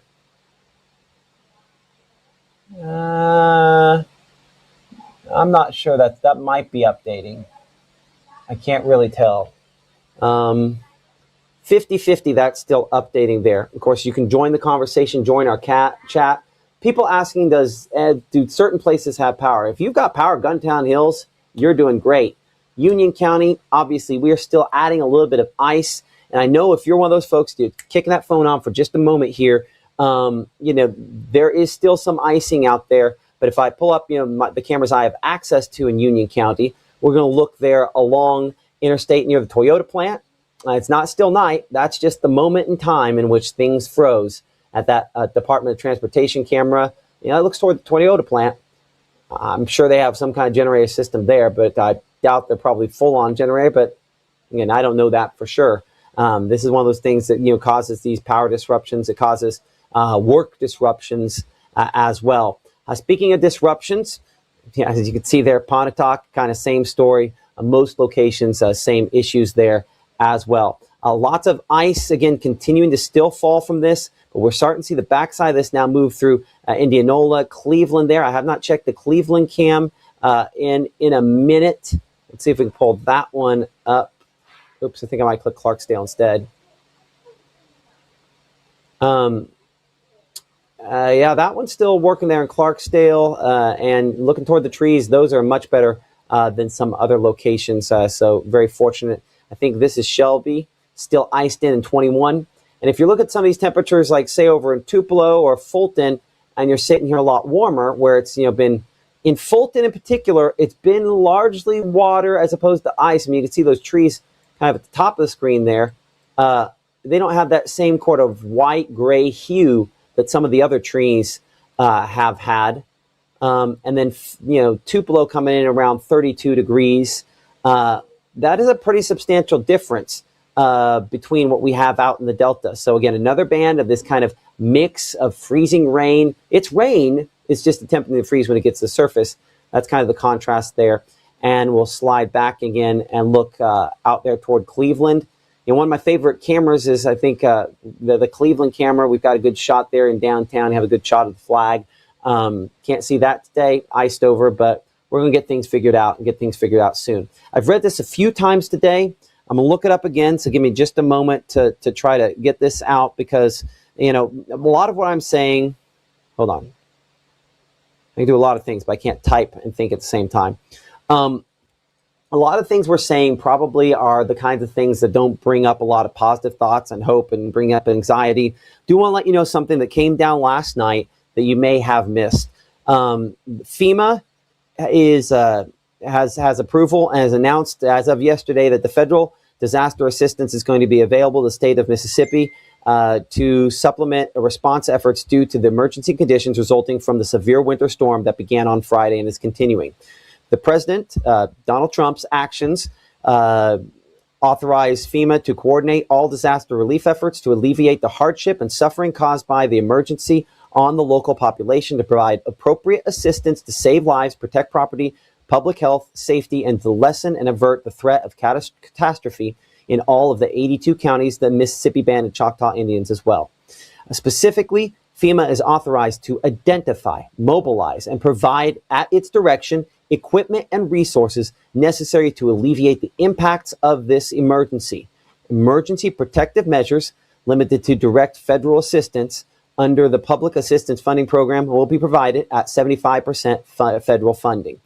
In talking to emergency managers today, what that means is they've got the green light to do everything they can, because one of the struggles sometimes in a disaster is there are things that they can do, but if they don't get reimbursed, tax money doesn't come out of nowhere. So this says that they don't have a blank check, but for things that are reasonable, they're going to be able to get reimbursed. And so they can get the people and the resources in place to try to alleviate the issues that we are dealing with due to this weather situation that has come in. So I'm thankful that the government is coming. Some people might not like that statement there, but fortunately, there's going to be assistance needed. And luckily, there have been resources from other states that has been staged in our region or around our region, preparing for this event, so that as soon as the ice stops falling and the wind and the potential for branches to immediately start dropping subsides, that the folks are going to be out there doing the best that they can to put things back. But we've still got a little bit longer that we are contending with this, unfortunately. as we look at the threats, and again, this has been one of the things we've talked quite a bit about over the last couple of days. We've shown this, that ice storm warning still in effect. Double check, make sure my battery and stuff is all good. All good here. That was weird. Because it's not like we can take a power hit unless that was my truck. Hold on, give me just a second here. Caleb, you might have new information. I'll pop you up for a second while I am going to check and see whatever that was, because my screen's all kind of freaked out a moment ago there. Caleb, what you got? Okay. Well, right now, still kind of skimming through everything. I've seen some posts that our meteorologist, Gabe Maynor, is posting, which actually we could probably just go to his account and see the latest. He's really good at finding a lot of stuff happening across North Mississippi. He's been finding a lot of pictures of, unfortunately, a lot of kind of destruction and just fallen trees across our area. This one is debris cluttered on a car in Rhinesey from the falling limbs. So that is one of the things that first thing I did here at my house, even though we were kind of on the line of where those peak threats were, but moved that over, took our cars over to the front of our house, put those wipers up, trying to remove them from trees. But that is one of the risks that have come with this. There's another one. I love people that send in pictures like this. About a 1/2 inch in diameter of ice wrapped around the limbs. That's significantly weighing down those limbs with how much weight is added. So even though we only talk about Hey, a Caleb? 1/4 of an inch, in this case 1/2 inch. Yes, sir. What, Can you hear me? are you looking at a computer where you're showing that picture? Yes. Go ahead and just take your phone and point it at it if you want to. Okay. Just to kind of show people what you're looking at there. I know that's not the prettiest way to do this, but it works. Let's see if I can. I'm gonna see if I can. The only bad thing is I won't be able to see. We'll see if we I can know do you're not this. gonna be able to see. So There you we do go. that. That's good. That's framed up. Okay, go for it. Perfect. So yeah, here are some pictures that our meteorologist Gabe Maynor has been posting, kind of showing the ice literally wrapped around the tree branch. So just added weight, and that's what's responsible for hearing those loud cracks across your backyard, front yard, anywhere within the neighborhood. We keep scrolling. Here's some damage that was on a trampoline out there in Pontotoc. So damage to swing set and trampoline. You can already kind of see some of those big limbs. Let's click this to enlarge it just so we can see. I mean, huge limbs. I mean, those are probably those gunshot sounds you're hearing outdoors of those trees quite literally snapping and falling to the ground. Here's another clean snap that you can see out there. So we appreciate you guys sitting in these pictures, and we hate that this is occurring, but y'all are also our eyes and ears out there. We can kind of see what's going on. Here's another one, which actually, let's see where this was at before I click on it. This is in Walnut as tree limbs continue to fall along the freezing rain. So here's some good examples of all those limbs that have snapped in their yard. You can even see all the ice protruding off of those branches. And I mean, look at that, how much they're bending and curving with all this added weight. So those could, I mean, snap at any moment. And this is why not only do you want to stay at your house, but stay indoors as well, because you could walk outside, and if you're walking along those trees, could definitely, those could fall at any moment. So dangerous conditions still here across North Mississippi. You can see all that ice forming. And I mean, we prefer to see something like this on the shrubs, on the ground, not really affecting us, but still kind of showing that those conditions are still very evident all across North Mississippi. Here's another example of those trees sagging, is how he described it. This was off of West Jackson and Tupelo, so out in Lee County, photo by Maddie, and you can already see kind of that curving that is taking place here with all that added weight. So imagine that still on the power lines as well. That's kind of what those updates I sent earlier or read out from our local EPAs, just talking about how makes those power lines start to bend down. Eventually they can snap, and they'll still be live at times. So definitely want to be very careful with that. Here's an awesome video that I got sent earlier as well. It's showing these limbs actually snapping and falling, and you can hear them, especially with the sound turned on, which actually, let me do that real quick, because I can just press this. Oh, well, you can hear me. We'll turn that off. There we go. And let's watch this again. Watch the tree snap.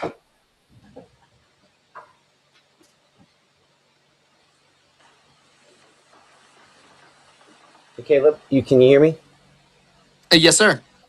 I'm trying to maintain some power situations here at the house for a minute. Okay. So if you want to keep talking for a second, you can. I can. I would say, if you have some other stuff to talk about. If you don't, that's fine. I need about 2 minutes if you can give me that. Okay. Yeah. No, I can do that. Okay, thank you. Which let me see if I can. I'm going to refresh this Facebook page, see if we have any more updates. Perfect. Here we go. This is the Tom Bigby EPA. They posted this 9 minutes ago. This is an outage update. Real footage of a live wire on the ground. Beware of down lines. They aren't always this obvious. This is what we were just talking about with having that weight get added. And they added this video, which I can turn around so y'all can see it. And they mentioned it's not always this obvious. Of course, this one very obvious, but showing that downed line affecting those out there. The Tom Bigby Electrical Power Association posted this. So very dangerous conditions out there across North Mississippi. And so just want to keep emphasizing that this ice, although it can be pretty at times and fun to look at, the weight of it figuratively and literally is rough on any power lines or trees. So definitely want to make sure that you continue taking this very seriously as that ice continues to move on out of North Mississippi. We're getting closer towards the end. I know this started Friday night for some of us, and thankfully getting closer towards it finishing.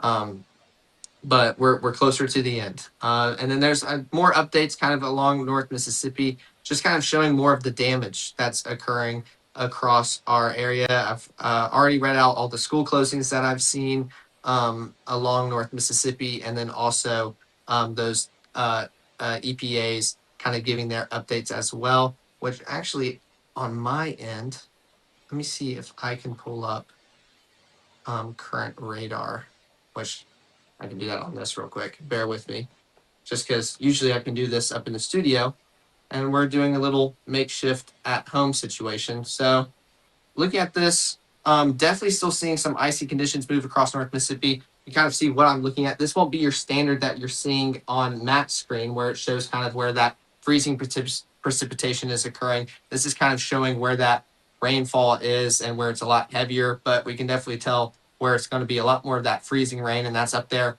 in Oxford and Lafayette County, up in Union as well, up in Lee County. So just showing kind of still seeing these conditions move across North Mississippi. And if I were to pull up the Jackson radar, there's still stuff happening towards the south. So that's going to eventually make its way towards us. I can even put this in loop just to see as that continues to make its way through. So not the best visualization, of course. I wish I was in the studio to give y'all that, but want to make sure that we are staying home and staying safe, especially if I'm going to keep preaching about it. I want to do that for you guys as well, to show y'all that we really mean it and we care about y'all's safety here in North Mississippi. But let me go back to Facebook real quick, continue scrolling to see if there's any updates while Matt gets the last little bit of power back up, which I think I'm starting to hear him just a little bit.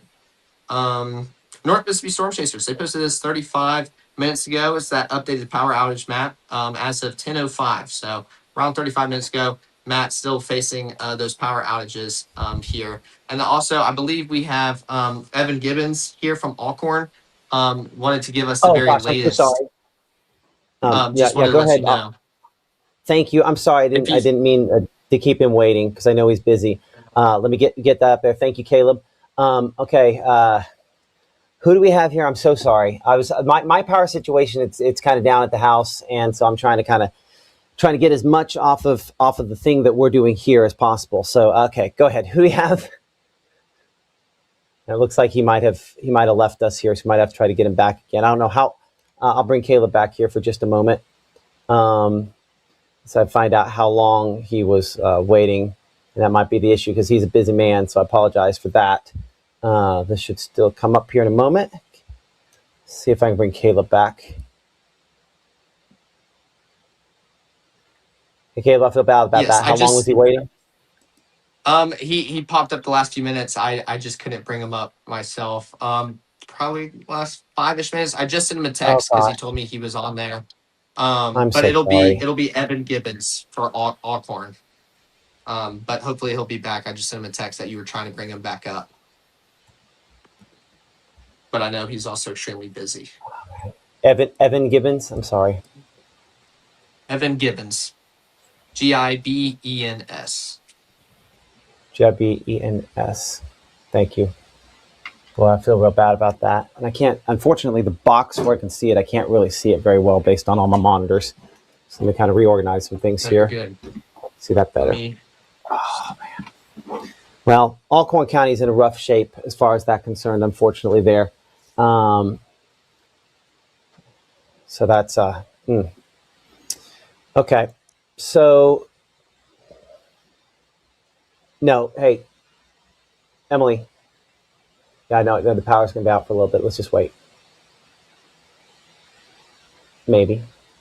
I don't know. We'll see. Okay. Trying to figure out, again, get some things done. What I did a second ago is I was moving as much as I could onto the truck and off of the backup battery at the house. So, yeah, I think we've kind of got that figured out.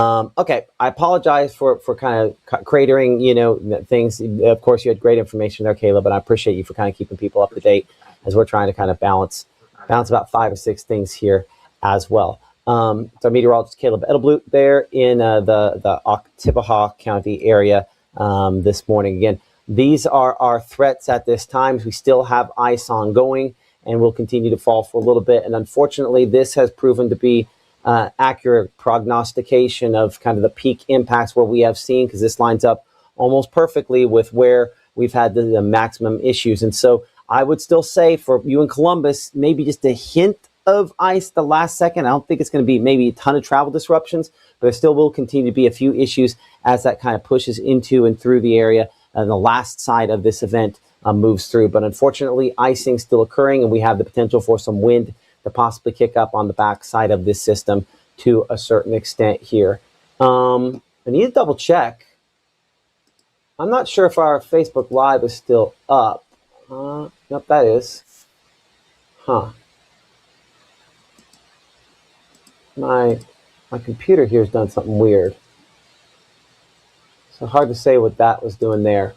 Okay, hold on. I got Alcorn County EMA with me now. Apologize that we left you hanging there. Hey, Evan, I really feel bad about. Yeah, but we were trying to. So we do have backup batteries in the house, but they were going when we started this morning. They were about 75%, and we dropped below 50. And I knew that we weren't going to make it tonight at that. So I had to pull basically everything and put it on the truck that I could. I think we're good now. So, but obviously we are fortunate, and we know you guys up in Alcorn County, it's been a rough go for sure. Yes, sir. Yes, sir. It has. So just to give you a little update on what we've got going on here, 100% of all meters are out in Alcorn County. Our facility here at my office is on generator power. TVA transmission lines have also been down for all of our substations per ACE Power.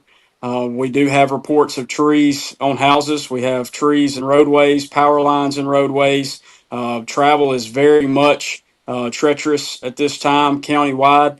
We have severe widespread damage to roadway infrastructures from those trees and such, as well as some houses have reported damage as well. Right now, we are assisting in getting individuals who have been displaced to our shelter. We do have a shelter up and running at Gospel Tabernacle. And for any of our local people that's needing that address is 1624 Glover Drive, Corinth, Mississippi. They are on a generator power. We can house you if you call us. We will arrange transport as best we can. It may take us a while to get to you based on the road conditions, but we are doing everything that we possibly can to assist everyone that calls us. We are calling on our community right now. We need all hands. So please check on your neighbors. Do anything that you possibly can to assist them and giving them adequate shelter. If you don't mind, and you know your neighbors, you can bring them into the fold. That would be great. We also ask that you limit travel, as again, as I mentioned, roads are very treacherous at this time, and our emergency crews and linemen are out doing everything they possibly can. But extra traffic can add to the hazards for them as well. So please, if it is not necessary, please stay off the roadways. And for right now, that's about all the update that I have to give. We are still very much in the initial response phase of this. Yeah, I mean, it's still sad to say it's still an ongoing event, right? And so about how many, you said 100% of customers there on ACE, Alcorn County Electric out of power at this point. Was that correct? Oh, we might have lost him. He might have got a phone call. That happens from time to time there with that app. I'm going to give him a minute. I'm going to leave that up there. But that was a statistic that just, again, as we've talked about, I think these numbers on the percentage of power outages are underdone on here. But if he's got to move on, he's got the, life and property, comes back to what they're doing there. I will say the Evan, that this does continue in a browser, so you do have to kind of swipe up to make it go away. Otherwise, he'll just kind of keep on going when he puts it in his pocket. That's why I think if I say, "Hey, Loudy," now I did get a little feedback there for a moment, so I thought maybe that was the case. But yeah, a large portion of folks without power over a large swath of the area. You start again, and this is an underestimate on the percentages of people out of power in many of the counties that you're looking at here. Hey, Evan, sorry about that. I know that's okay. I got a phone call. We got disconnected. No, I absolutely, and you're doing your job, and I am 100% okay with that, and I really appreciate you taking the time to talk with us. But I just wanted to clarify one thing that you said, because I know my system's underdoing it, and you proved by a lot. You said 100% of customers with Alcorn County Electric are out of power. That is what Ace Power has reported to me, that 100% of our county is out. Man, that's crazy. It's crazy to think, so obviously stay home, stay safe. And I guess, patience, as we said over and over again, probably the most important word over the next week. Absolutely. Absolutely. Well, like I said, we are working diligently. Police, fire, EMS, we are doing everything we possibly can to assist everyone and get them what they need. But it is a very slow response at this time. Okay, that's Evan Givens, Alcorn County Emergency Manager. Thank you so much for speaking with us. I know you had a billion things to do, but we appreciate you giving us your time this morning. Thank you so much. And yes, sir. Thank you. I'm sure we'll be talking to you in the upcoming days. Yes, sir. Okay, as we kind of bring it back here and take a look at all of those power outages, I mean, clearly they are widespread, they are significant, and they are still ongoing and will be ongoing for, let's be clear, for weeks. And unfortunately, we are not alone. When you kind of look at this, you can clearly see where the ice is and was. There's a large ice storm, and unfortunately, as we talked about for a few days there, we were really in the bullseye for what it had the potential to produce, and these power outages are largely what that has been. We look at our national perspective here. We look at the national surface map over the last 6 hours here. See the lightning? That's the crazy thing about this. This has a severe weather component for locations down there in Florida. Our friends at Panhandle Weather. See that blue box that pops up at the end? That is a tornado watch, because that's what this event is doing, a tornado watch for Santa Rosa County. That's one of the places they cover down there, our friends at Panhandle Weather on that. And remarkable to think, tornado watch in this, but that's kind of the way this system has worked out. As we look at the radar kind of on a national scale here, we are seeing again signs that things are improving. That backside, that dry air has accelerated. And now it's just about Grenada to Greenwood there. So the precipitation has largely ended in Senatobia. You can say precipitation, you can say prayers, one way or another. We are almost at the tail end of this. You can see on our 6-hour loop here. And yeah, we did have some lightning. That was a compounding factor. That's thunder, freezing rain that we had overnight. But the dry air is moving in, and the system is going to begin to moving out. But I see Stormy there. Again, a lot of folks, been commenting on our social media, different accounts that we have with this, talking about 2 inches of water running down the driveway. It's a lot of rainfall there that Andy's speaking about.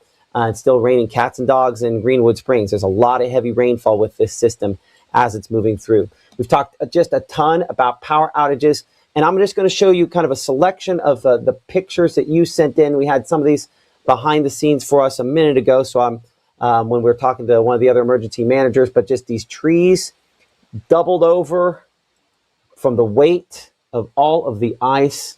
Unfortunately, very significant. Yeah, confirmation again from the North Mississippi Storm Chasers, 100% of the county in Alcorn County is out of power. It's incredible. It looks like we've lost a couple of these here. Oh, I shouldn't have clicked off it. But yeah, bent over trees, significant icing, things on roofs. Ice storms are unforgiving. I mean, that's a pine tree kind of half knocked over a fence. Wet roadways, and I mean, whoever this was and wherever that was, one of the luckiest people out there today, just going, what's the deal? Because snap trees, whether it's my house, whether it's your house, there are a lot of those locations out there. The grass completely covered in ice. We're going to remember the ice storm 2026, and we're going to remember it for a while. We check out some of your latest pictures coming in. Again, just a complete gallery here of just miserable looking roads. So this coming here from County Road 306 in Glen, speaking of Alcorn County, and a shot there of just the drooped over tops of the pine trees, each and every one of those needles picking up the ice, and again, significant damage showing up to those. The only benefit to a pine tree is you don't always lose the whole tree. A lot of times you lose the limbs. Sometimes you lose the whole tree, but the limbs fall off. You know, when you get that same kind of coating of ice on most deciduous trees, an oak tree, the way in which the branches tend to go out a little bit more, then makes them more likely that the whole tree splits in two. We've just had a ton of those going on. So I see Kendra there asking the question. So can all of the water freeze overnight? Yes. Now, one of the compounding factors that we have is that, how many times I said that phrase? I feel like that's my overused phrase of the day. Gabe says his car's battery is dead. Well, that's not good. We'll have to go over there and give him a jump when it's safe to do that. But I must say this. Thank you for everything you have done, but you need to shut your phone off and conserve power on that, period. We really do appreciate everything, ... And we will talk a little later, period. If you need us to come by when it becomes a little safer, we will absolutely do that, ... Is there something that you need? ?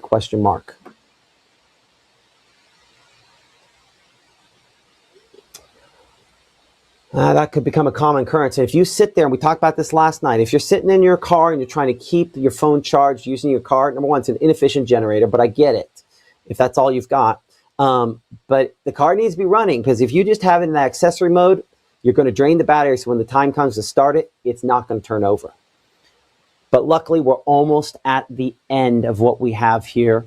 And unfortunately, we do have just a little bit of wind that's coming in on the back side of this. And hopefully it's just a little bit of wind. But looking at peak wind gusts on this, we have not had a lot of the wind gusts showing up what this has showed. So I think it might be overestimating just a little bit, and I really hope it is. But on the back side of this, there's some gusty winds, and that could then enhance the possibility that some of these trees get knocked down. This is really the next big bogey. Once we get the ice to finally stop, it's the wind possibly trying to bring down tree branches.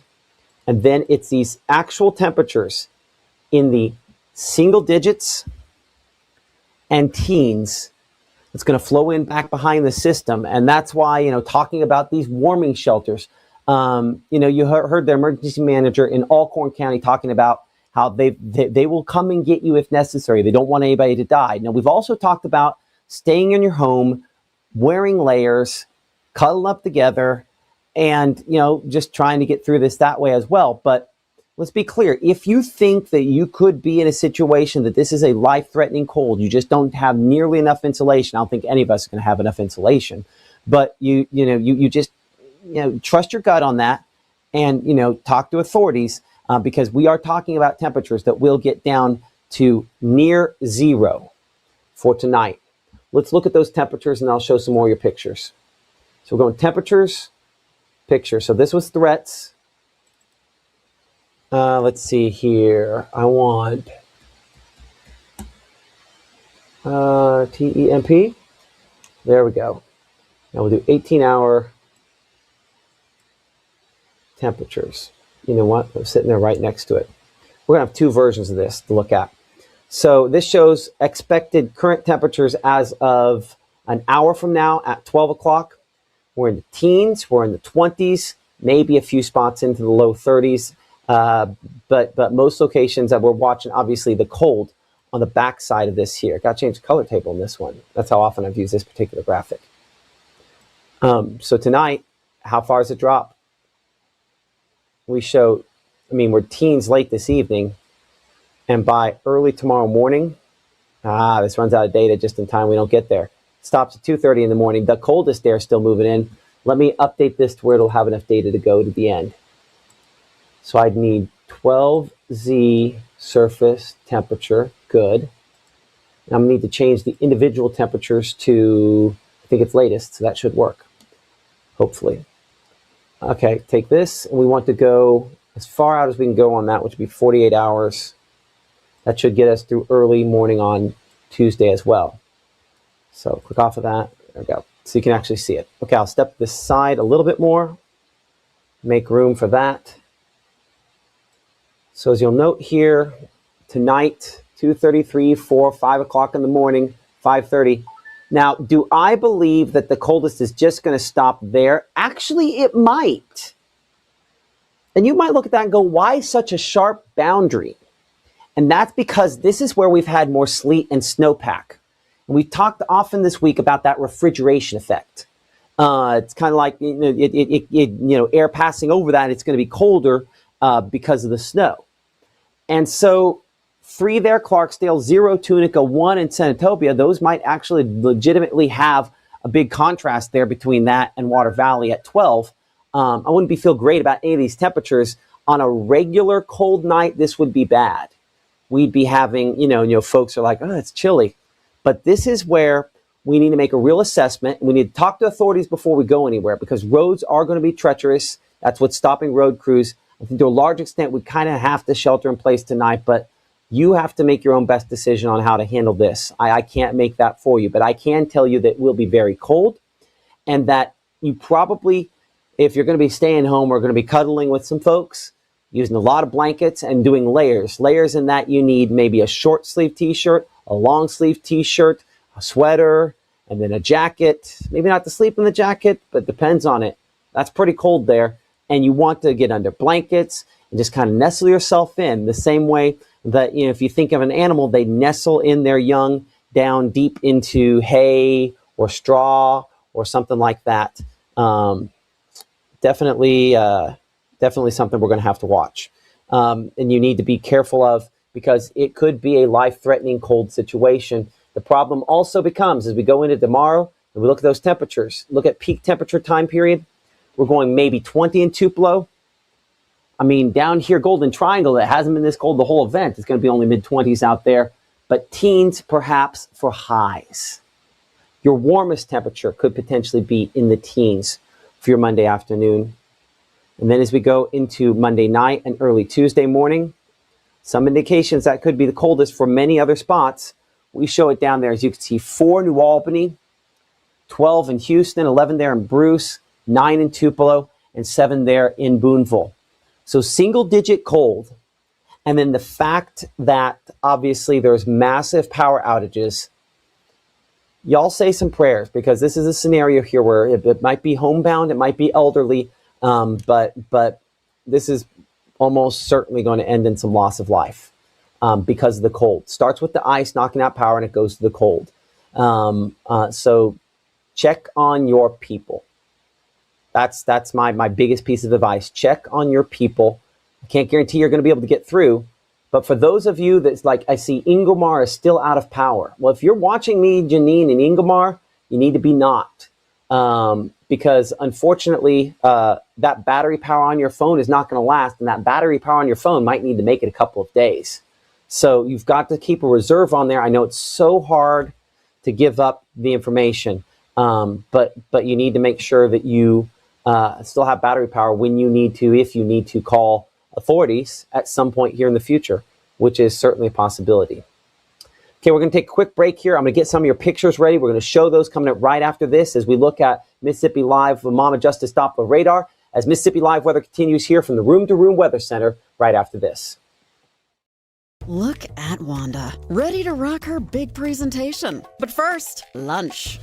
Sweet Pepper's Deli. Delicious, celebratory, but is it quick? The Cobb salad. Tender oven-roasted chicken, topped with cheese. Prepared, plated, and served in 6 minutes? Is this for real? Well, of course. Well done, Wanda. Sweet Pepper's Deli. Yes, ma'am. Life is sweet.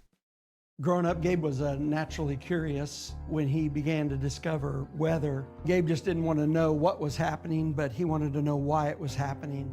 Gabe became fascinated with tornadoes, and it impacted his life. He wanted to pursue a career in meteorology. Even though Gabe grew up in Alabama, Mississippi has now become his home and his family. And one thing about Gabe is he keeps his family safe.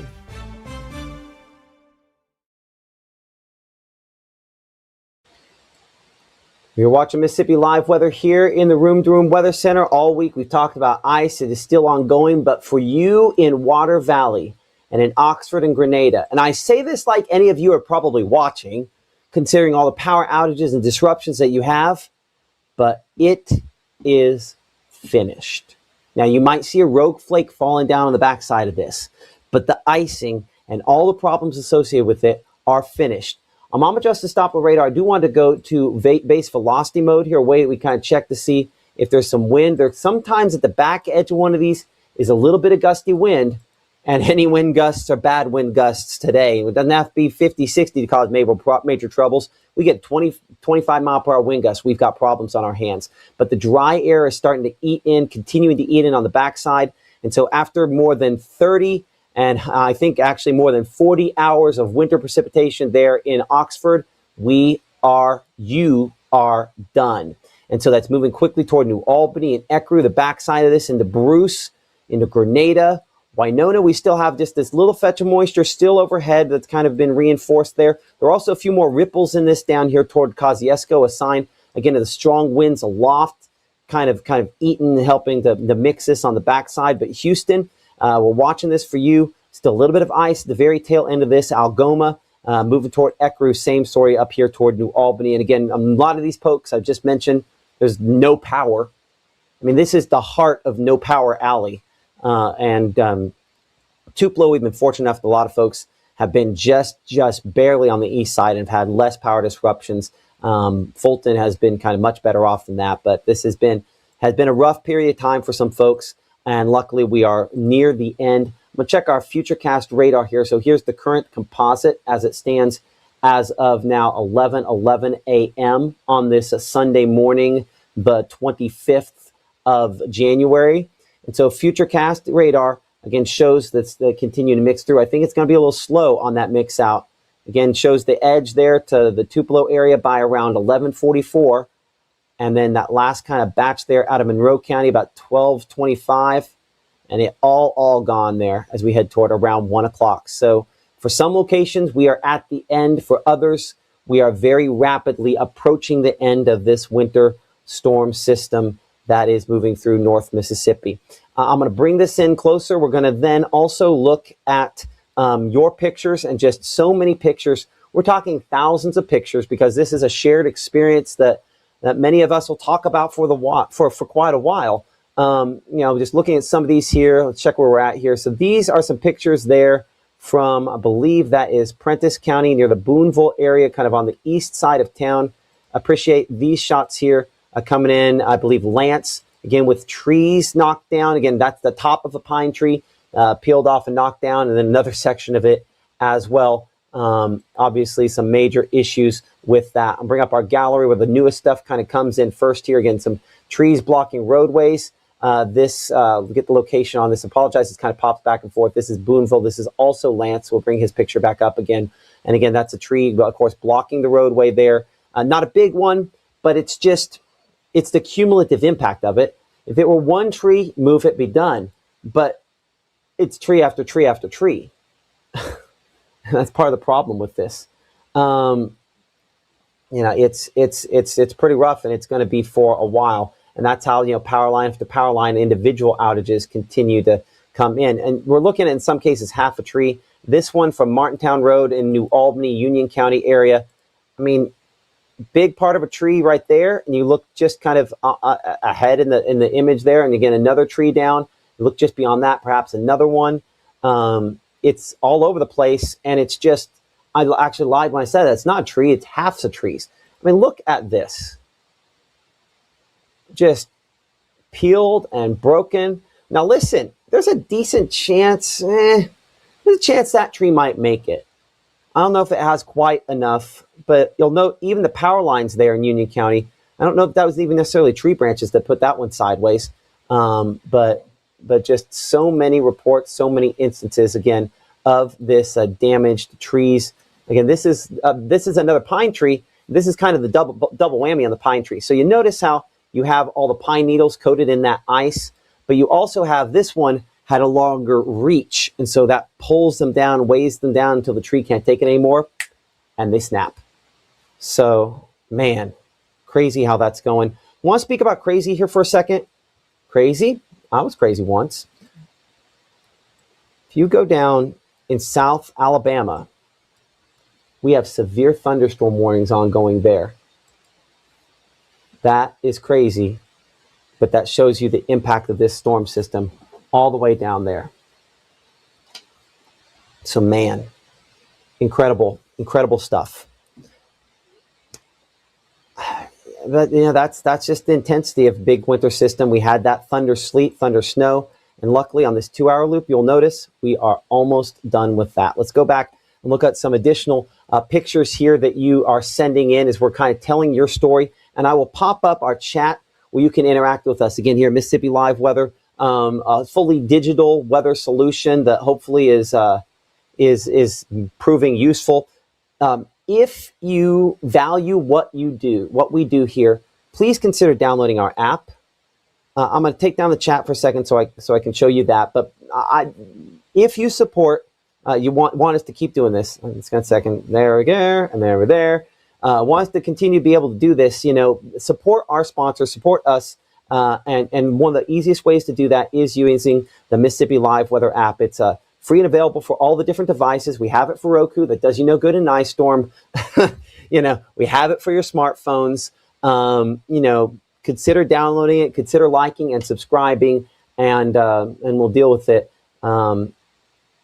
Man, it's nonstop in the comments. I think everybody, this is an unfortunate shared experience that a lot of us are contending with here today. But we appreciate you guys for supporting us here. I was at a local TV station here in town for a long, long period of time. Never had an ice storm like this, and I wouldn't have imagined that the first winter weather event we had was something this impactful.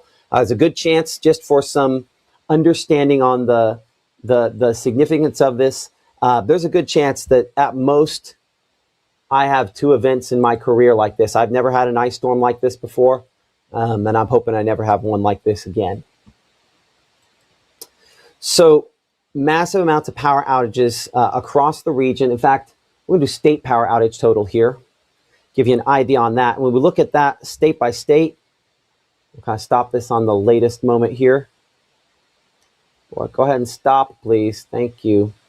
We're talking about 1.4, can I get that? No, 104,000 people in the state of Mississippi reported out, and the actual outages are likely much more significant than that. Tennessee showing 290,000 people without power. Alabama, 12,500, and Arkansas, 5,000. Again, this is the difference between where they had snow and lots of it and the ice. And none of us said we wanted ice, but that's just unfortunately what we got stuck with in this case.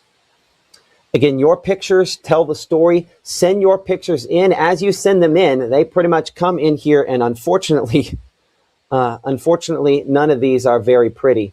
Again, this is a shot here. You can use the app, the link below. This is in Coffeyville. We talked to folks in Water Valley earlier, but that is a big tree right across the roadway there. Fence like that, I don't know for sure. A lot of those chain link fences like that near schools, I hope that's not the case, but that's a big tree down there. In some cases, split right in two. This is Pontotoc, their roof. Jennifer sending in this picture here, trampoline in the background, but that's a problem because now you have water intrusion. You have all the other problems go with that. Appreciate Jennifer for sharing her situation with us. Again, the complete icing. I'm going to put this to where I have a few more items here on my page. And as we do that, I do want to bring in our meteorologist, Caleb Edelblut. He is outside kind of experiencing what's going on there in Oktibbeha County. And, you had some stuff break earlier yesterday, have not had as many issues since. What are you seeing as of 11/19? Well, like I kept mentioning, I've been in the laundry room helping you out in the background, and I've always kind of been hearing some of those limbs crack and fall. And I came out to kind of see what it is that's falling out of these trees. Thankfully, we're not seeing huge limbs. These are kind of just some smaller chunks and branches. The biggest limb we saw fall was actually last night, still lying here just off of this tree right here. That is the biggest limb we've seen in our yard. But we also, I heard it earlier this morning, a huge limb fell in my neighbor's yard. I don't know if you'll be able to see all the way from over here, but at the base of that tree, just a huge kind of crash and snap of it. But for us here, we're staying above freezing. So some of this is the ice from yesterday added some weight, allowed these trees to get a little bit weaker, and some have fallen. But we're not really seeing trees as a whole fall as compared to those pictures you were just showing. Our biggest threat right now is just all this rainfall. And it continues to just pile on up outside my front yard and even just going across the driveway. So just showing that it's some running water overflowing.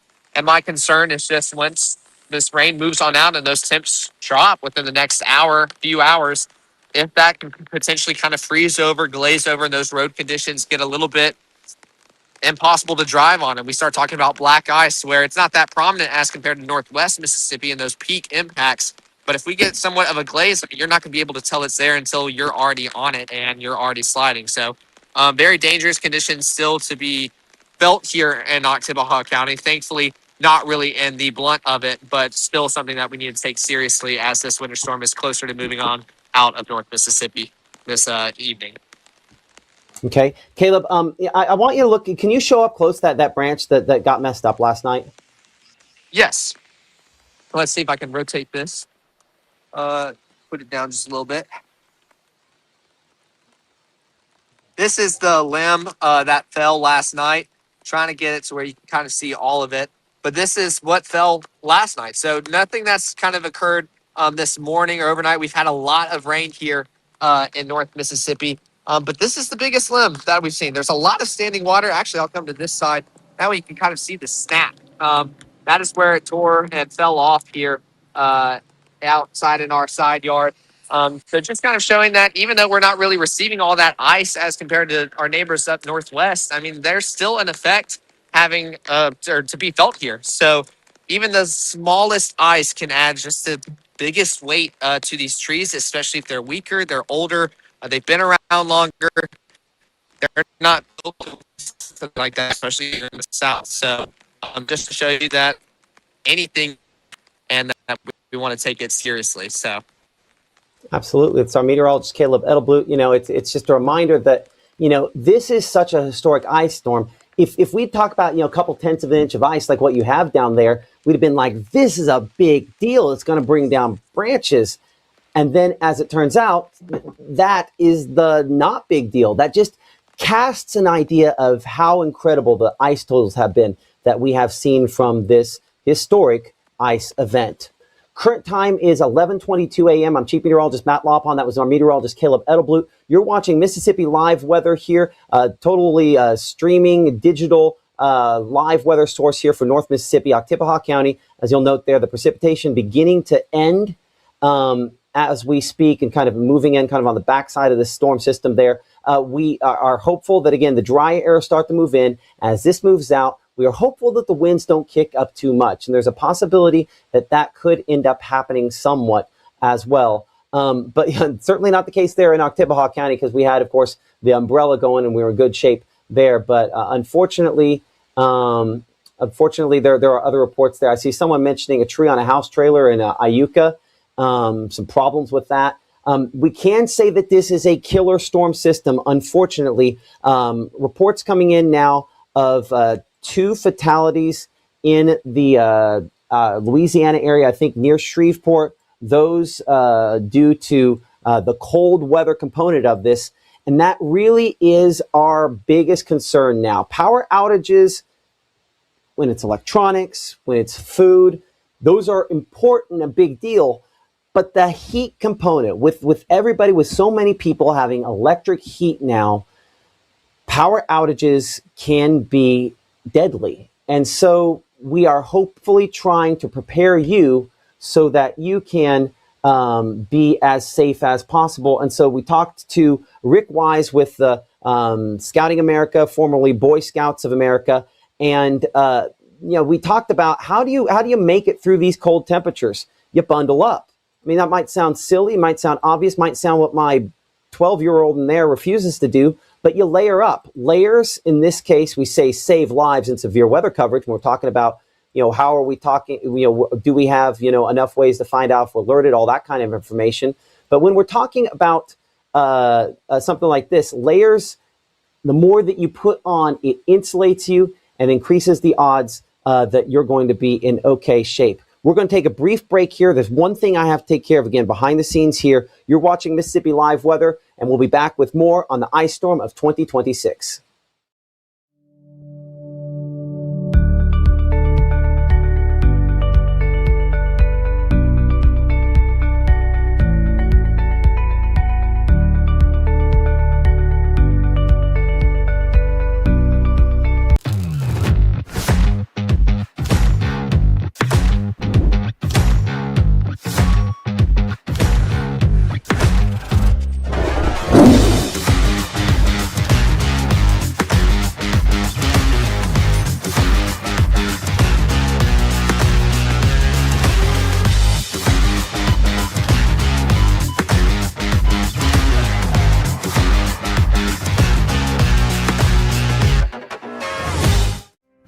I have been going to Two Place Smiles my whole life. When I was a kid, I was unhappy about some uneven coloring on my teeth after getting my braces off, which at the time there really wasn't a fix. I was recently made aware of a solution that would totally fix it, which is exactly what we did. They not only heard my concerns, but they never stopped looking to solve my problem, and that's why I love Two Place Smiles.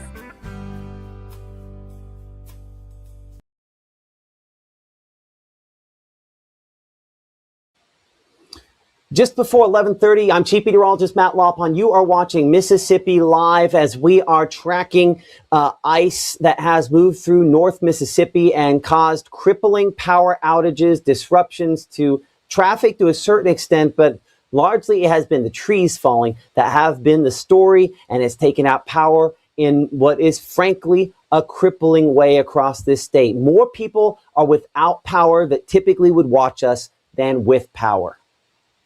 Think about that for a second. That's incredible to think about, unfortunately. We are looking out of our camera in Tupelo. We're looking back toward the west, and what we are looking at is the end of the precipitation just back to the west. All those trees you see in the foreground there, the glaze that we see, we still unfortunately have that ice on, and it's not going to melt. Temperatures are going down, and life-threatening cold is following in behind this system. To the extent that it's reasonable, we could have low temperatures down, not just in the single digits, but below zero. We've been talking about these threats, and I haven't updated hardly anything. I've looked at radar this morning, haven't done hardly anything. So I can show you the exact graphic I showed you last night, and this is mostly the same what we showed most of the week. And we have had this. We have had accumulating ice and sleet. We have had thunderstorms that have then produced accumulating ice and sleet. We have had some travel impacts. That's about the only thing that may be somewhat of a miss, but the travel impacts are also significant as you can't get down the road without running into a tree and another and another. That's why first responders are out there trying to work to get things in place. We've had very limited amounts of accumulating snowfall. Again, that was never this event, but now we are to this. And I got to tell you, that is a bit of a miss looking at the latest information there, because this is compounded by the fact that we have all of these power outages. This cold, I don't know that we've had people die to this point, but this cold could be the thing that goes over the list, unfortunately. Let me think of this would be THREAT, as I'm trying to adjust this for you so that we now have it accurate on bottom there. But that cold, now, that is what we need to be. So let me refresh that graphic. because we have officially underdone that. We've talked about it.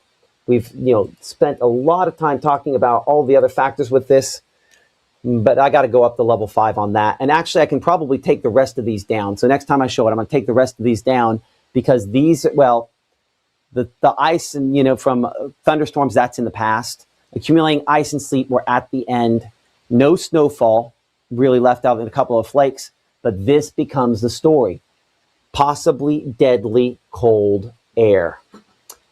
Because it would be cold anyway, because pipes would burst anyway. One of the things our meteorologist, Caleb Edelblut, was putting in our discussion, our kind of behind the scenes chat related to this earlier, was about some pipe bursts up there in the area in Starkville at some apartment complexes, things like that. And that is at the front end of this, or at least some water issues going on there. A lot of school districts are going to be canceling on Monday. I'm getting text messages from some of the usual folks. You can do your submissions as far as schools are concerned. I'm going to kind of bring it down here for a moment, and we'll go over to that browser over there. You can submit the school closings yourself using our submission page. I'm going to put it in the chat right there. Give me a moment. I have not had the chance to go in and approve any of them while we've been on the air, but we'll get to that here in a minute, if and when that time comes. But looking at like Greg Ellis with the Tupelo schools, and so trying to get everything confirmed on everything. So we will see on exactly what's going to happen with them. And I think we're going to have a lot of folks out of school, and there might be people out of school for a good chunk of next week because of the cleanup with this. But you can submit your closings there. I'm only approving closings with a with an at your organization dot whatever. So basically, if it is Tupelo Schools I think it's tupeloschools.org or .com. I can't remember which one it is. But your domain there. We're not doing Gmails. We're not doing Yahoos. We're not doing any of that kind of stuff. Just because we've got enough things that we're worried about on top of trying to make sure that. So use your official email address, and we'll put it through there. We're doing also some businesses, but only with those at domain, that matches email addresses.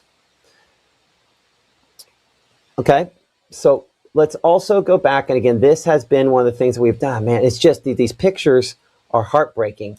Luckily, this not more damage than it was, but this is the part of a pine tree there. So many pine trees with parts of them, knocked off. That picture coming in from Tupelo, the Sharon Hills neighborhood. That was the 2014 tornado, hit that neighborhood pretty hard. There weren't a ton of trees still left there. Appreciate Ryan for sharing that. A couple of shots there from Sharon Hills. Another tree bent over here. This from Rachel White. Again, tree just, completely draped over there with all the ice. Hopefully, the problem is if we add in any wind on the backside of this storm system, we're going to have some bigger problems, as that kind of could enhance some of the tug and pull going on the limbs of those trees.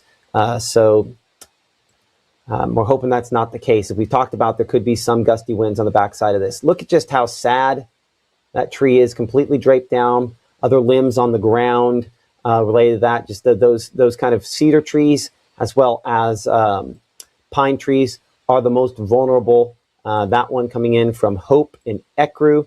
These kind of bent opposite directions. I got to get in the habit of clicking the name first. So apologize for that. Ben in Takapola. Ben in Takapola here, again, showing some, that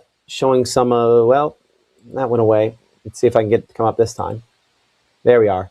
Again, just kind of split. I don't know that was a single tree. No, that's two just trees right next to each other. Split opposite directions. Split opposite directions because they probably grew very close. But you see how they were kind of overweighted on one side or the other with the amount of foliage they had. And so that makes it easier to kind of split one of those like that. You can join the conversation, our chat ongoing on Facebook, on YouTube. And submit your pictures. We appreciate all of you that have done that so far. And they just, this is what you guys have sent us when I will one day remember. Click info, Blue Mountain, Lakin. Appreciate that, Lakin. We'll come up here and just show a mess. I mean, you got power lines in that. You've got parts of not just pine trees, but, you know, deciduous trees there. And you're not getting through that road for a number of reasons. If you are watching me still, do not assume any power line is dead. Even if your power is out, that might just mean that for one reason or another, the power is not getting to your house.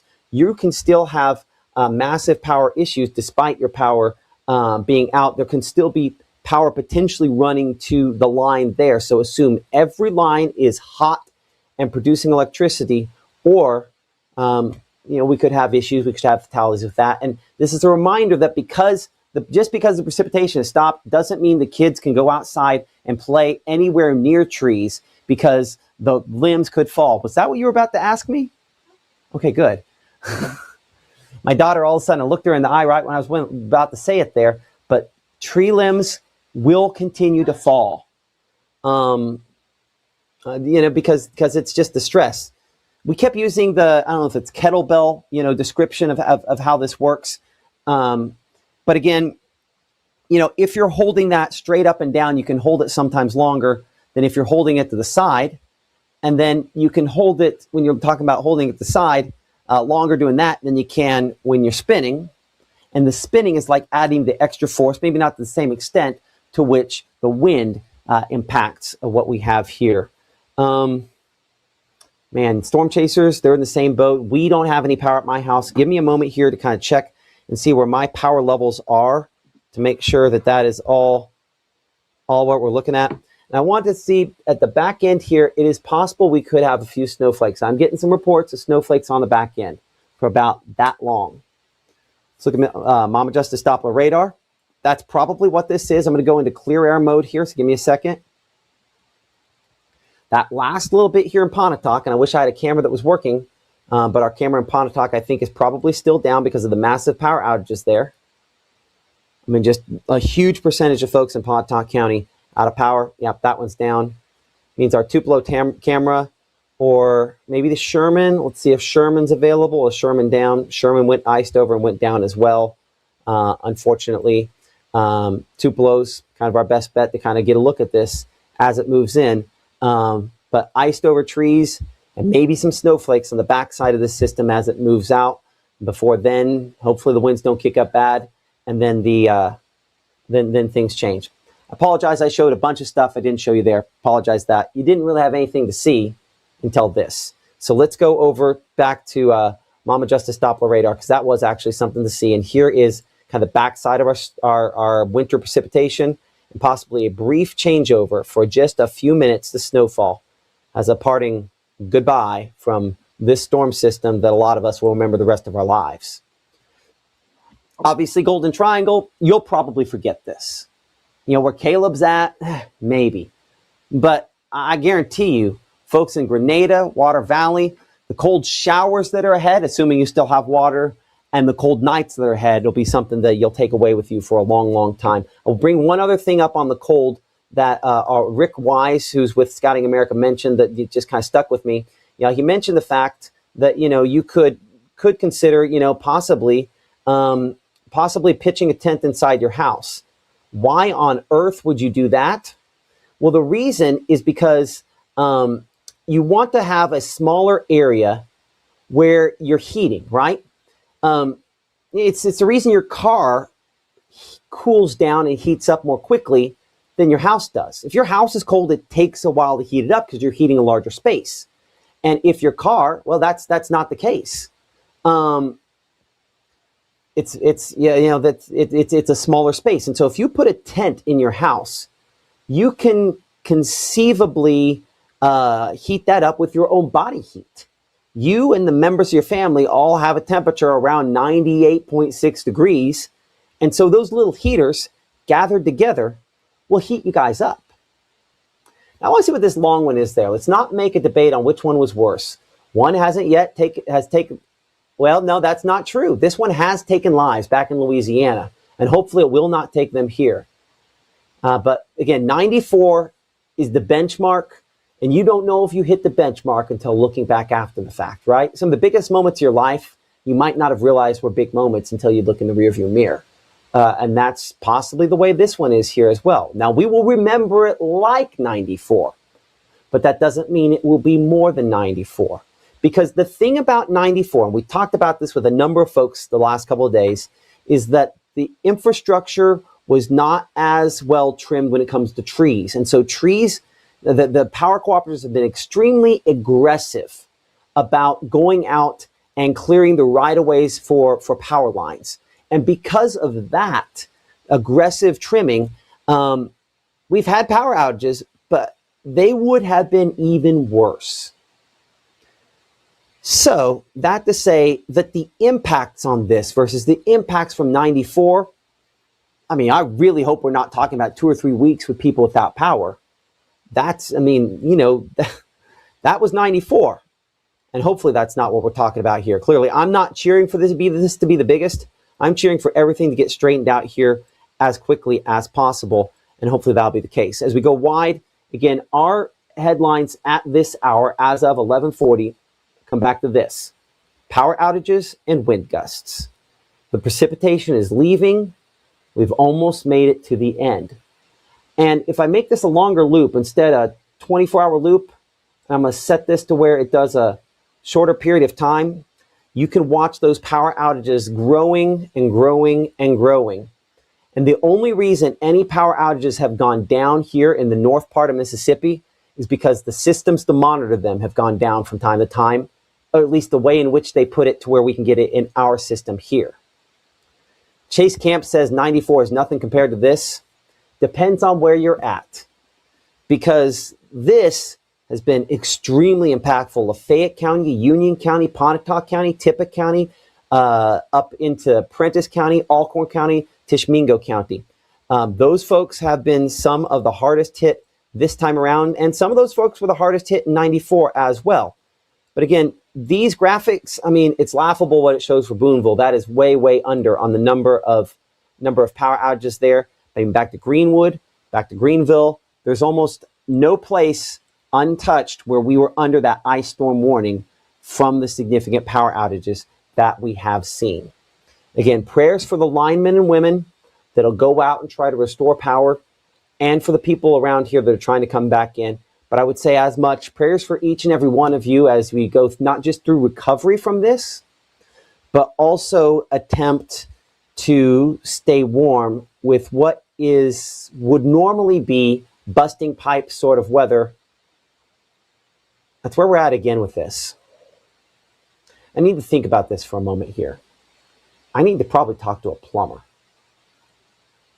Take a quick break here. I'm going to see if I can get a plumber that I can talk to about some best practices, because I'm worried about pipe bursts next. Is there something you can do about that? That's a question. I'm going to see if I can get somebody to answer coming up after this, as Mississippi Live Weather continues here from the Room to Room Weather Center. As a bankruptcy firm, Mitchell, Cunningham, and Bowling realizes many people are worried about their finances. We're here to guide you through the next steps to restart your life with easy video appointments. New clients don't have to leave home to get information about becoming debt-free. Also, convenient in-office appointments are available at the low cost of $340 upfront for a Chapter 13. You can be on your way to being debt-free. Contact Mitchell, Cunningham, and Bowling today or visit our website at mcdebtfree.com. We are here to help you. As we move into storm season, here's something most homeowners don't realize after a storm. Roof damage isn't always obvious. Wind can lift shingles, breaking the seal. Hail can bruise them below, and flashing around chimneys and pipes can loosen without you ever knowing. That damage may not show up for months. If your area has strong wind or hail, a professional inspection will help bring you clarity before small damage turns into bigger problems. Appreciate that. Thank you so much. Yeah, that's really the only thing you can do if you don't have heat. Okay. I appreciate it. Thank you so much. Yeah, no problem. Friend didn't want to be on camera, didn't want to, have his voice on there, but does know enough about how to handle this. When we're talking about these temperatures dropping into the teens to single digits behind this, his recommendation, and again, I'm not going to give his name so no one's suing him or whatever, but I think that ultimately it's probably a good recommendation is you need to shut your water off down at the road. If you think the house is going to drop below freezing on the inside, not an impossibility in some cases. Hopefully you have an internal thermometer that you can kind of figure that out inside the house, some kind of thermometer there. But if you think that the house is going to drop below freezing, you want to probably cut the water off down at the meter down by the street, so that you don't have pipe bursts that cause. I mean, we might have just ran a commercial to talk about pipe bursts actually. But anyway, you know, Absolute Cleaning and Restoration, one of those sponsors, our very first sponsor here in Mississippi Live Weather. I'm sure we help you out after the fact, but they've been giving away these. We've talked for probably 2-3 weeks about these you know, faucet covers here. Yeah. Anyway, they'll help you out after the fact. But I think they and us, we would all like to probably help you out before. My stuff's got real choppy here. Penny, would you check and see if the video's choppy on that end? Because it's gotten real choppy on my end here. I'm hoping we're not losing something. Computer looks good. That looks fine. Okay. Well, hopefully we're all right. Even if it's choppy, we'll keep going as long as we can, right? So what about people who use wells? Well, the issue isn't the supply coming from the road. It's you're trying to cut off the supply line. So if you're on well water, there's probably a cutoff so you can cut the house off from the supply line. The idea is that water damage is significant not just in the initial burst, which is significant, but it's in the gushing that occurs after the fact, right? And the quantity of water, and that's going to then drain water towers, and that's a whole different thing. But so you want to probably cut your water off, turn your water off down at the meter if you think your house is going to go below the freezing point. Because then if you have, or honestly, approach it. I would say if your house is going to get down into the 30s or low 40s, we probably need to cut that water off during the overnight time periods, just in case. Because the problem is that, you know, even with those spigots on the outside, the fact your house is warmer inside helps to kind of maintain the interior of the walls and keep pipes from bursting there to a certain extent. Well, now if you turn, the power goes off, you didn't turn it off, no one's turned off power, but the power goes off, now your temperature in your house is dropping. Now you don't have the heat coming from inside your house. Now the pipes in the walls freeze at a different level, and it's even colder outside. So again, we have a lot of layers there to where my recommendation and what I will probably do here in the Law Pond house is I'm going to walk out to that meter. I'm going to use the little key. I'm going to turn it off at night. And if everything goes well, we'll turn it back on tomorrow when it warms up a little bit more. It's not going to warm up. We'll be 20s and low 30s, you know. We're not going to even think 30s. We'll be 20s out there for highs tomorrow. Maybe very low 30s. Either way, it's not going to warm up much tomorrow. And that's a problem for a large chunk of this week. So we might need to be trying to do something to make sure that those that the pipes don't burst, and cutting off that water if they burst kind of limits the impact and the effect related to that. Again, one of the main things again is appreciate you guys in the conversation here. You know, talking about this here. In Peppertown, did nothing but rain. Got prepared for power outage, but glad I didn't have to use it. Hey, if you in Peppertown, that is what we were talking about. I'm going to go back to Mississippi Live, Mama Justice Doppler radar here for a moment.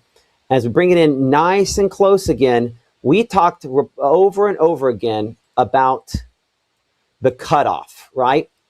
We said that there would be a line. And I lost connection there. Let's find out. Oh, no. It's still trying to query it. We're good. But there would kind of be a cutoff between, you know, you would have icing here, pretty likely. Tupelo, we mentioned Tupelo 10 zillion times this week because we knew that was kind of where the dividing line was on where the cold air was going to go. And then Tupelo, you get the icing. North of Tupelo is more significant. South of Tupelo, less significant. And then you're lucky up out here in Peppertown, near Dorsey, that you don't get hardly anything. It's just mainly rainfall. Extreme. We talked about it was going to be a low confidence, high impact forecast. Unfortunately, that is the way this has played out. And I meant to have the camera on this when the final hurrah came through the Tupelo area. And as we look outside of our camera there, our Mitchell, Cunningham, and Bowling camera on South Tupelo, we show the trees, again, iced over. Oh, we broke it loose. It can move. Some of our cameras haven't been able to move because they've got frozen as well. I'm trying to look kind of back there. We're looking back toward the east. Clearly that tower there, solidly iced over. And you want to, one other thing I'll say, if for one reason or another you have to go near a tower with guy wires, those wires that hold it up, the ice will start falling off of this later this week, and it might not be above freezing when that happens. When that happens, though, that ice falls, it can kill you like that. I was at a TV station in Texas, and the tower was right there above the TV station. Well, that happened here. You know, we had one here as well. But I remember one time a piece of ice came off that tower, fell down, and completely busted out a windshield. So beware of falling ice once things finally do start to thaw out just a little bit more. But looking out kind of northeast out of our camera there, the little, you might be able to see it. Let's show you snow, shall we? The bottoms of these clouds, you see how it kind of has a little whoop, whoop, whoop in the light gray there? That's all the snow. So for my daughter in there that somehow heard at school that we'd have a ½ inch of snow and never once asked her dad if it was going to snow, and then was disappointed yesterday when there wasn't snow. Did you see your flakes? She's not going to answer. Hopefully you saw your flakes. Unfortunately, we've got a lot more than that. A lot more than a lot of us bargained for. Again, you can find our app, submit your pictures there. We're going to be going through pictures for days, and unfortunately, a lot of them are going to look pretty similar with icing and damage from a lot of power poles and trees. This coming from Boonville, a picture here of, again, it's just a tree just completely split all the way down the middle, different sections. This was a healthy tree. Largely looks like it was a fairly healthy tree, maybe not perfectly healthy, but because there's a little black there in the middle on that, and sometimes that's a sign of that they're not in perfect shape. But a relatively healthy tree, and just broken to pieces there, unfortunately. Power lines. This is from Enville. Again, some of those power lines completely coated there, and then of course the ice hanging down below that. Appreciate that shot there. Trees really kind of dangling back and forth. These are going to be Brittany. Let's see where Brittany is at. I'm going to pop up her picture. If I got to click info, pop that, and then let's map it there. Brittany, those cluster of pictures from actually near Starkville. Interesting. That's west side of Starkville. Okay. That wasn't what I expected. But clearly the ice significant enough there. So I take it back, Caleb. Things not as good where you were at as what it looked, or maybe just to the west of Starkville there. Pretty rough. And again, the big winner on this, or loser on this event, has been the pine trees in North Mississippi. Well, and all of us for losing power. But be patient, it'll come back. Let's see what else we have here. So many, this is the unfortunate thing. It's not just trees down. In many cases, it's into things. This is in the altitude community. That'd be up there, up north, Prentice County-ish. Yeah, you can see there's the power meter. It looks like pulled off of the house. This is a bad thing waiting to happen. Unfortunately, just keep that in there, Penny. Okay. That's a bad. That is a problem waiting to happen. And you can see it looks like there's some kind of something falling on, I guess, the ice from where whatever that tree was happened, peeled back the guttering, and there's going to be a lot of damage, a lot of insurance claims. I saw somebody in the comments saying the insurance companies are so excited about this. That is not the case. Paying money out is not what makes them money. Take pictures of everything right now. That's another thing I would say. Take pictures of everything right now. Because you want to see it in this state. It helps with great documentation to get that to eventually to your agent to be able to make sure that the claim is paid in the way that it should be. So, yeah, definitely make sure to take tons and tons of pictures. Now, that's not what I want to see over here in Tupelo for a moment.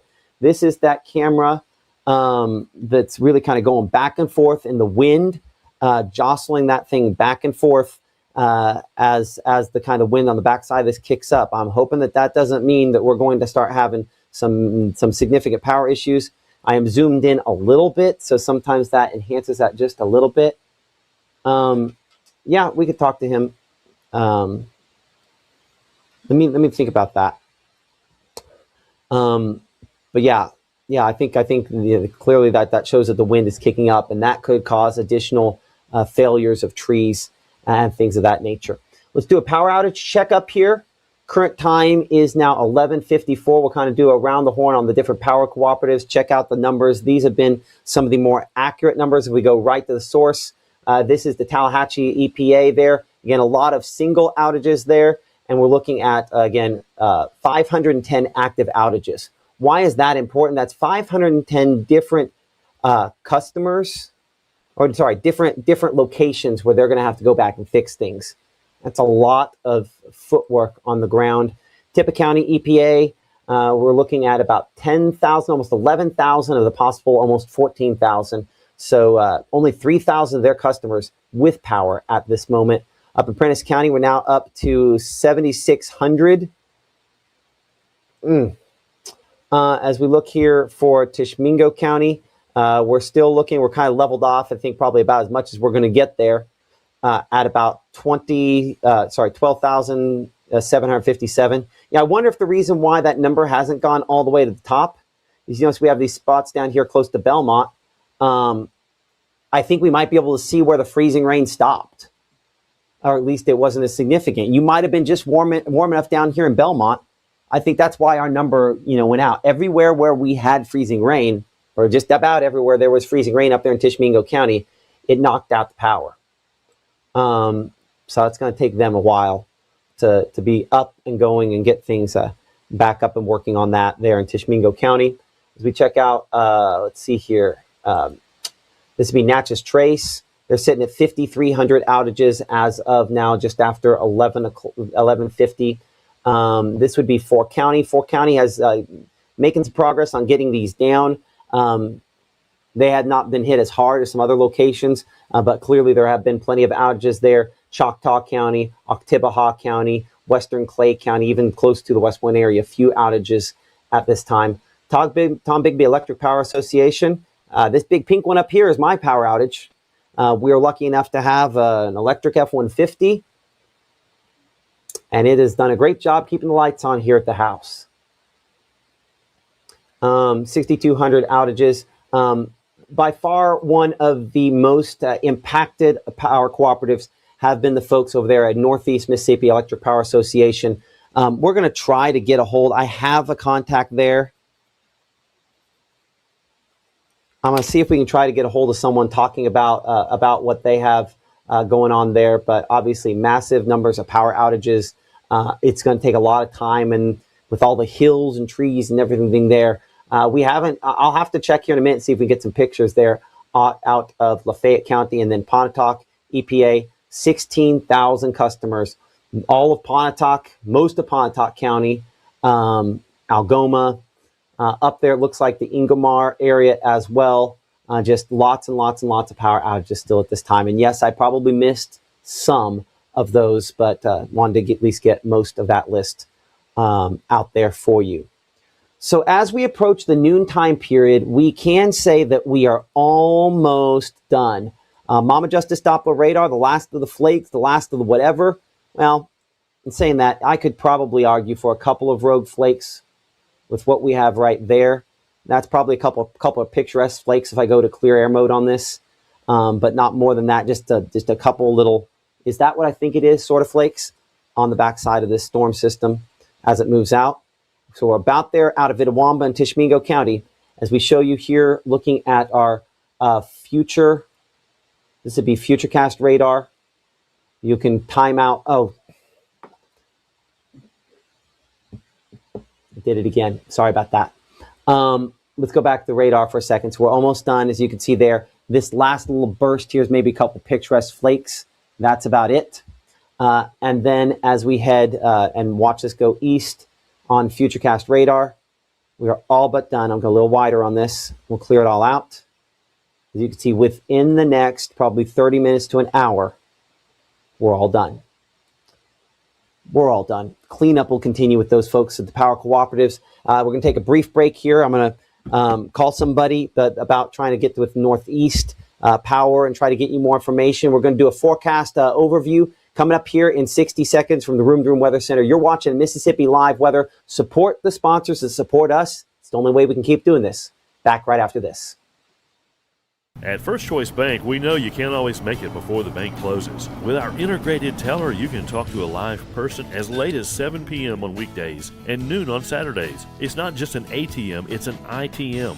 First Choice Bank, your choice for banking. Out with the old and in with the new. It's time to save big at Room to Room's New Year's sale. Store-wide markdowns 50 to 70% off. No tax. 48-month special financing. It's a new year at Room to Room Furniture in Tupelo. There's no place like home. March 24th, 2023 was a normal Friday. You know, we knew the weather was not good, but we needed to take shelter, and we didn't have shelter. My husband and almost 2-year-old daughter, Ethan and Riley, they did lose their lives in the storm. We're still recovering from it. We'll always be recovering from it. Matt Lawpon cares about the community. He's not just there to collect a paycheck. I feel like Matt Lawpon has proven himself trustworthy.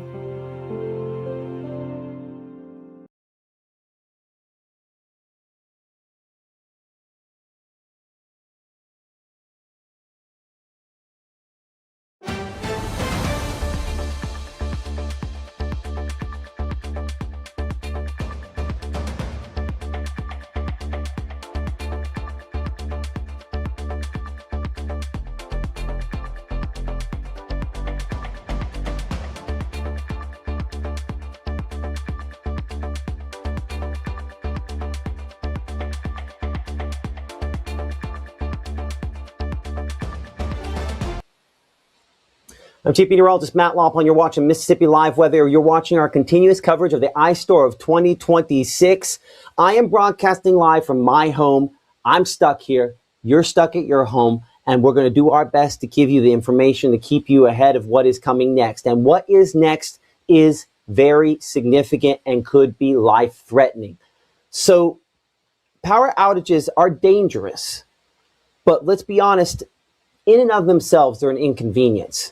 The danger in this situation comes from the cold weather that follows. And we've talked about this here in the Room to Room Weather Center all week long. And that has been, there's a lot of cold air behind this, and that cold air is dangerous. Look how quickly temperatures drop. We're 29 by 4 p.m., we're 22 by 7 p.m., we're 19 by 10 p.m., we're 16 by 1 a.m., and we're down in some cases into either the high single digits, nothing high about that, or low teens.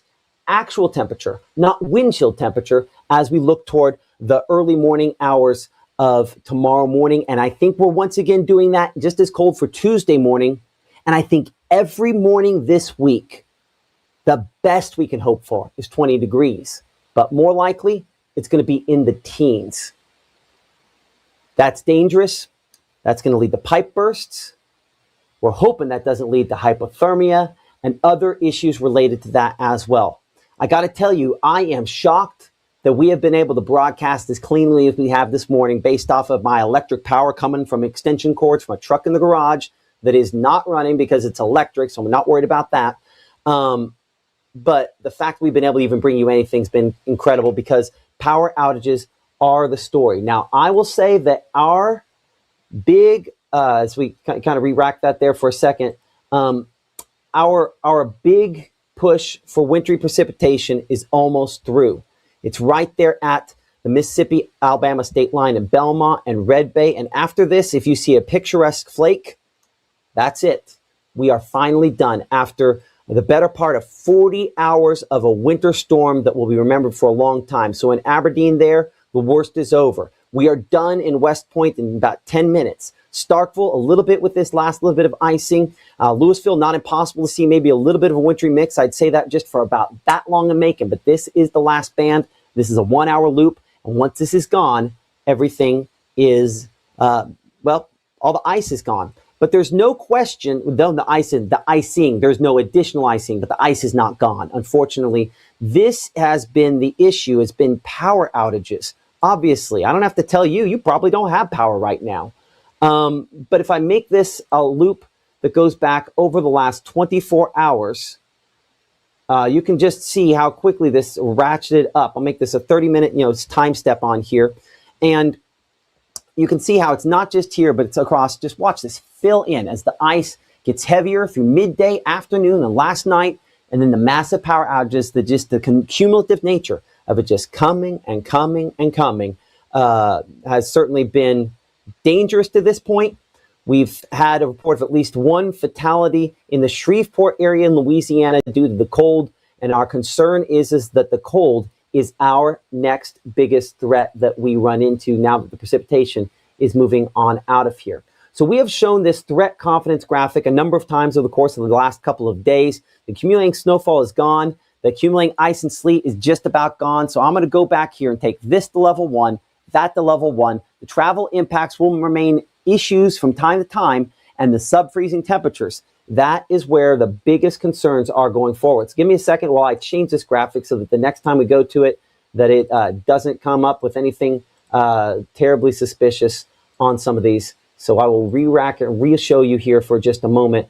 But I would say that we largely have done better on travel impacts than I ever could have imagined we would have. So here's our updated graphic on that. Because you might be asking, you got a team of 4. Well, we do. We're blessed to have a team of 4, and I'll give you my 4 box.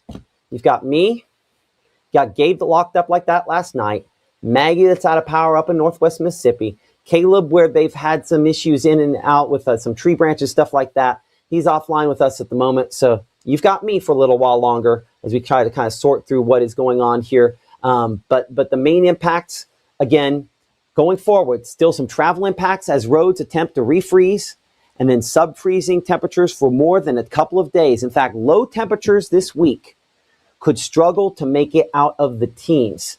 That presents a life-threatening situation because of that. Look at our 7-day forecast as we show it here.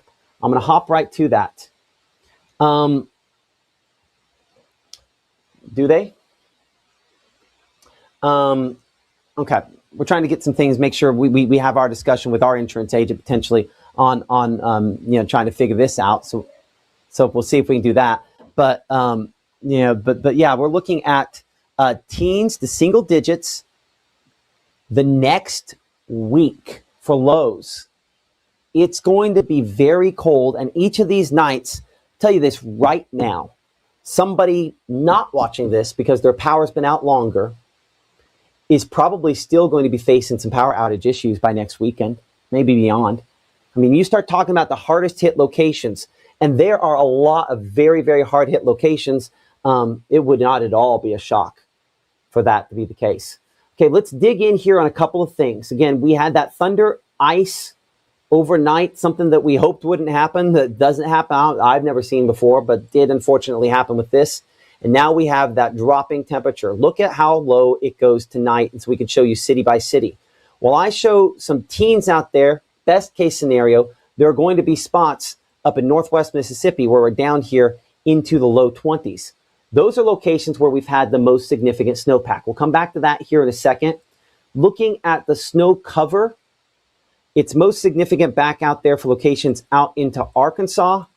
This does show some snow cover up here in the Northwest Mississippi, up in Lafayette County. I would say that is sleet that's probably misinterpreting as snowfall.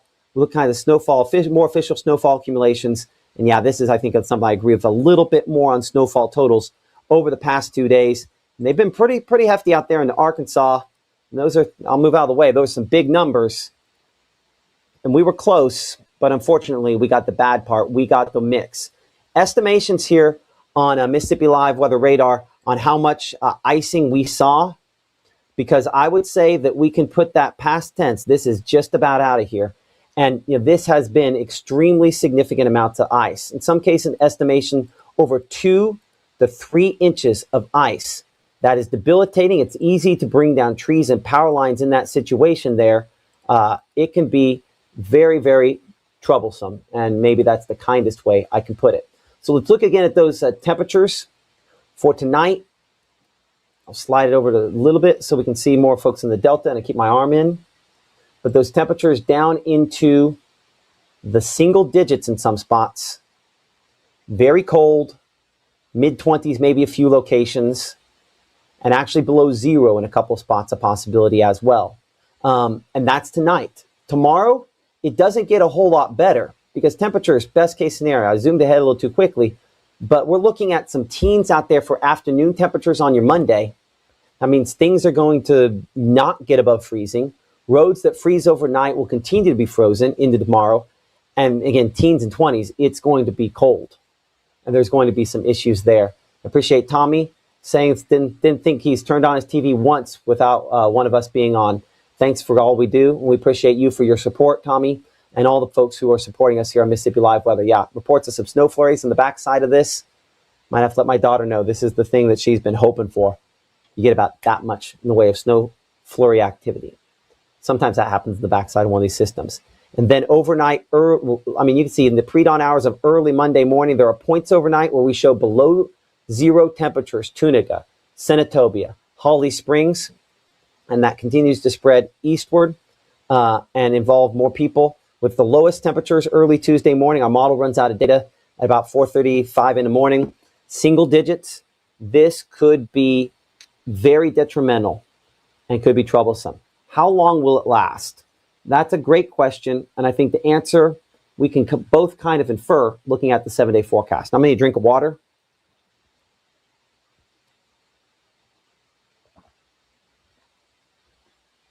Okay, that wasn't for dramatic effect. I just had to drink. Single-digit lows, barely reaching the freezing point, and I'll be honest, I have not massaged this forecast much. I did not spend a lot of time on these numbers here. But generally, I don't think, if this were sitting at 36 or 38 degrees, that would make a huge bit of difference. If we get some sunshine, we'll get some melting. And luckily, ice tends to not last as long as snow does. But the cold temperatures with this system linger as well. So if it melts quickly, hopefully, but the effects of the power outages and everything that goes with that will be sticking around for probably the next week, and that cold air that could be killer will as well. I'm making another phone call here, trying to get someone on with you, and we're going to look right at your pictures coming up here at Mississippi Live Weather from the Room to Room Weather Center in 60 seconds. Join the conversation. We'll show some of those pictures right after this. Frozen pipes can cause serious damage.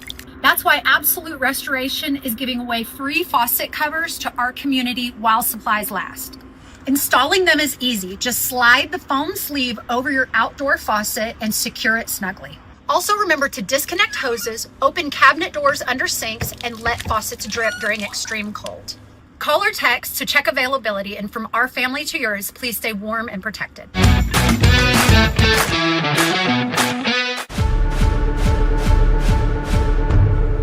When you've been injured, don't settle for a lawyer who doesn't even know where you live.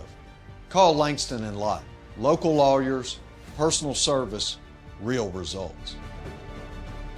Out with the old and in with the new. It's time to save big at Room to Room's New Year's sale. Store-wide markdowns 50 to 70% off. No tax. 48-month special financing. It's a new year at Room to Room Furniture in Tupelo. There's no place like home.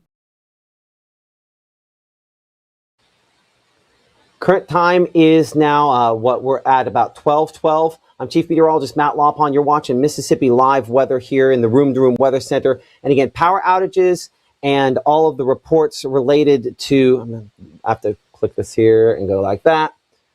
All the reports related to the, again, tree damage, they're just everywhere, substantial, and it's been a rough go of it. Brittany Presley sending this storm, ice storm of 2026. I'm going to pop up the shot so we still have it, and I'm going to pop it up on a map here to get an idea of where she is at.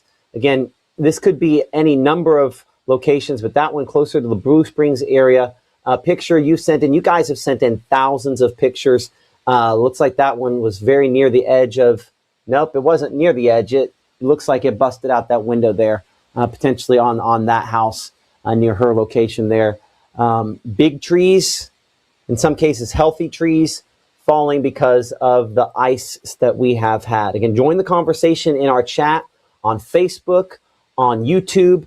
We've been on live for a large chunk of this event, and we'll continue, for the next little bit here until all the precipitation is left. I can tell you that once the precipitation is left, we're going to make some assessments as to how we handle things from there. But just the sheer number of pictures, and you'll notice that this kind of groups pictures based on how many we have and where we have them. But we're just talking about thousands of pictures here that you guys have sent in across North Mississippi. Have not looked at a lot of those back out here for the Delta. Let's go out here toward Greenville. This earlier this morning, and Greenville has been spared some of the more significant power outages because you didn't have as much ice, but that's still a pretty good size, one of those, I think, live oak trees. That's, as you can see with what they did with the garden there, that's one of those trees you build around, and unfortunately pulled down there a bit. That's a sad one to see. All these tree damage reports, sad to see as well.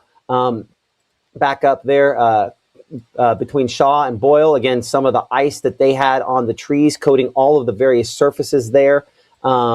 Significant icing throughout much of the Delta. We're looking at Charleston out here. Again, looked at some of these at the hospital earlier on. We'll see if we can kind of catch. A lot of these were from yesterday. I don't know if we can necessarily have those. Yeah, this is, again, some of the ice kind of peeling that down. That actually, I'm sorry, that's this morning. So Mandy's here showing again the trees broken, and it's a reminder again at the hospital, essential workers that have had to go in and help out are truly some heroes in this situation. And we're so thankful for them and all of the work that they do, and hoping that things can get better. I want to check in with our meteorologist, Caleb Edelblut. He is down in the Oktibbeha County area. There has been, again, some tree damage and things back in that area there. Caleb, I know, you're sheltering at home as opposed to at the studio because we wanted everybody where they could be for a little while. How are things down there? What are you looking at this time? So far, so good. The biggest conversation, at least in my household, is when those freezing conditions will return, especially for all the water that's been on the ground. My sister's visiting from Birmingham. She goes to UAB, and she's just trying to figure out when to get back on the road because she has to get back for classes tomorrow. And she's driving east, and that's where conditions are a lot better. They're still getting those rain and thunderstorms, but not seeing freezing conditions. So I think the big question for everybody here in the Golden Triangle region is what will these below freezing conditions do for us now that we are super saturated out on the ground, and especially still seeing those limbs kind of fall from that ice previously, if maybe some of that will freeze on those limbs again. So I've been kind of tracking to see kind of when those conditions will return. I know we're right on the threshold, at least based off the National Weather Service, and we're almost dropping a degree each hour. So progressively getting cooler. And this is going to be the warmest we're going to feel for a while. So some harsh, frigid conditions in store. But the good news is that precipitation pretty much almost out of our area. And that is the good news as we are wrapping up this ice storm and getting it further and further away from us here in North Mississippi, Matt. So still expecting some freezing conditions, but hoping that that is limited in the next few hours.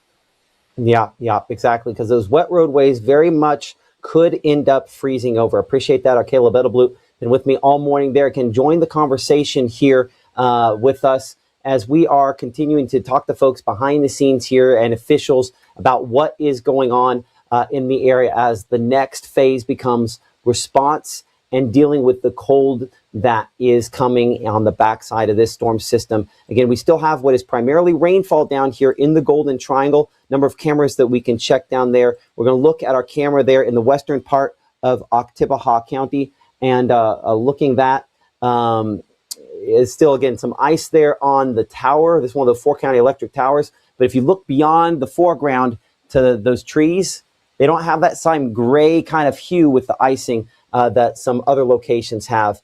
But that's a completely different story up here to the Tupelo area, where, again, all the trees clearly solidly iced over 32. Temperatures will drop, and that means things could get more scary as we head into the tonight and the next couple of days.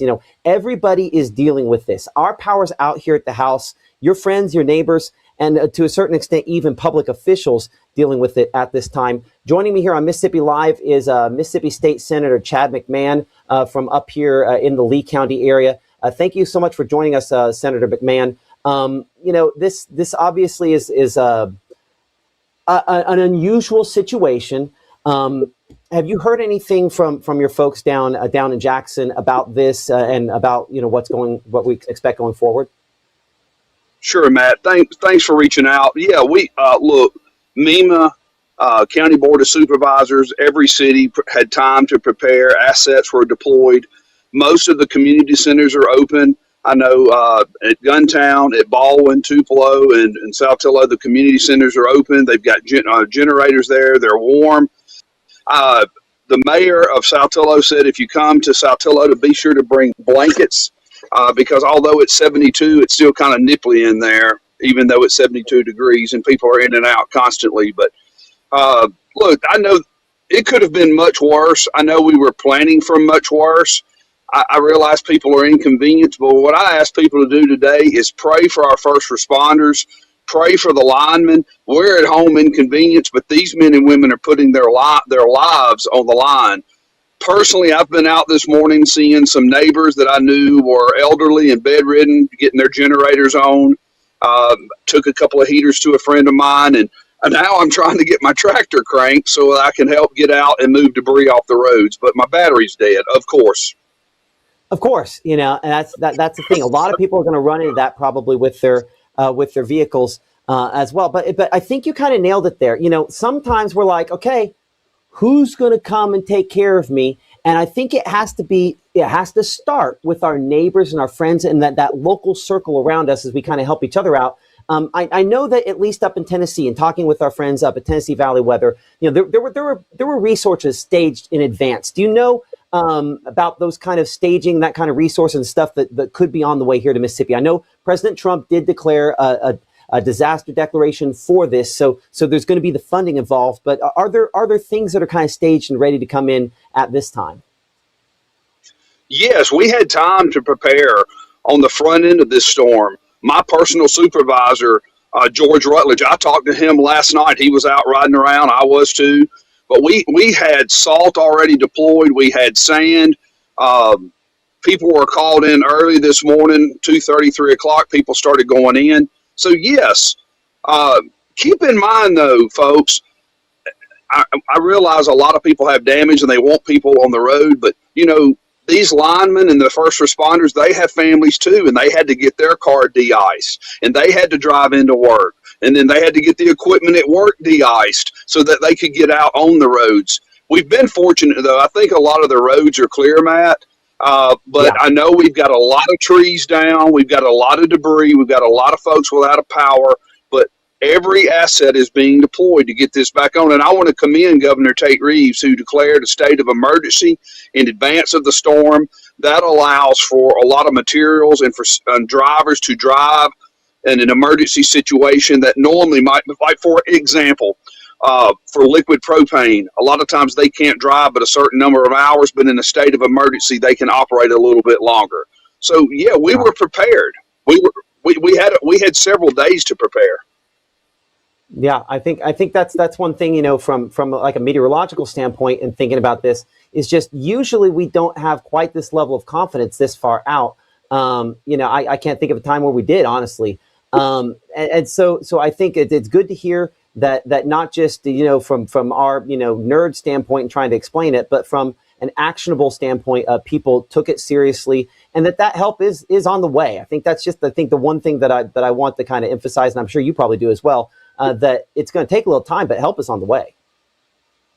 Yes, and I'm asking people, help your neighbor. Please help your neighbor in front of you, to the left and to the right of you, across the street, behind your house. Check on them. Give them a call, especially the elderly. I just left a lady's house who's elderly, and she had one of the nicest generators I have ever seen. I was really envious, but she's in her 90s, and she couldn't get it out and get it turned on, but we were successful getting that done. But please check on your neighbors, especially the elderly and those that are infirmed, to see what you can do to help.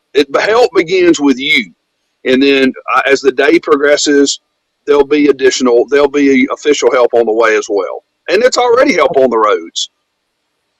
Yeah, I think you're right. It help begins with you, and think of how little time it takes for you to get to point A to point B if you're helping a neighbor like that woman you were talking about. Versus trying to get somebody, maybe a family member that's out of town, over there to try to help them out. Like, proximity in this case dictates that we should step in.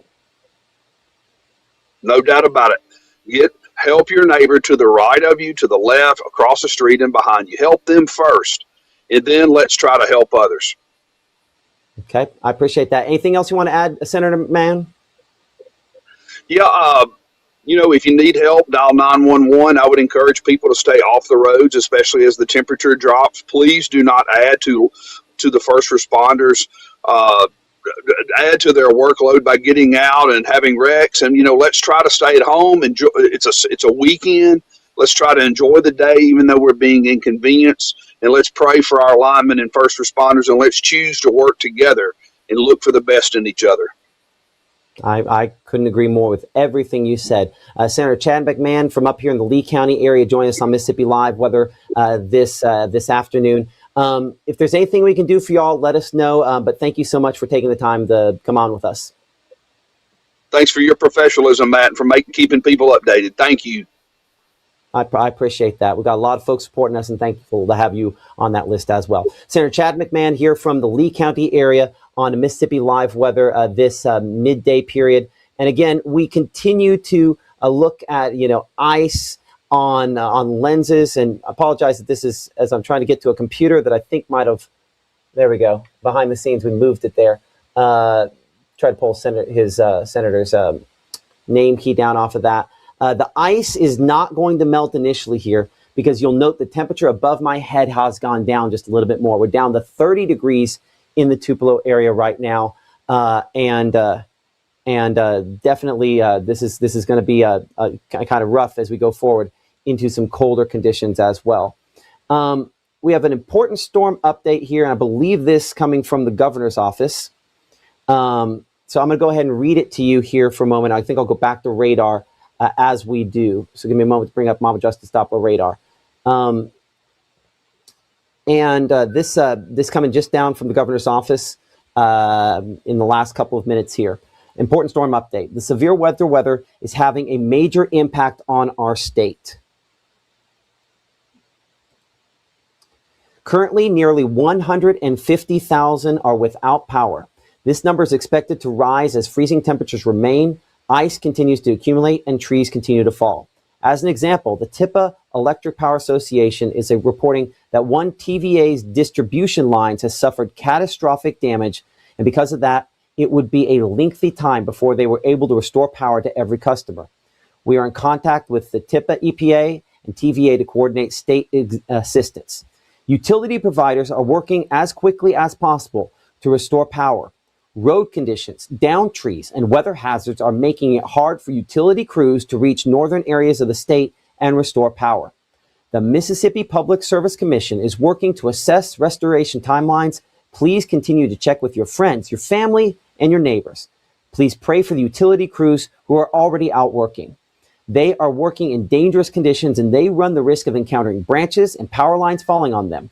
Our entire state thanks them for risking their own safety to help restore power to those who don't have it. If you do not work for a utility company, please stay away from downed power lines. 58 warming shelters are open across the state. The state of Mississippi continues to remain in contact with local emergency managers, and we continue to respond to counties' needs and will do so throughout the storm. In addition to the resources already deployed, the state will be distributing over 76,600 bottles of water and over 60,000 meals ready to eat as soon as road conditions allow.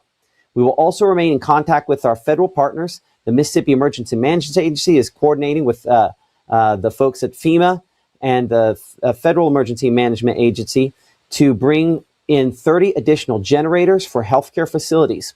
We've also activated an emergency standby generator service contract to basically get additional generators that can be deployed to impacted areas. Saving lives is our top priority. The Mississippi Department of Transportation is still treating roads, but roadways remain dangerous. Please stay off the roads if at all possible.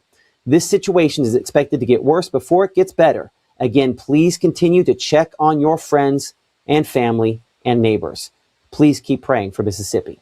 Governor Tate Reeves with that statement coming in the last few minutes here. Again, recognizing some important factors there. Obviously, the sheer quantity of power outages across the state, the length of time in which restoration could take to occur, with Tippecanoe County as an example, talking about a catastrophic failure to some of the transmission lines due to the heavy icing with this that will then extend this to days. and maybe potentially, again, as we've talked about, weeks. Also mentioning in there another important point that there are warming shelters. 58 so far across the state. And talking to different emergency managers this morning, one of their contingencies they were working for is they weren't sure which warming shelters would have power by the end. We do know there are 58 open across the state with this extreme cold coming in. Also mentioning, again, bottled water. One thing that happens at power outages is that means if everything fails, that pumps to get the water into the water tower start to fail. And so once the water tower drains, the quantity of water can become more limited. And so the bottles of water are certainly going to help out. And those 60,000 ready-to-eat meals certainly will help out as well. We talked about it earlier, how the Trump administration, coordinating with the folks here in Mississippi to get things together so that they can make sure that everything is going to be in place, and that the dual state of emergencies, one issued by Governor Tate Reeves and by the federal government and President Trump, will both allow resources to flow in to get things back together and put back together in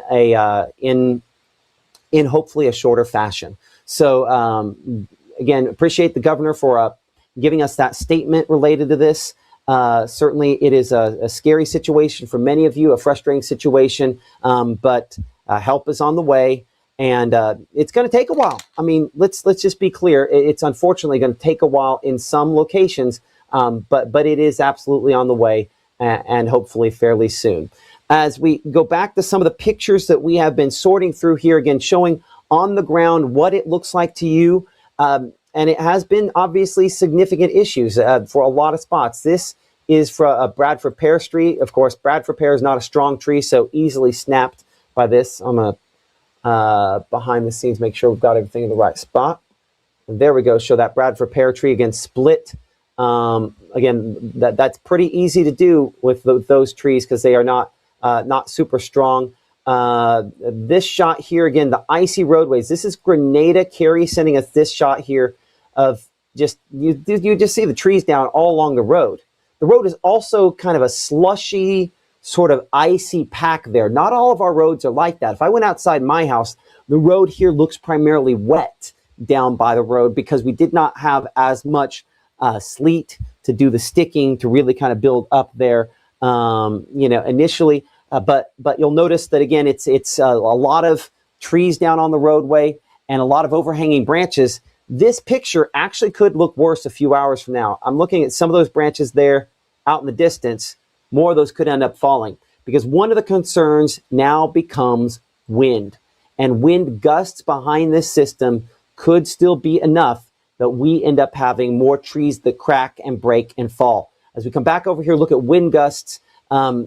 Estimated peak wind gusts, Tupelo area, 25 miles per hour. And again, most wind is not going to be this strong, but occasionally we're going to get some 20-mile-an-hour wind gusts, and whether it's occasionally or not, that's enough to cause some additional power disruptions, as if there's folks still with power, but also enough to bring down more of those trees. And unfortunately, that is an issue there. Now I see Prime 00001, I think got the number of zeros right, asking, in places like Starkville, where there is tons of water, is all of this just going to freeze? Yes. The water, anything wet will be frozen. So you're either going to have clearly icy roadways or you're going to have black ice tonight as all of that freezes. So while travel is somewhat passable in some locations now, it will not be in a few hours as those roads that are wet ice over. And maybe we're lucky enough that, again, the wind is bad for trees, good for roads. The overall average is still not good because it does somewhat dry out the roads if it gets breezy, but then obviously tree branches are coming down and that's making the roads worse as well. So overall, the average and the way it works out, the wind is not a positive for us. But the cold temperatures, huge issue going forward. As you can see here, dropping down into the teens behind this once you go back up into northwest Mississippi, and then even back into the single digits once you get back into Missouri, and all of that cold air. Let me adjust my graphic here so you can kind of see this all. I'm standing in front of a lot of it. But all of that cold air there is going to come spilling on in. and we're going to be extremely cold tonight. That's why the warming shelters, that becomes one of the next big things that we're going to talking about, because people are going to need those.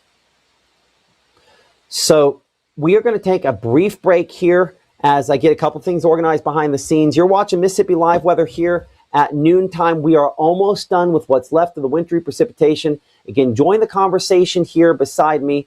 Everyone's asking anything on downtown Tupelo. I heard from one of the folks with Tupelo schools. We coordinate. I talk with them a lot about what the weather is, how it impacts their situation. And then, that they make their own decision on what they do. But, in his personal situation, talking about, it was almost like there was a bubble over his house in Tupelo. At their exact spot, virtually no ice. And you go 2 blocks over, it's ice all over the trees, all over the cars, all kinds of issues there. So weather is weird. Perhaps there was heavy rain or something and it melted the ice. Can't say for sure. God's plan is what God's plan is, and the way he makes it work, he makes it work. But we do know that the next step and what we have to plan for is a very, very cold night. More as Mississippi Live Weather continues here from the Room to Room Weather Center in 60 seconds.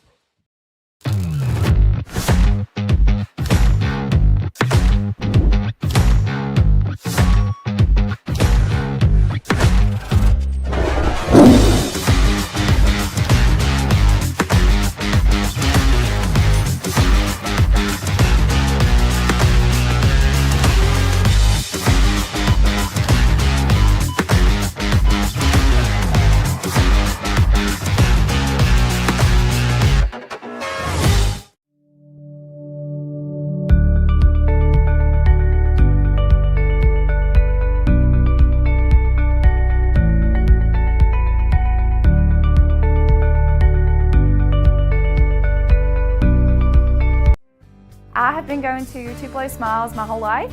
When I was a kid, I was unhappy about some uneven coloring on my teeth after getting my braces off, which at the time there really wasn't a fix. I was recently made aware of a solution that would totally fix it, which is exactly what we did. They not only heard my concerns, but they never stopped looking to solve my problem, and that's why I love Tupelo Smiles.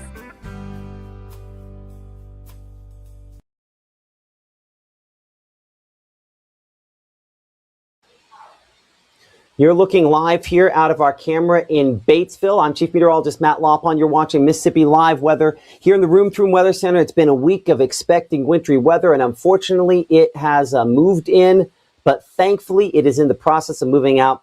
Looking at this closely, that camera's locked up. And that's a problem we have with a lot of our cameras here with North Mississippi Storm Chasers. As power outages came about, they went down. Oxford, one of those locations. Let's look up here and see if we have anything back out toward Crenshaw. Crenshaw's up and working, but it's iced over, so we can't see anything. Pontotoc, I think, is probably still down as well. I'm going to check and see if Alcorn County is actually up there. That's one I haven't tried in a little while. Alcorn County, very hard hit by this. I mean, the reason these night pictures come in, you can see the moment that the power went out at some of these spots there, and it stopped transmitting data back in. One spot that we have continued to have power has been the Tupelo area. And one thing that we note on that is it's getting lighter and lighter and lighter on our camera there as things move out. And down for locations in the Golden Triangle, we are dealing with kind of the last of the rainfall for some locations there. The roadway's still wet. Raindrops on the screen there. Again, the Mississippi Department of Transportation providing these cameras, allowing us to kind of understand what we're looking at. We will probably try to talk to the folks over at MDOT at some point here in the next little while. But up in Caledonia, still a little heavier rainfall at that point there as we wait for this camera to kick in and update. Bouncing a little bit. I don't have anything really bouncing off of the surfaces. I'm trying to see if that might be a little bit of sleet. I see something bounce. See how there's something kind of bouncing there? I know that that's just a splash. There might be just a hint of sleet on the last little bit here as that band exits. But the big winner of the event down here in Macon, where we've spent most of the time above freezing, conditions fine, clear, and dry. Mama Justice Doppler radar, again, that rain just now exiting the Macon area, still a little bit over Columbus, a little bit over Caledonia. For our friends out here in Vernon and Millport, you guys have been just warm enough throughout much of this event to avoid most of the issues there, thankfully. up here toward Detroit. It's been kind of back and forth based on a lot of what we have seen. I mean, considering the fact that Fulton has stayed almost exclusively rainfall through most of this, and we have not had a lot of icing issues there. I'm hoping that means the south and east and Detroit, you're in better shape. Again, travel fine right now. As you can see, travel speeding along I-22 there in the background of that shot or on that picture there. But this is all going to freeze. And I think we have been spoiled over the last few hours here that, oh, well, it's below freezing, but I can drive on it. That will change as temperatures drop in the next couple of hours here. At some point pretty soon, you are not going to be able to drive anymore on this. With me again and kind of giving us an update here at midday on what has been a very trying day, I'm sure, for him and all of his folks, is Scott Hendricks with the Tom Bigby Electric Power Association. And Scott, I know that, obviously your crews, we're trying to keep them safe. They're out in the field. It's been kind of a long day. How are things going so far as of, I guess, about 12:30? Matt, we've made tremendous progress. I know a lot of people would argue with that. They would say our power's not back on. I think at our peak, we were probably about 10,000 out. We're down to 6,200 showing on the map. It's That's probably incredible. slightly higher than that. Less than a dozen poles. This is probably hundreds of trees, less than a dozen poles. But we're looking at some lines down because of those things. This is mostly limbs and outages, and you're having to work methodically. So an electric system works just like a home system. Think of it as you have a main breaker. Well, that's the breakers at the substation, and then you have all the sub breakers. Your 50 amps for your air conditioner, and your 20 amps for your plugs. That are in the living room. Well, our system has breakers and system breaks that protect it from issues and shorts. And so if you've got the smallest of limbs somewhere in that system, it can kick all the way back, and you have to work each one. You have to ride the line. You have to see what's on it. You have to clear it, and you think you've got it all clear, and you bring it back up, and people was great. Hey, the power's back on, and then it triggers back out. Well, there's another small limb we haven't found yet. So we keep doing that. We are building and reconstructing the poles that I told you were down. There are some service poles that would feed 1 to 2 houses. Those will be the last things we do. The last 1,000 customers, maybe the last 500 members that are down, those will take the longest because you're having to take a whole crew to one account. Most lines that we're getting back up to drop it by get 4,000 people back on, you can get hundreds at a time. Or maybe 1,000 at a time at a certain given outage. So we're working hard, we're working fast, we're doing the best we can, we're being safe, but it's tremendous. But we're lucky. I've talked to lots of the systems around us. There are serious impacts. I think Alcorn County is 100% out. Tippah County is 100% out. Prentiss County is a pretty high percentage. You've been showing it on your broadcast today. There's lots of people that fare far worse than us. We're going to work as long as we can. We will take a dinner break, hopefully about 6, and probably work into the night. There will come a point when we hit a wall and we need to stop. We started working at 5 and 6 this morning. There will become a point when we need to rest. We have requested help. I can't tell you when they'll be here. There's a call on that at 1 o'clock that I'll be on. As we know more about that, we'll let you know. We're going to have that help come regardless, because when you get down to where it's, like I said, one house that has an issue, and I saw one today. There's a tree that fell that took out the service line. Service line ripped the meter base off the back of the house. Well, that's 2 things are going to have to happen for that to get cooked back up. We've got to get the service line. We've got to get the tree where it's safe to work. And then the homeowner has to get an electrician to put the meter base back on the wall, rewire their panel, and us hook back up to. That isn't going to happen today. That's an unfortunate fact. We wish it could. I don't think they could pull it off with the electrician. I don't think we can pull it off with the service, because those will be in the last 1,000 that we get to. But we will do everything we can to get as far as we can. So we get a call from nursing homes. We try to get them back on as best we can. We get a call from community centers where they're serving as warming centers for people to go. We try to get them on as best we can.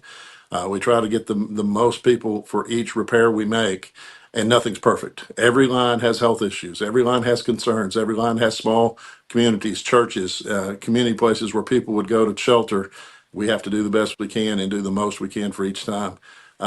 It's the most beautiful organized chaos you've ever seen to make this judgment over what you do with each step to make it progress. And my team is working at their utmost, and we're doing the best we can. We're trying to communicate well. We're trying to post regularly, trying to post safety updates, trying to post issues we know. It's a challenging day, but this is what we do.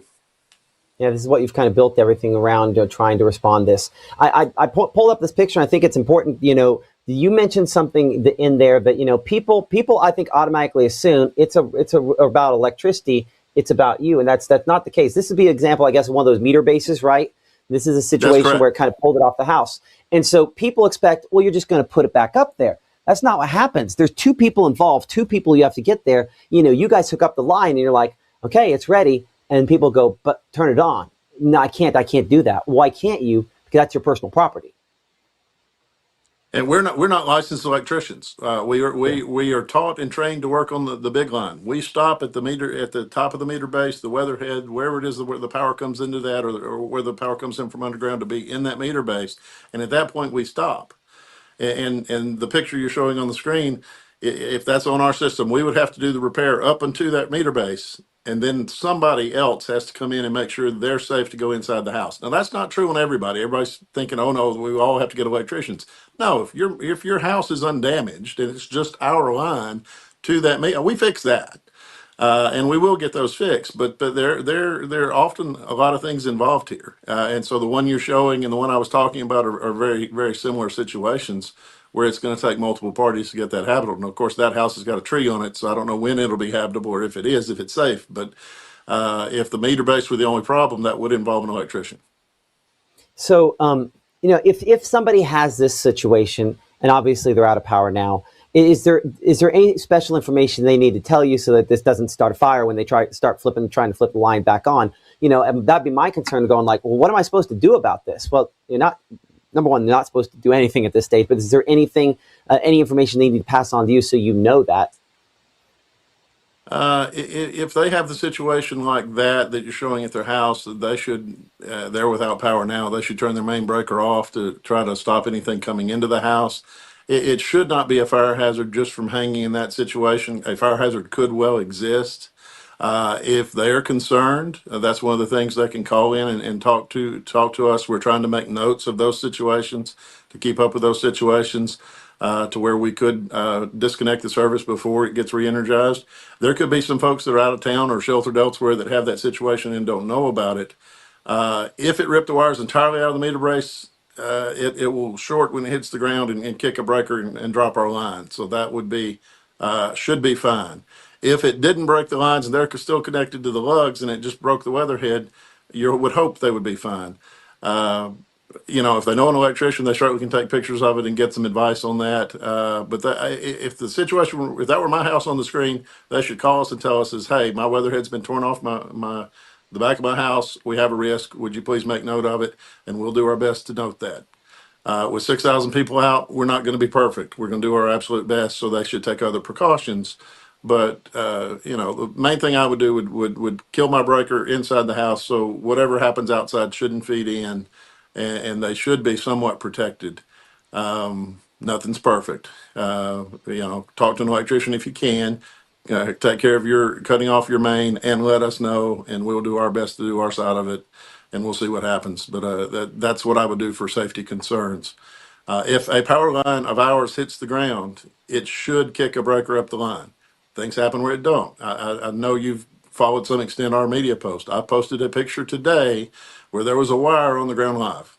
It was smoking and burning and connecting. It did not make enough of a connection for whatever reason to kick the breaker. So it was one of those things. The breaker failed, the breaker froze. I'm not sure what happened. I can answer you next week, but I don't know today. But make the assumption, if it's our line, that it's live. 99.99% of the time, the breakers and the equipment will have functioned properly, if not a higher percentage, and you would be safe. That's a lot of risk. Don't touch it. That's Scott Hendricks with the Tom Bigby Electric Car Association. There he is. Go ahead. It'll take a second to come back.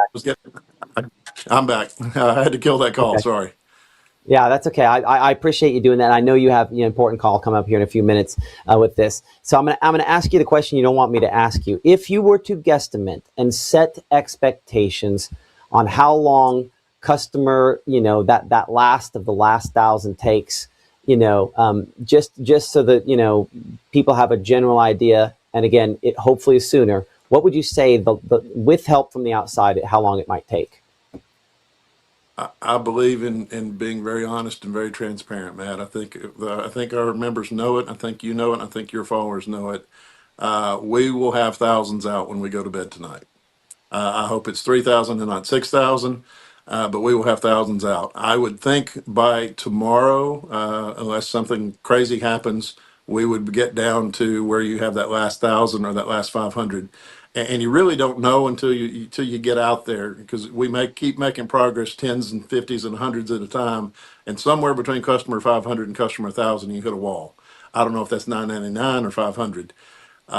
With this storm, I figure it's more closer to the 1,000 than the 500. Most thunderstorms we get, tornado winds, straight line winds, whatever it is, it's closer to 200 to 500 that are the ones that are just one off. So you got to do one at a time. Straight lines winds probably being the worst. This storm will be like that. There will be a lot of one offs.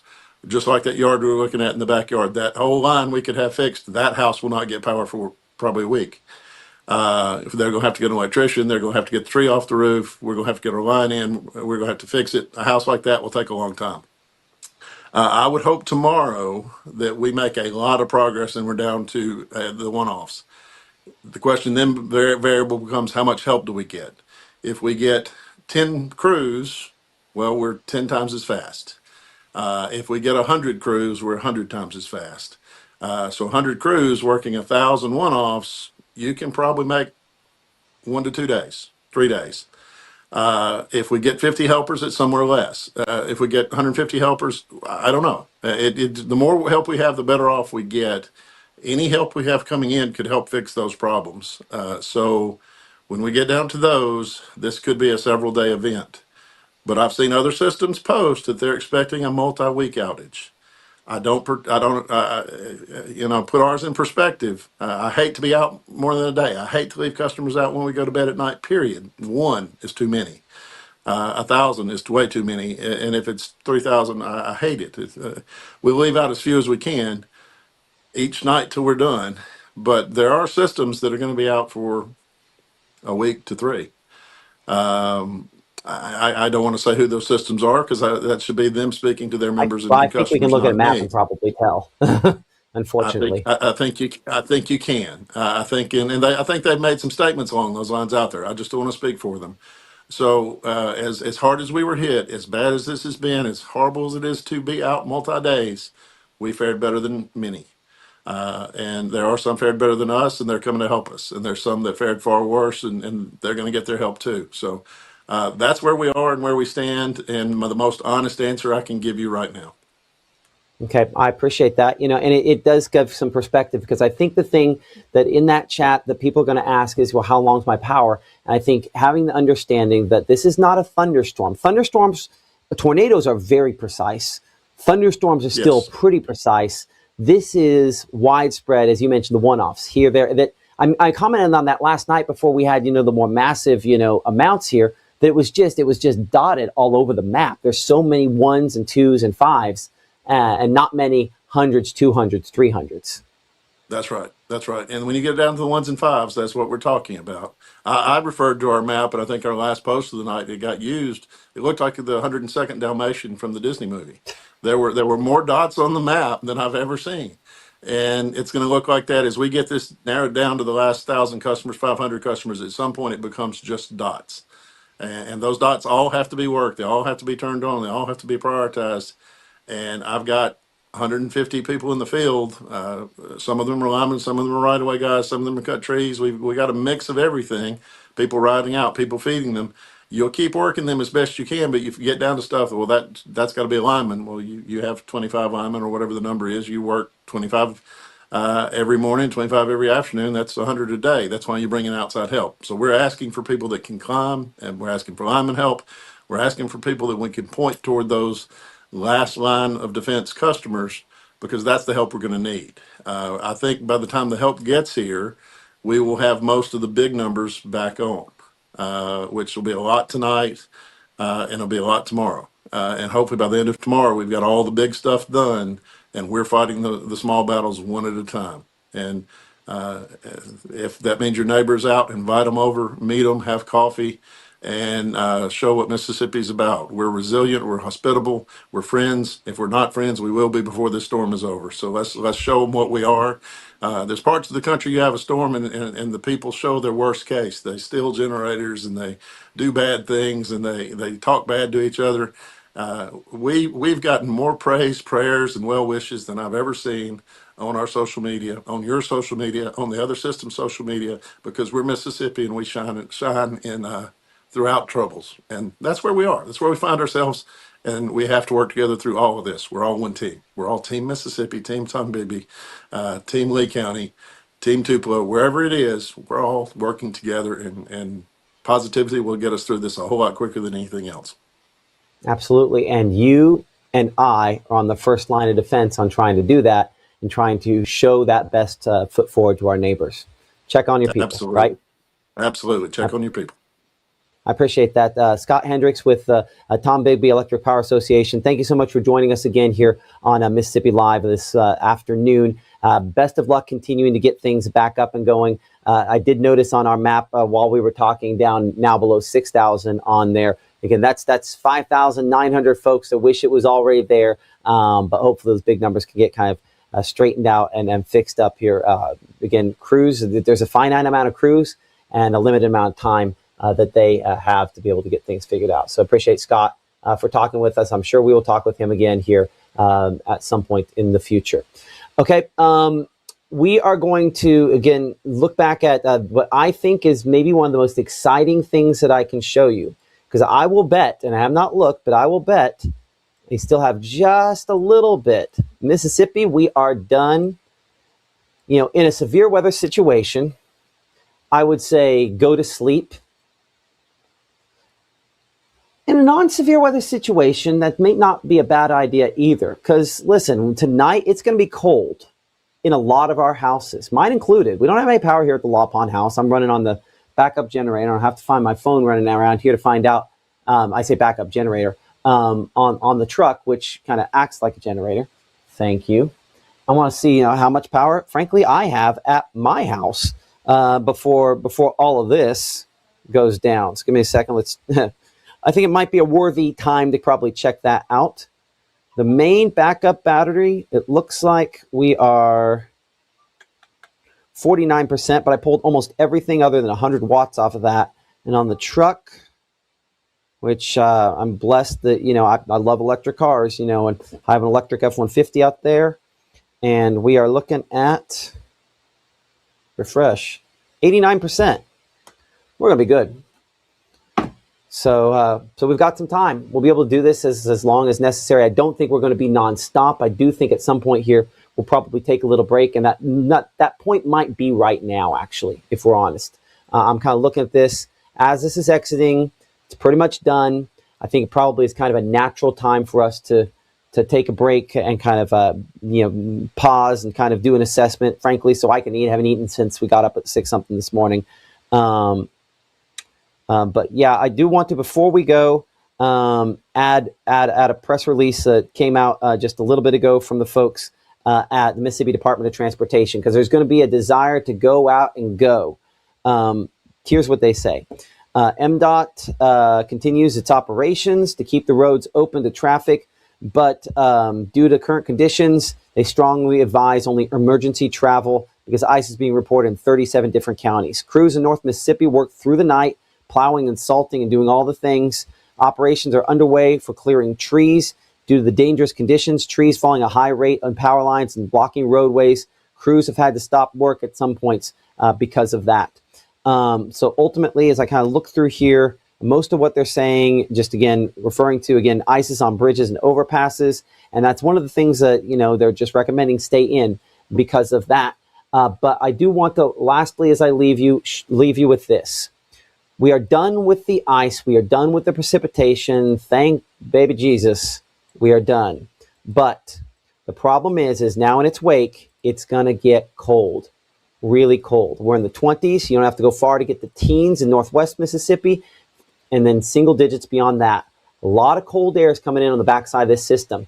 And that's the reason why warming stations are open. I believe 50 some, we'll double check our press release from the, our comment from the governor, 58 warming shelters open across the state, many in your community. You know those local Facebook pages. We've been trying to post some of that information on my page, but we are obviously still on the cold end of this. And honestly, the cold could be the part of this that causes the most fatalities. We've had no fatalities from this in Mississippi that I'm aware of to this point, but there have been a couple fatalities back out in Louisiana. But with the cold weather, that potential for someone to die increases for tonight. We're going to be watching things closely. Our next live broadcast that we will have is for sure coming up tonight at 6 p.m. here. We'll be updating you on kind of the entire situation as how this unfolds. I will say that it's probable we will do some sort of cut in before that point in time, but for sure we'll be on by 6 p.m. We appreciate y'all for watching, liking, subscribing, supporting us here in the Room to Room Weather Center. Keep it here for the latest.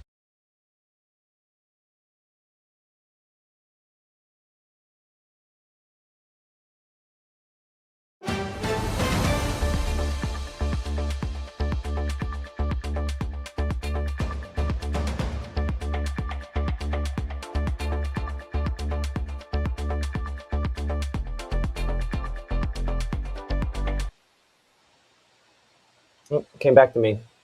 Sent it to the wrong spot. Okay. We'll see y'all a little later.